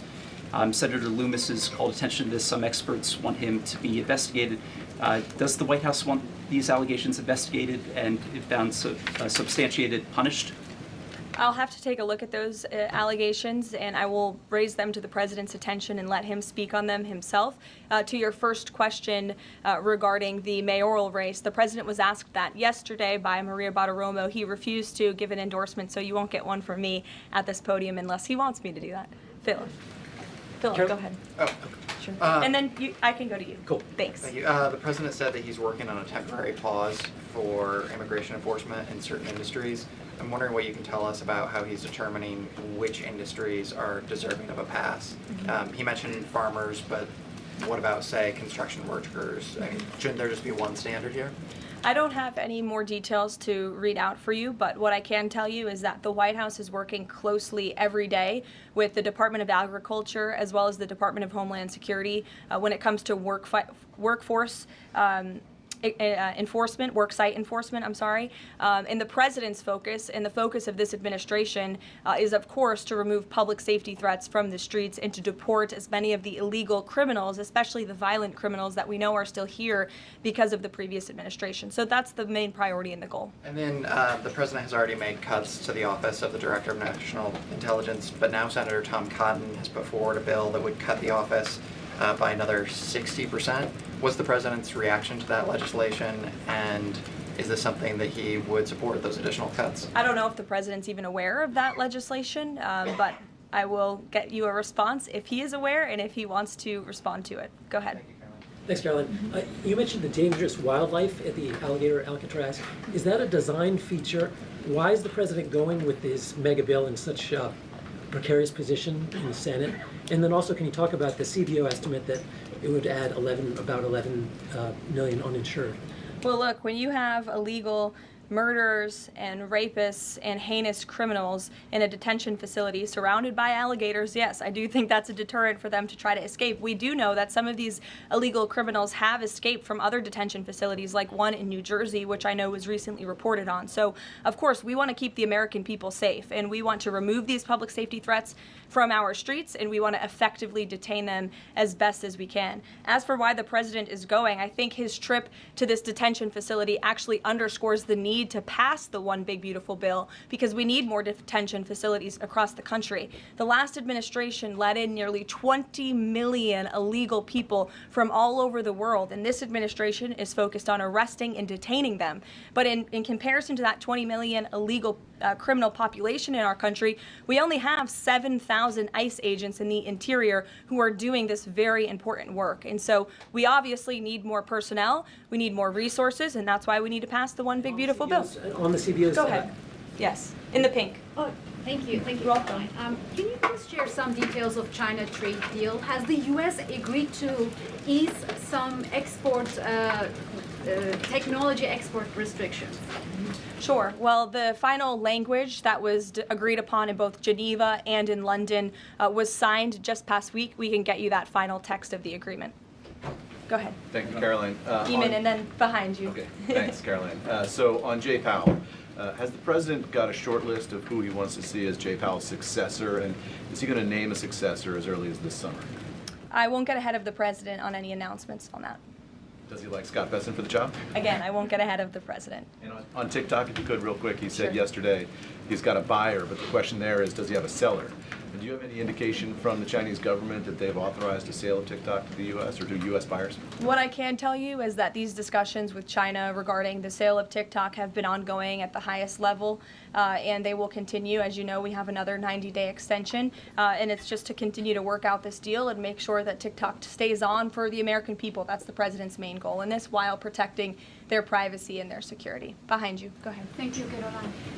The president has been calling for a deal in Gaza for 2 days and many posts. Who is blocking the deal? And one other thing, when he posted on Netanyahu's trial, also he said it interferes with the negotiations on Iran and on Gaza. What did he mean by that? I'm sorry, to your second question? When he posted about the Israeli Prime Minister trial, Yes. he said it interferes with the negotiations on Gaza and on Iran. What did he mean by that? It interferes because it physically and logistically was interfering. The prime minister was slated to go to court last week when he's in the middle of negotiating a peace deal and bringing hostages out of a war-torn region. And so the president was simply, I think, emphasizing his empathy that he has for Bibi Netanyahu and seeing him go what he's going through with his own judicial system in the state of Israel. Clearly, the president knows that very well. He, too, was a victim of a judicial system that was trying to put him in jail, as you all know. You all covered it. But President Trump prevailed. That's why he's back in the Oval Office, and he believes that Bibi Netanyahu is a great leader for the people of Israel. The president just worked with him closely to end that 12-day war and to obliterate Iran's nuclear facility, to take out that imminent threat, not just to the state of Israel, but also to the United States of America and the rest of the world. And he believes that Prime Minister Netanyahu should be praised for that. Go ahead. Thanks, Caroline. On the mega bill and the amendment that would limit Medicaid expansion under the Affordable Care Act, does the president want that amendment to pass? The president wants this bill to pass. Meredith. Hey, thanks, Caroline. On trade, we have this looming July 9th deadline coming up. We heard the Treasury Secretary say that he expects to wrap up these trade deals by Labor Day, but when President Trump was asked yesterday about any extensions by July 9th, he said, I don't think that would be necessary. So is the president ruling out any extensions on trade for any nations, even if they're negotiating in good faith? Well, you heard from him directly. He said he did not think that it would be necessary. He is going to set the rates for many of these countries if they don't come to the table to negotiate in good faith. And he is meeting with his trade team this week to do that. Mary. Thanks, Caroline. I just watched a CNN segment on a new app called Ice Block, and it kind of appeared to be promoting this app where you can tell people where ICE agents are. Given the recent rise, An app that tells people where ICE agents are? Yes. And given the rise, I believe 500% increase in assaults on ICE agents, I wanted to see if you could comment on that and why CNN would be promoting such an app. Well, it's a very good question. I'll have to go back and watch the clip myself, but surely it sounds like this would be an incitement of further violence against our ICE officers. As you know, as you stated, there's been a 500% increase in violence against ICE agents, law enforcement officers across the country who are just simply trying to do their jobs and remove public safety threats from our communities. And that's something we as Americans, including journalists at CNN who live in many of these cities where illegal aliens are hiding and were let in from the previous administration, should be very grateful for. So we haven't seen the clip. We'll take a look at it, but certainly it's unacceptable that a major network would promote such an app that is encouraging violence against law enforcement officers who are trying to keep our country safe. Caroline, Shelby. I just wanted to get a clarification on the Senator Rick Scott's amendment. It sounds like the president is agnostic about whether it's attached. Is that accurate? Look, I'm not going to get into the details of the discussions that are ongoing right now, but the president wants these senators to come to a conclusion, to get this bill back to the White House as soon as possible and make sure that it's a piece of legislation that can make its way back through the House as well. So obviously there's some ping-ponging between both sides of Capitol Hill right now, but that's why Senator Thune and Speaker Johnson are working with the president in lockstep every step of the way. In the back, News Nation, go ahead. Thanks, Caroline. The president did and then in front of you, yes. In front of Sure, I'll take both of you. The president did announce last week that the trade deal with India is closed and this could happen anytime soon. Are there any roadblocks as of now? Are there any updates on that? And how does the president see this about China's role or its influence in the Indo-Pacific region? Sure, yes. The president said that last week, and it remains true. I actually just spoke to our Secretary of Commerce about it. He was in the Oval Office with the president. They are finalizing these agreements, and you'll hear from the president and his team, his trade team, very soon when it comes to India. And on China? How do we counter China on that front? Yes, I mean, look, India remains a very strategic ally in the Asia Pacific, and the president has a very good relationship with Prime Minister Modi, as you know, and he will continue to have that. Go ahead. Thank you, Caroline. On the reconciliation bill, Senator Tillis from the floor yesterday seemed to suggest President Trump was getting bad counsel on the effects of the bill. Is President Trump aware of the analyses, and there are several of these, that suggest if rural hospitals potentially close, if there are Medicaid patients in the millions that become ineligible for that? Yes, and that claim is just simply untrue. Rural hospitals comprise 7% of all hospital spending on Medicaid, and that illustrates that they have not benefited from the massive increase of waste, fraud, and abuse under the Biden administration. So this bill strengthens Medicaid. It will protect those benefits that hardworking Americans need, and that's why the president wants this bill to pass. The senator was wrong. The president put out a Truth Social post addressing it, and then the senator announced he's no longer running for office anymore. So I think that case has been closed, and the White House is continuing to focus on getting this legislation to the president's desk for his signature. Go ahead. Yes, you. Yeah, thank you so much. Well, you and then you. There's confusion here. A question on Syria. Go Has ahead. the Syrian government get back to you that they are ready to join the Abraham Accord? Is there any discussion with the Syrian and Israeli government for having a security agreement? Is the first question. And the second question, what's the end goal for talking with the Iranian? Is that only focused on the nuclear program, or they are willing to speak about other issues like the proxy groups and ballistic missiles, or even trade with Iran?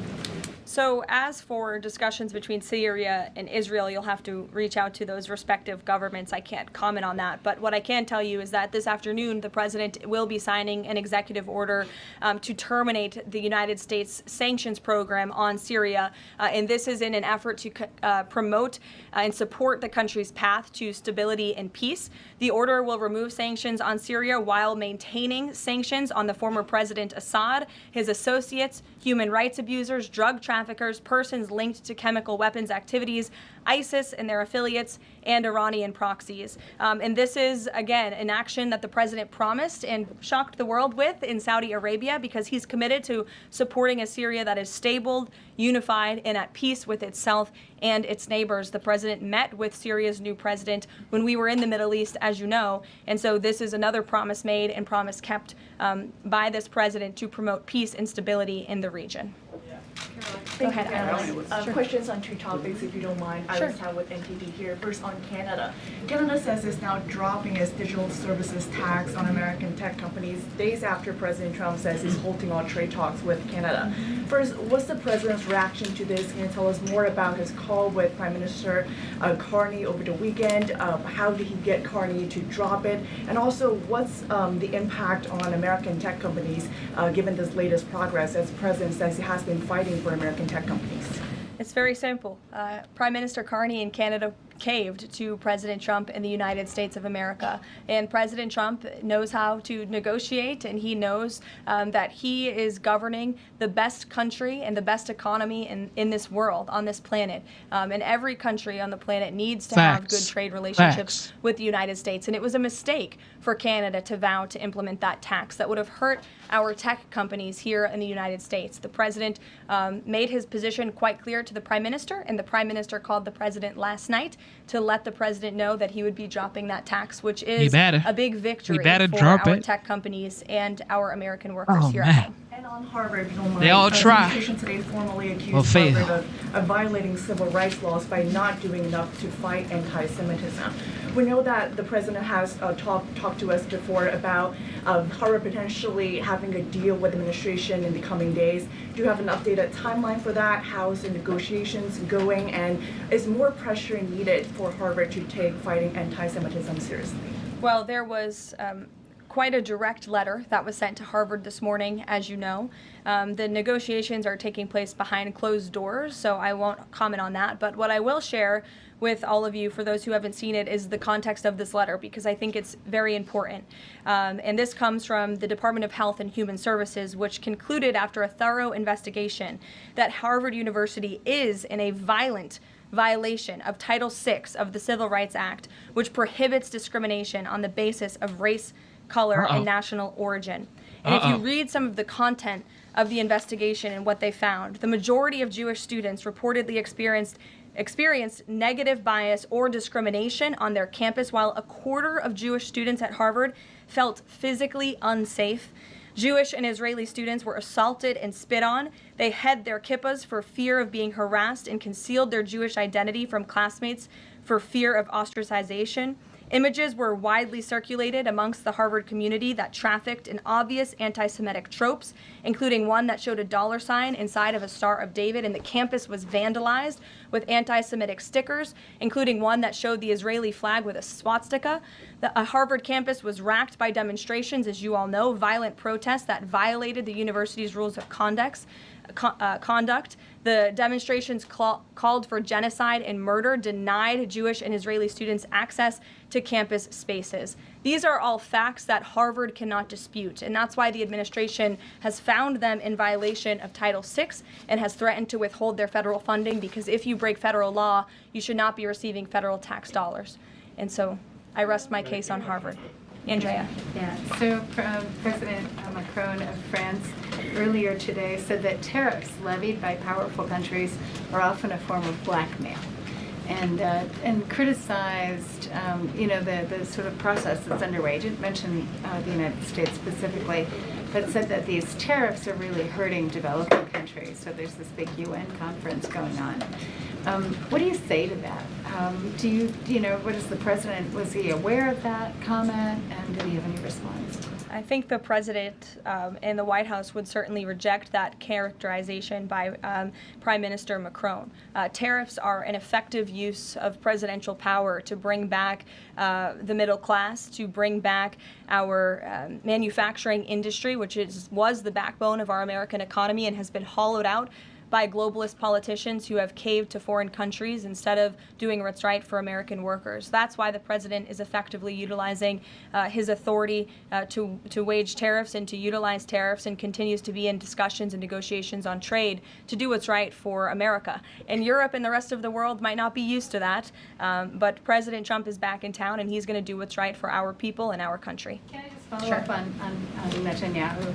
So there's a report in Israeli media that the Prime Minister will actually be here, that Netanyahu will be here today meeting with the President. Can you confirm that? I don't believe Prime Minister Netanyahu is here today. I think you guys would know about that by now. Unless there's something going on I don't know about, but I don't believe he is. I do know he has expressed interest in coming to Washington and meeting with the President, and we are working on a date for that. I do not believe it is today, but that would be fun. You never know in this White House, let's be honest. Go ahead. Thanks, Carolyn.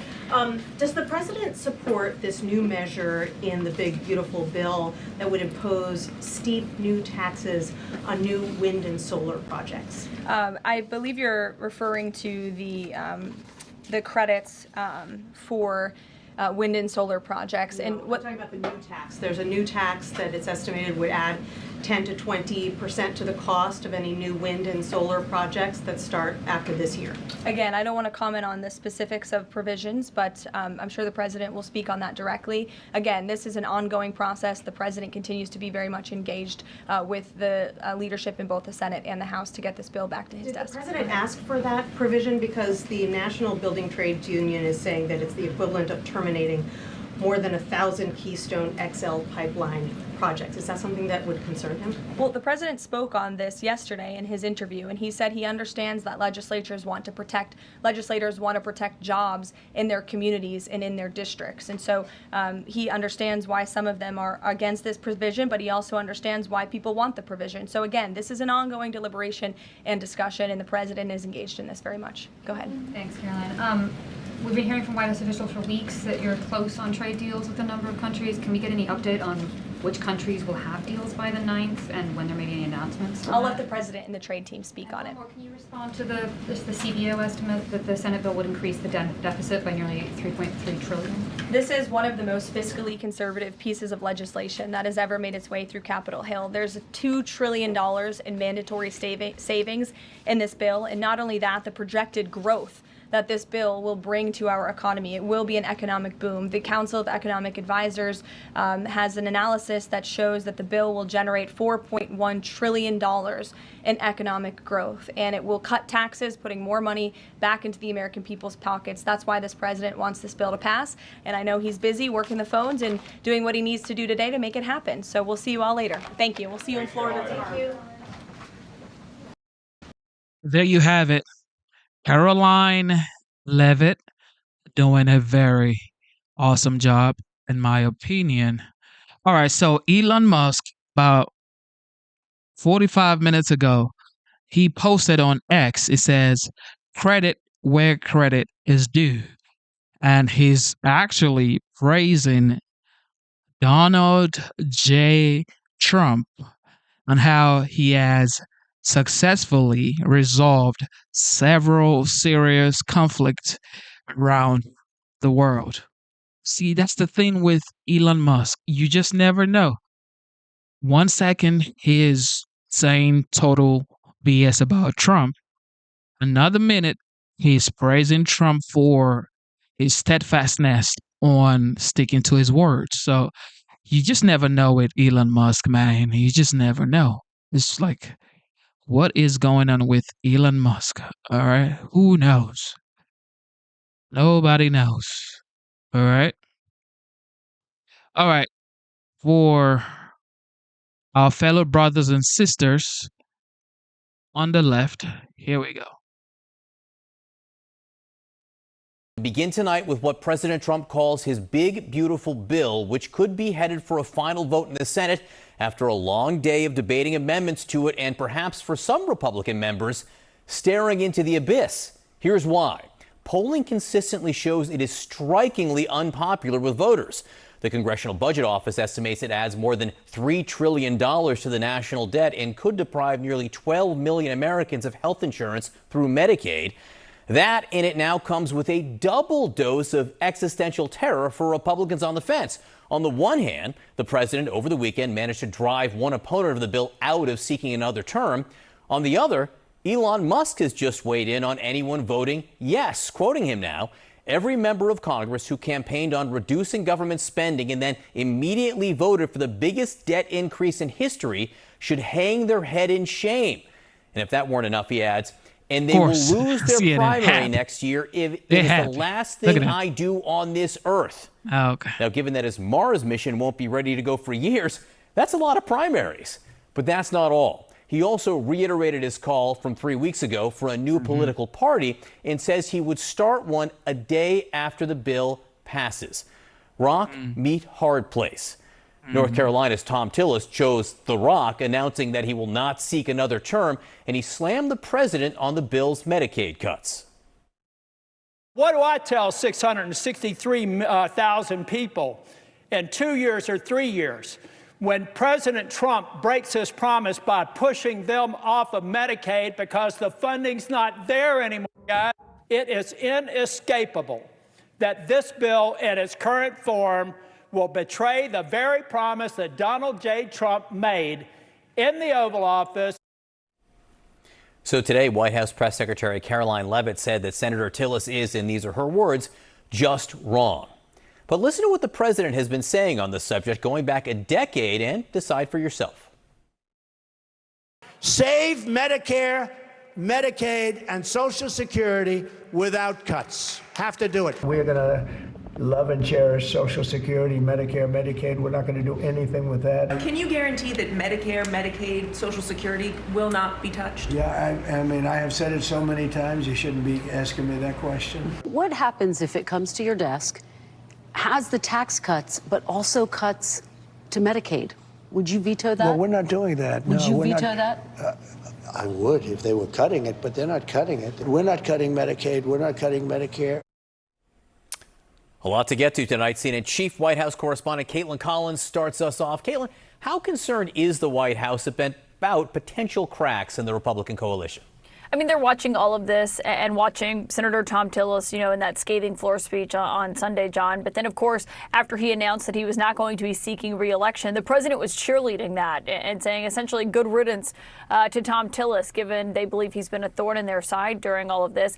And John, obviously, when they look at this overall, and I've been talking to White House officials about what they think is ultimately going to happen here, they do think this will pass. They don't think Republicans are going to defy the president on his signature legislation, as big and sweeping as it is, and with those potential cuts. The question is how long it's going to take to get this through, to get this done. And that's what they've been watching, obviously, very closely at the White House. But with Senator Tillis there, as he's coming out and he's saying that the president is being misinformed by his advisors on what is actually in this bill, and that it's going to make him essentially go back on the promises that you just heard him say there about not interfering with people's Medicaid benefits. I mean, the White House is just flatly rejecting that and arguing that it's wrong. But I think you have to look at, with Tillis's decision yesterday to say he's not going to be seeking re-election, he doesn't really have a lot to lose here in terms of why he is speaking out and why he is saying that, or any incentive to say something that he doesn't actually think could put Republicans in peril. And so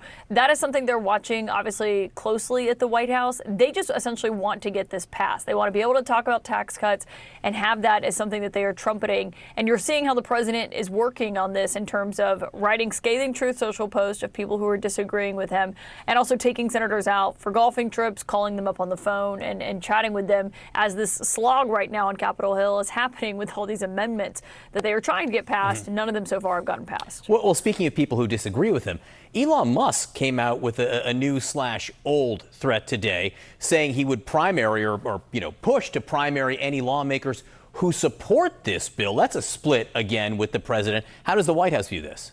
Well, Man, it's he will interesting do nothing. because a few White House officials were surprised that he came out today and said this, given he had gone largely quiet on his criticisms of the president and of legislation that he's trying to get passed. He had actually come out and said he regretted some of the things he said about Trump when they were sniping back and forth at one another previously. And so now to look at this, what he's saying, I mean, he's going after this and saying Democrats and Republicans are both in the wrong here. A new political party needs to be formed, that all of Washington, he says, is in agreement more than they are in disagreement, and threatening to primary Republicans who vote yes on this. Obviously, John, that is a lot of Republicans who are likely expected to vote yes on this that he's saying that he would be going after. But he's essentially trying to highlight what he says is the criticism of Republicans who complain about big spending in Washington and then are about to vote on this, given the estimates that we've seen, including from the budget office this weekend, of just how much this is going to add to the deficit. Yeah, that's a lot of primaries. He better have deep pockets. Kaylin Collins, thank you very much. And of course, Can you imagine CNN happy? They are so happy. Whew. All right, Jake Tapper.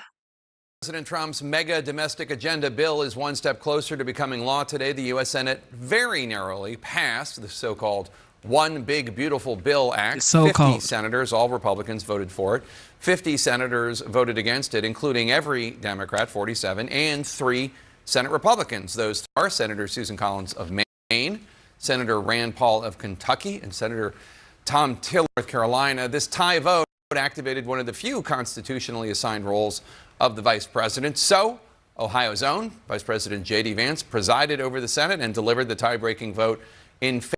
All right, so for some of you who do not know that President Trump actually sued CBS and Paramount, and now they are actually awarding him millions of dollars. Look, Trump has won so much that it's like, at this point, just throw in the towel, man. Just throw in the towel. He keeps winning and winning. It's like, what else? More millions of dollars to the OG. He won. Favor of the One Big Beautiful Bill Act. He also took to Twitter to extol its virtues, mainly, he said, for reducing illegal immigration, downplaying, quote, everything else, including, quote, the minutiae of the Medicaid policy is immaterial compared to the ICE money and immigration enforcement provisions, unquote, according to the vice president. This, as the bill will leave more than 15 million people in the U.S. without health insurance, according to CNN's analysis of previous Congressional Budget Office numbers and the updated bill. You see, like the way they systematically say what they say. Oh, this bill will leave 15 million people without health care. And they say, according to who? Listen to this.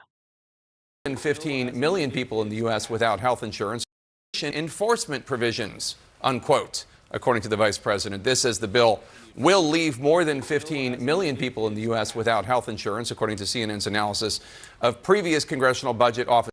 This is forwarding, ladies and gentlemen. It will leave 15 million Americans without health care, according to CNN analysis. Who is CNN? Numbers and the updated bill text. So, what happens now? Since the Senate made changes to the House bill, it has to go back to the House for approval. That vote is expected tomorrow morning, but Senate Republicans acknowledge passing it could be complicated, and in the current 220 Republicans to 212 Democrats makeup of the House, Republicans cannot afford to lose more than 3 votes. Some House Republicans say they can't get on board with the significant changes the Senate made to Medicaid.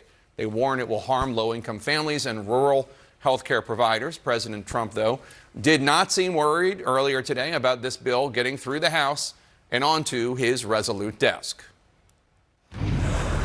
It's a great bill. There is something for everyone, and I think it's going to go very nicely in the House. Actually, I think it will be easier in the House than it was in the Senate. Discuss with our panel. T.W. Arrighi, Republican strategist. Trump today downplayed the concerns of Americans losing health insurance because of this bill. Take a look. You've promised not to cut Medicaid, said this is all just targeting waste, fraud, and abuse. Are you saying that the estimated 11.8 million people who could lose their health coverage, that is all waste, fraud, and abuse? No, I'm not saying that. I'm saying it's going to be a very much smaller number than that, and that number will be waste, fraud, and abuse. And if you look, they took a much more liberal stance on the Medicaid situation than they could have. There are concerns, as I don't need to tell you, TW, that the Medicaid changes will hurt voters and could hurt the Republican Party come midterms. What do you think? There is no doubt that there is a threat of that. As I've said at the very most macro level, anytime you touch Medicaid, Medicare, Social Security, it comes with a massive risk. Remember George W. Bush in 2005. And I think today, with hindsight, we'd be like, man, I wish we passed that bill. It would have helped the Social Security Administration quite a lot. The partial privatization you're talking Yes, about. correct. George W. Bush expanded Medicare, though. Sure. And I think a lot of the Medicare expansions we're dealing with in this bill. Sure. And the 2 points that the Republicans have been trying to make, Thune, Johnson, and Trump, are this is more of a protection of it moving forward by making sure that the 1.4 million illegal immigrants are kicked off it, to make sure that there's work requirements that Democrats and Republicans have pushed for decades. And so it will be a political cost to that, but I think Donald Trump believes it's time to move on it if we're ever going to get our debt in line. Of course, it now needs to go through the House. We had on Congressman Don Bacon from Omaha, from your home state of Nebraska, on the show yesterday. And he did not seem convinced that the Senate changes to Medicaid were good ones, that his more moderate, for want of a better term, group of House Republicans would embrace. Take a listen. I think we'll have a hard time passing with some of the provisions that the Senate's put in there. Would you vote no on this version? Well, there's talk with a bunch of folks on the House side that we will modify this portion back to the House instead of back to the Senate. What do you think is going to happen?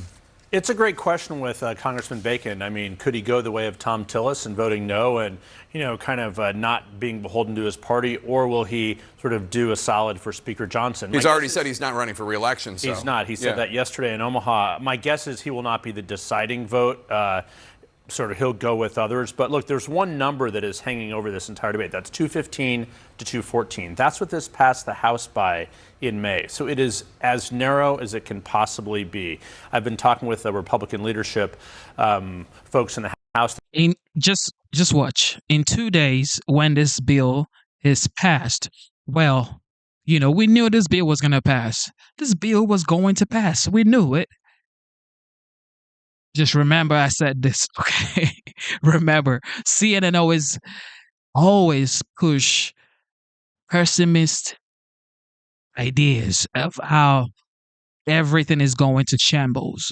And at the end, when it happens, I say, well, we've always known. Just when they told you Kamala Harris was going to be the next president of the United States, as soon as Trump won, well, we knew he was going to win. He was going to win, rather.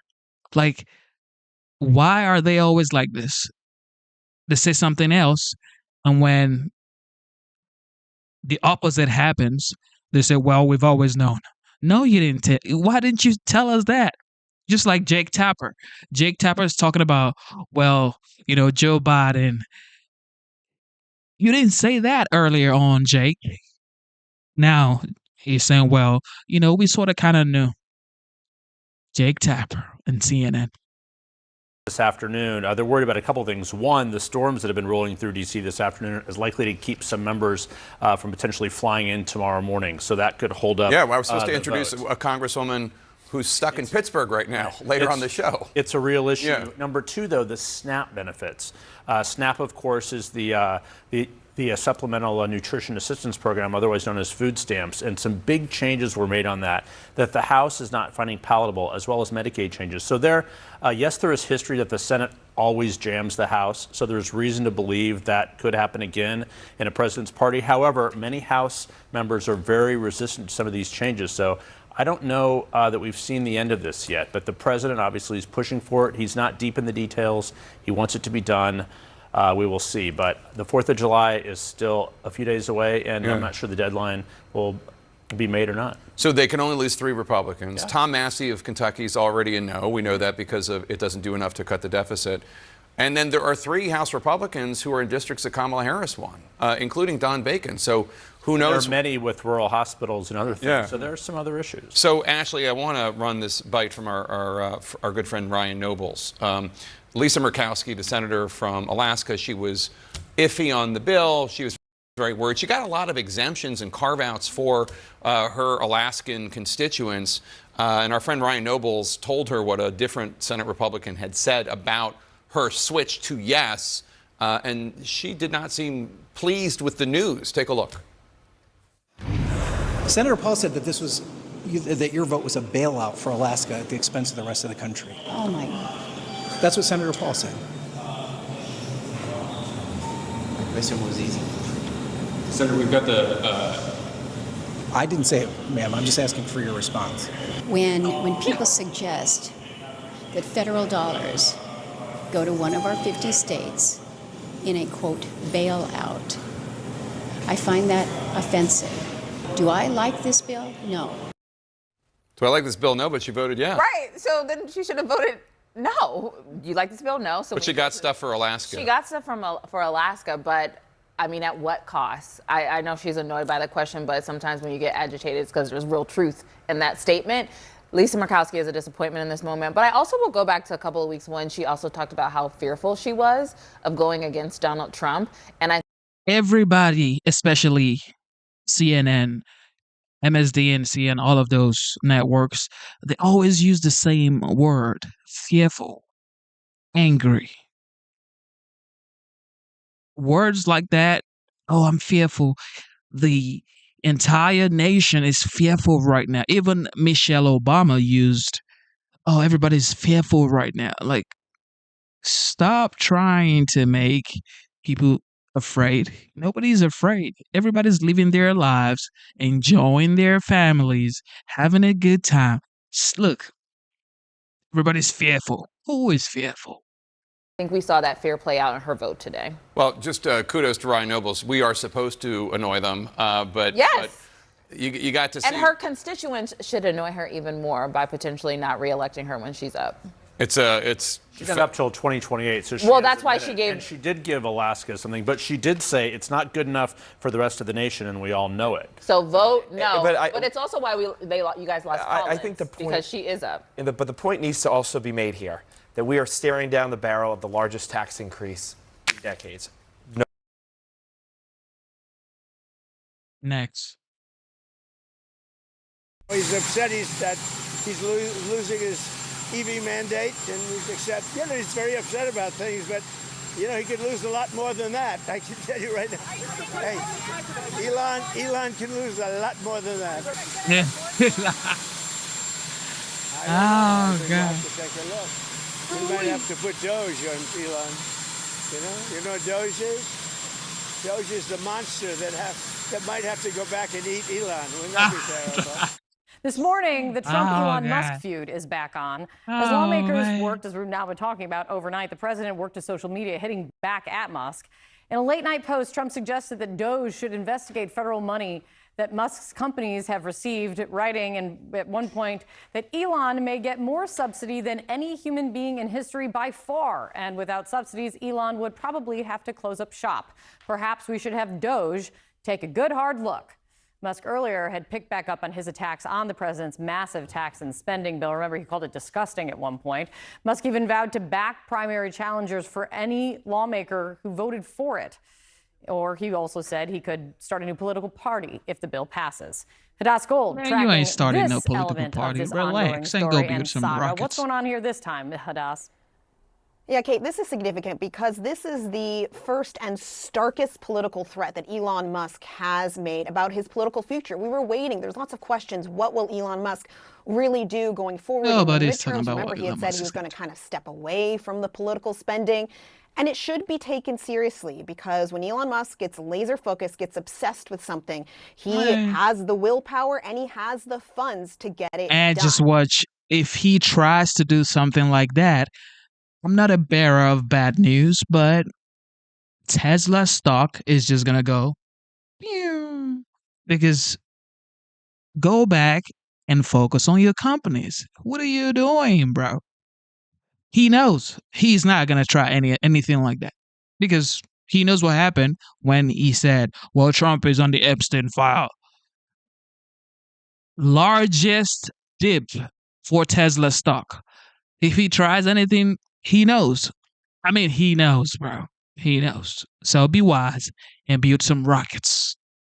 Now, he made essentially two really big kind of threats and promises over the last 12 hours or so. The first, as you noted, he said he will back any primary challenger in Congress who has talked about reducing government spending, but then voted for this big, beautiful bill, saying it will be the last thing he will do on earth. Look at this poster that he said will feature the face of any member of Congress who does this. It shows Pinocchio in flames and saying this is what people will see as they go to vote. And he's already declared the first candidate that he will be backing up. That will be, of course, Representative Massey. Massey was one of the Republicans, of course, to vote against the House version of this bill last month, and he has been President Trump's #1 target so far for Republican primaries going forward. So that, again, puts him on the opposite end of the spectrum for President Trump once again. And then he did promise this. He said that he will create a new political party called the America Party. Remember, his political action committee is called the American PAC. He says if this insane spending bill passes,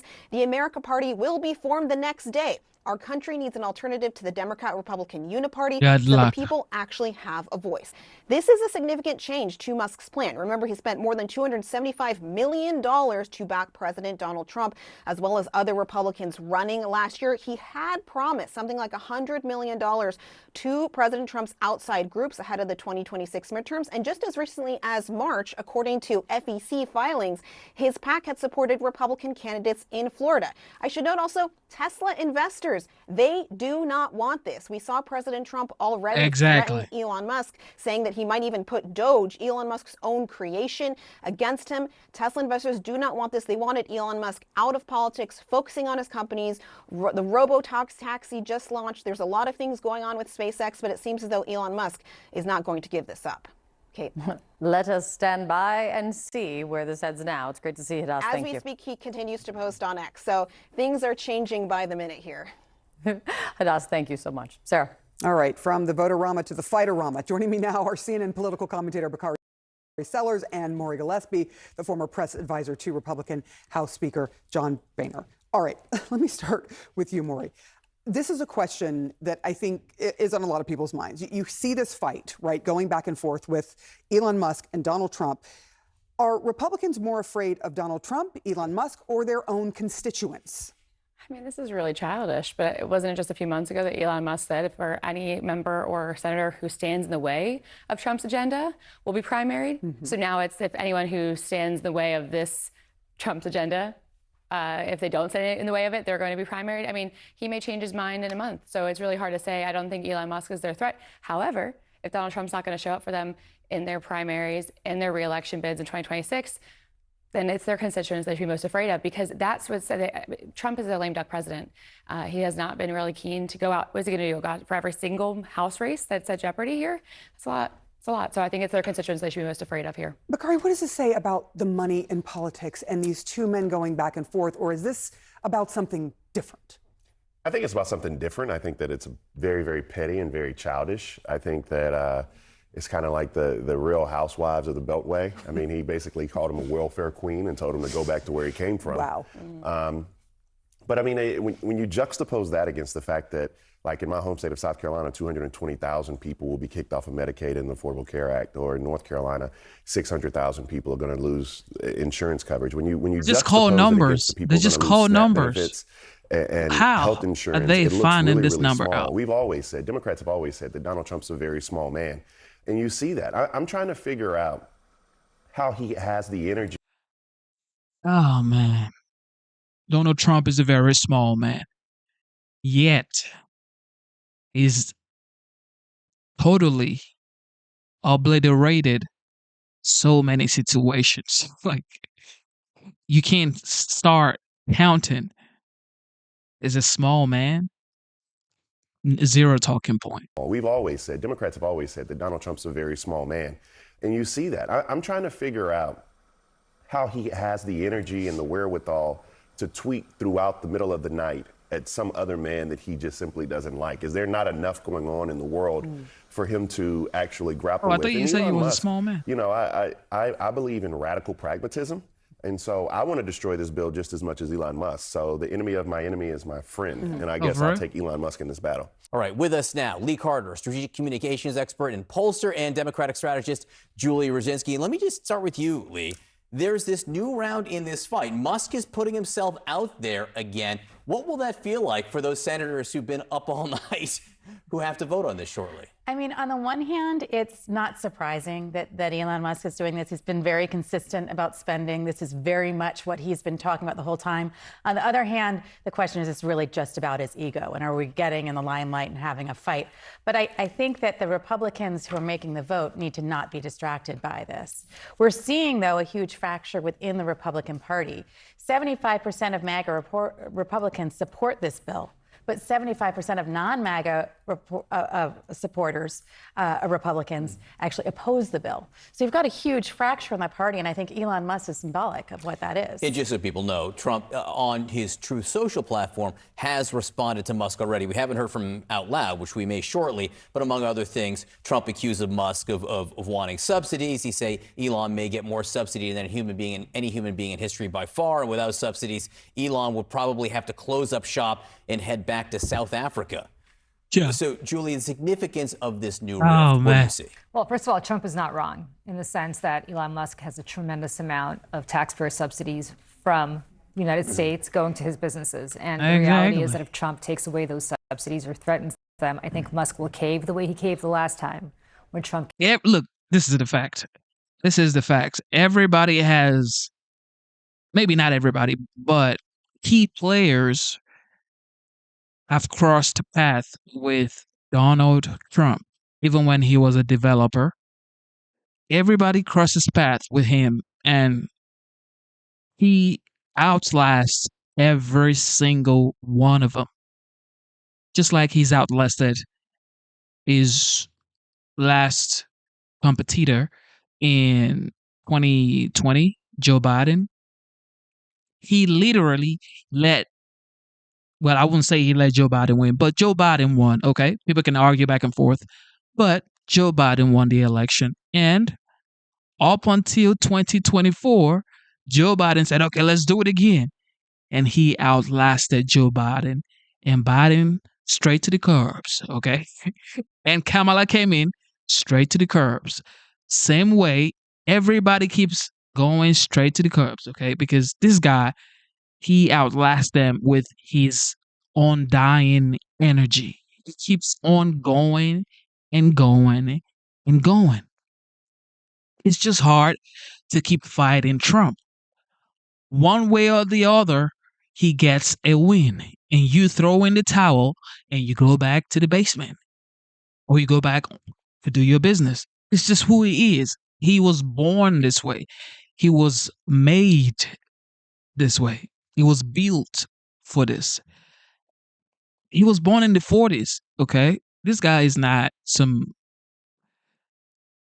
this guy, people like Trump, they fight till the end, like a gladiator. So I don't know who's capable. I don't know who's capable of going toe to toe with that guy, though. Defund and deport. Those are two things President Trump say may happen to his former ally, Elon Musk, after Musk, the richest person in the world, threatened to fund primary campaigns against any member of Congress who votes for Trump's so-called big, beautiful bill. I don't know. I think we'll have to take a look. We might have to put Doge on Elon. Doge is the monster that might have to go back and eat Elon. Wouldn't that be terrible? He gets a lot of subsidies. Trump referring to the billions in federal contracts that benefit Musk's companies. Out front now, Katie Drummond, global editorial director at Wired, and Ryan Mack, a New York Times reporter who covers Musk extensively. He also co-wrote the book Character Limit: How Elon Musk Destroyed Twitter. And Ryan, Musk posted on X, so tempting to... If any of you have read the book, The Art of the Deal, you would understand the kind of mindset Trump operates with. His mindset is totally different. People like this, he works the hardest. He rarely sleeps. He does get some rest, obviously. But while you're there relaxing and having a good time, he's plotting his next move. He's probably like 4 or 5 moves ahead of you. It's just who he is. It's just who he is. Most people are not like him, and that's why at 79 years old, he's moving like this. He's moving with speed, and it's like, how is he getting the energy to tweet or to be on Truth Social at 2 a.m., 3 a.m.? And this is the same guy typing, because the way he's typing, there's nobody else that can type like this. He's the person tweeting and being on Truth Social. So, look, it is what it is. This is who I want representing the United States. That's why I voted for him. Someone who can outlast the enemy, okay? Because United States has so many enemies. We have so many enemies, and that's just the facts. Escalate this so tempting, but I will refrain for now. What do you think? Is he going to escalate? So somebody said Genesis, he didn't write that book. You know that, right? I've never heard of a successful person that the general public say, yeah, they're actually a good person, or they gained their wealth the right way. Name one rich person that you think gained their wealth the right way. Nobody. If you talk about Bill Gates, well, Bill Gates. Talk about Elon Musk, well, Elon Musk. If you talk about, who do you want to talk about? Anybody you talk about, well. So it's like, of course you're going to think he didn't write the book himself. Of course. I mean, what are you going to think? He wrote the book himself? No. You don't even believe he's successful. You don't believe he has attained success. What you guys say is he's bankrupted 6 casinos. He's filed for bankruptcy. So it's like, you don't even believe he's a successful human being. Of course, he didn't write the book according to you. Elon has Twitter fingers, or X fingers now, and he tends to kind of say whatever he wants. So even though he's talking about restraint and refraining from speaking out, I think in time, he'll probably lash out again. He'll probably tweet. He'll probably say something that's going to anger the president. And, we've gone through this cycle multiple times now. This is the only the latest iteration. So, I think we're going to see more for sure. Katie, who needs who more here? Does Musk need the federal government more, or does the federal government need Musk more? Well, look, as much as Elon Musk might hate to hear this, his companies, namely SpaceX and Tesla, rely on the largesse of the federal government, on contracts, on subsidies, on tax credits, not to mention federal regulation, right? When we're talking about Tesla and its ability to roll out, autonomous vehicles in different cities, Elon Musk relies on how regulators decide to treat, autonomous vehicles moving forward for that company and that initiative to be able to expand. So there's no question here that when it comes to the richest man in the world or the president of the United States, the president of the United States has a leg up here. He has the leverage. Yeah. I mean, and Ryan, to be clear, though, SpaceX is the primary ride to the International Space Station. Starlink is critical to the U.S. military and the U.S. government. Usually when you have mutually assured destruction, it stops people from walking up to the line. But these two personalities. Nah. That's not even remotely right. Of course, Starlink is very important, but it's like saying without Starlink, the United States military cannot operate, or they need Starlink. Oh, bro. Come on. This is the United States military. Relax. Can't really seem to help but go there. Does Musk see the logic or the lack of logic in thumbing his nose at someone who can affect the contracts and subsidies of his companies and has the upper hand, as Katie explains there, or is he motivated just more by emotion? I think emotion plays a large part in it for sure. And, you know, I think people have talked to him about the logic of, you know, going against the most powerful person in the world and going head to head with him. At the same time, I do agree with Katie. I think Trump does have most of the cards here, but Elon does have cards as well. He understands that the U.S. government relies on SpaceX to get things into space. You know, $3.8 billion worth of contracts last year alone with NASA. You know, Tesla is a major manufacturer of electric vehicles and employer in the United States as well. So he has cards there that he's willing to play and put forth and challenge Trump. And I think it's going to be a matter of who blinks first.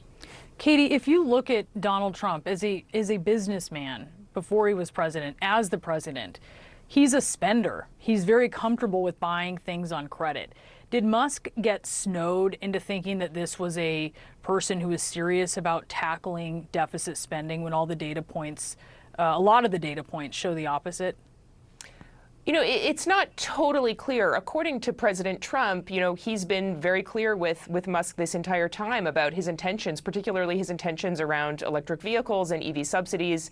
You know, it certainly seems like Elon Musk got into bed, so to speak, with the wrong person. And whatever understanding they may have had several months ago obviously has not worked out in his favor. Ryan, do you think that Musk will do this primary scheme? No, he won't. I mean, it'd be a lot of people to primary for sure. You know, I mean, the whole Republican Party essentially. So, you know, he talks a big game. You know, he's talked about fighting Mark Zuckerberg in a cage once and never followed through.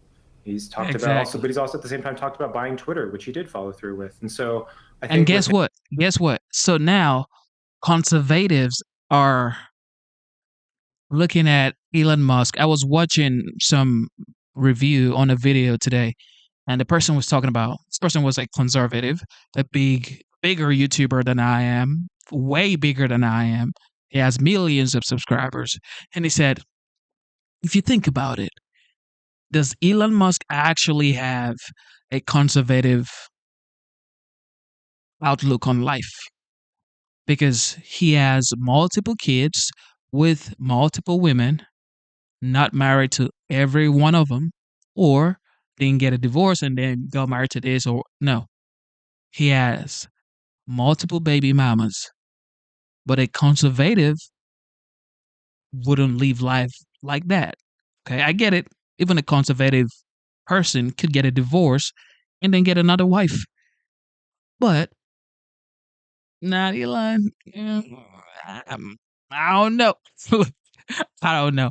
Like I always say, I respect Elon Musk. I think he's a smart person.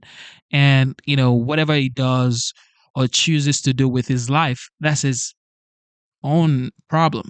But I feel like he should just focus on Tesla, Starlink, SpaceX, his businesses, and of course can say his opinions, but he's way too, I would say, special to meddle in some very delicate topics.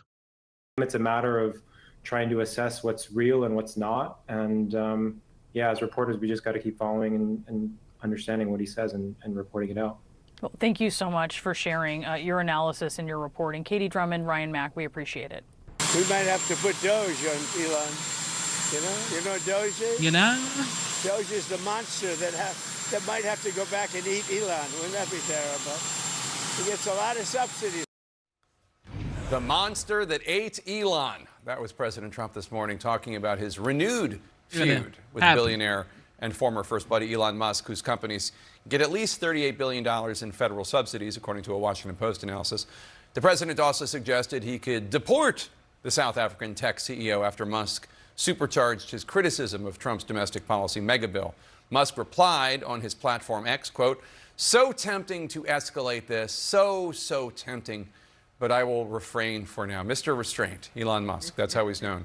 Joining us now, CNN's Vanessa Yurkevich and Hadass Golden. Hadass, this Trump-Musk truce did not even last a month, and now Musk is threatening again to form a new party and campaign against Republicans who voted yes on the legislation. Yeah, and also I should note about the threat to deport Elon Musk. He is a U.S. citizen. I will make that clear. He was a naturalized citizen in the early 2000s. But yeah, these are some of the most concrete political threats we have heard from Elon Musk about what he plans to do going forward, because there was a big cloud of questioning after this dust up with President Trump. What will Elon Musk do in the midterms? And now we know. He says that he's going to support the primary challenge of any member of Congress who has talked about cutting government spending but voted for this bill. He put up a poster that looked like a Pinocchio in flames saying that your face is going to be on this poster in your primary challenges, and I'm going to support them. He's thrown his support behind Congressman Massey, of course, who voted against this bill. President Trump said today Massey's going to be history, but Elon Musk confirmed today on X that he has donated to Massey's campaign. And then he talked about creating this new political party, the America Party, saying that if this insane spending bill passes, the America Party will be formed the next day. Lots of conversations we can have about how difficult it is to create a new political party, but Elon Musk is still saying that this is not about the EV, the electric vehicle mandates, or about the federal subsidies. In fact, he posted on X saying, in response to a post about Donald Trump's Truth Social post on this, saying, I am literally saying, cut it all now. He is saying this is all about the debt. He's saying this is all about the spending. And he is also saying that, once again, this bill, he says, makes a mockery of the work Doge said. And he even said, how are we supposed to get to Mars if America is going to go bankrupt? But I can tell you, Jake, investors in Tesla, one of his most important companies, they're not very happy. Tesla stock was down today. They want Elon Musk to go back, focusing on things like robo-taxis and his rockets to Mars. Every single time Elon Musk speaks about President Donald J. Trump or the big beautiful bill, or say something he's not supposed to say when he's supposed to be focused on his business ventures, it affects his business stocks. And that's just the facts. He's way too deep into this that whatever comes out of his mouth or whatever he tweets or X is going to affect his stocks, whether going up or plunging down. It's just what it is. Elon is way too deep into this politics topics already. And Vanessa, Trump's mad at someone else. Federal Reserve Chair Jerome Powell. Yesterday, Trump wrote Powell a handwritten letter urging him to substantially cut interest rates. How is Powell responding? Well, Jerome Powell at the Central Banking Forum earlier today was asked point blank, is President Donald Trump, with his harsh public comments, making it more difficult for you to do your job? And he answered by saying, quote, I'm very focused on just doing my job. So brushing off the president's comments, which include, as you mentioned, that letter that you're seeing on screen there, a handwritten letter to Jerome Powell on what is a sheet of paper that contains other central banks' interest rates. He notes on that letter there that there are 34 countries that have interest rates lower than the United States. He goes on to say that Jerome Powell is costing the United States billions of dollars and suggests setting rates at 1%. Currently, interest rates are more than 4 times that. But Jerome Powell was also asked about why the Federal Reserve has not cut rates this year and what is the correlation with the trade war. Listen to what he said. Chair, would the Fed have cut more by now if it weren't for the tariffs? So I think that's right. In effect, we went on hold when we saw the size of the tariffs and essentially all inflation forecasts for the United States went up materially as a consequence of the tariffs. So we didn't overreact. In fact, we didn't react at all. We're simply taking some time. And that time that the Federal Reserve is taking is this wait and see mode, waiting to see if the tariffs, in fact, do show up in the economy. Jerome Powell went on to say he does expect inflation to rise. He is not saying whether. All right, I don't know if you guys actually use maybe Robinhood or Charles Schwab's or Vanguard or whatever, wherever you buy your stocks. If you invest in the stock market, like, looking at Robinhood right here, and this is not advertising Robinhood or any of this, whatever, stockbrokers. But if you check Robinhood right now, 44.5% bought Tesla. 33.3% is holding Tesla. 22.2% is selling Tesla stocks. That's a lot of people selling Tesla stocks. Now, is Tesla a good company? Is it a good company? Absolutely. Absolutely. Tesla is a good company. But people would rather, in my opinion, this is not, an investment advice, but people would rather buy an ETF that has Tesla in it than I actually buy the Tesla stocks itself. Because it's just risky. Because this guy, in my opinion, he's a genius, but he's an unstable genius. Whether or not we are going to see a rate cut later this month. After that, there are 3 more opportunities for the Federal Reserve to cut rates. Jerome Powell, in that same event earlier today, Jake, did say that he does expect by the end of the year, that is when we will start to see some interest rate cuts, but likely not before that, Jake. All right. The big balancing act over the big beautiful bill. Today. All right. Thank you for tuning in to the live show. It is currently 3:57 a.m. It is currently 3:57 a.m. I am in Georgia. God bless you for tuning in. Today's date is the 2nd of July, 2025. God is the greatest. America is the greatest nation on the face of the earth. God bless you guys. Instead of looking for perfection, seek for consistency. Never give up on yourself. Never give up on your dreams. Never give up on God. Believe in yourself. Believe in your dreams. And believe in Almighty God. Once again, God bless America. God bless you. And God is the greatest. Shout out to our esteemed members, the legend, the OG, the GOAT, Dr. Luke. God bless you for the super chat. Thank you for being an esteemed member. Shout out to Ellie. He's been a member for like 6 months. God bless you. Shout out to Ringmaster. God bless you. And shout out to Ingram. God bless you for being a member. All right. And of course, I see the hardworking moderators. Shout out to Booski. Shout out to Mr. Booski with the bucket. If you need your tears in buckets, he gives it in abundance. Shout out to Mr. Booski. God bless you. Shout out to Jet. Jet. God bless you. Thank you for the super chat as well, Jet. Shout out to Jet. And of course, C. Shelley. Thank you for being here. God bless you. Thank you for being a wonderful moderator. Shout out to Terry Vinings, the new moderator. God bless you. The Bama girl. God bless you. Who else? Enders. God bless you, Enders Game. Thank you so much for being here. And a lot of people, Zyros, Coriby.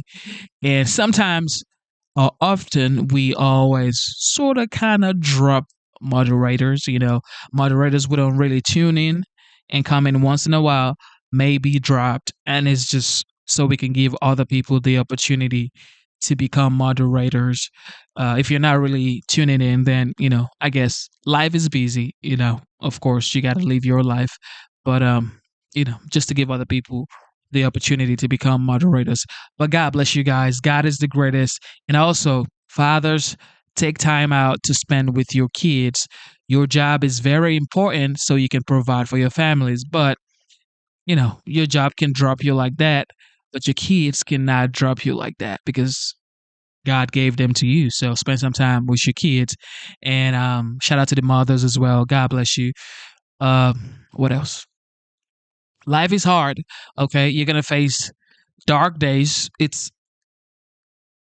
inevitable. Okay. Dark days are inevitable in this world. It's just part of life. Okay. But stay solid, stay prayed up, put your faith in God, and let the faith illuminate your path. Okay. Because God brought you to this world because he believes you can handle it, and he believes that you're strong enough. Okay. And is by your side. He's your strength. So act like that even on bad days. Believe that you are the son of a living God, that he puts you here. He put you here for something amazing. So Yeah, live your life with optimism. Don't live a fearful life. Don't be afraid, because why are you afraid? Why are you scared? For what? God is your strength.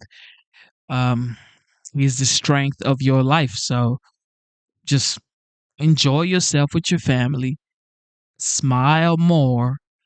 Love your kids. Hug your wife. Hug your husband. Kiss your wife. Kiss your kids. Call your moms and dads. Call your siblings. Show them some love and just enjoy life. Okay, it's not that serious. Don't sit in front of the TV all day watching MSDNC. Now you can watch Genesis show, because I'm here preaching love. Okay, I'm not here trying to make you scared. All right. God is the greatest. America is the greatest nation on the face of the earth. Also, I want to give a big shout out to everybody tuned in. Of course, the regulars who always tune in. Derek, God bless you, Derek. You are absolutely amazing. He's regularly tuned in. So I just want to say shout out to Derek. Of course, Rain Promo. God bless you, Rain Promo. And every other person in the chat. I might not remember your name, but you are absolutely special. Shout out to Derek. Shout out to Rain. You guys are awesome. And everybody else, moderators, members, God bless you. Thank you. All right. It is your boy, Genesis, and this is the Genesis Show. And shout out to the law enforcement officers as well. Shout out to the military personnel. Shout out to the veterans. Without you guys, there would be no homeland. So thank you for your service. And shout out to Ice Baby. You know what? They're doing what they're supposed to do. It's just what it is. Okay. So once again, it is your boy Genesis. Let love lead, okay? Let love lead, and let's unite America, all right? America is the greatest nation on the face of the earth, and if you are in America, you are blessed. This is the Genesis Show, and I am signing out.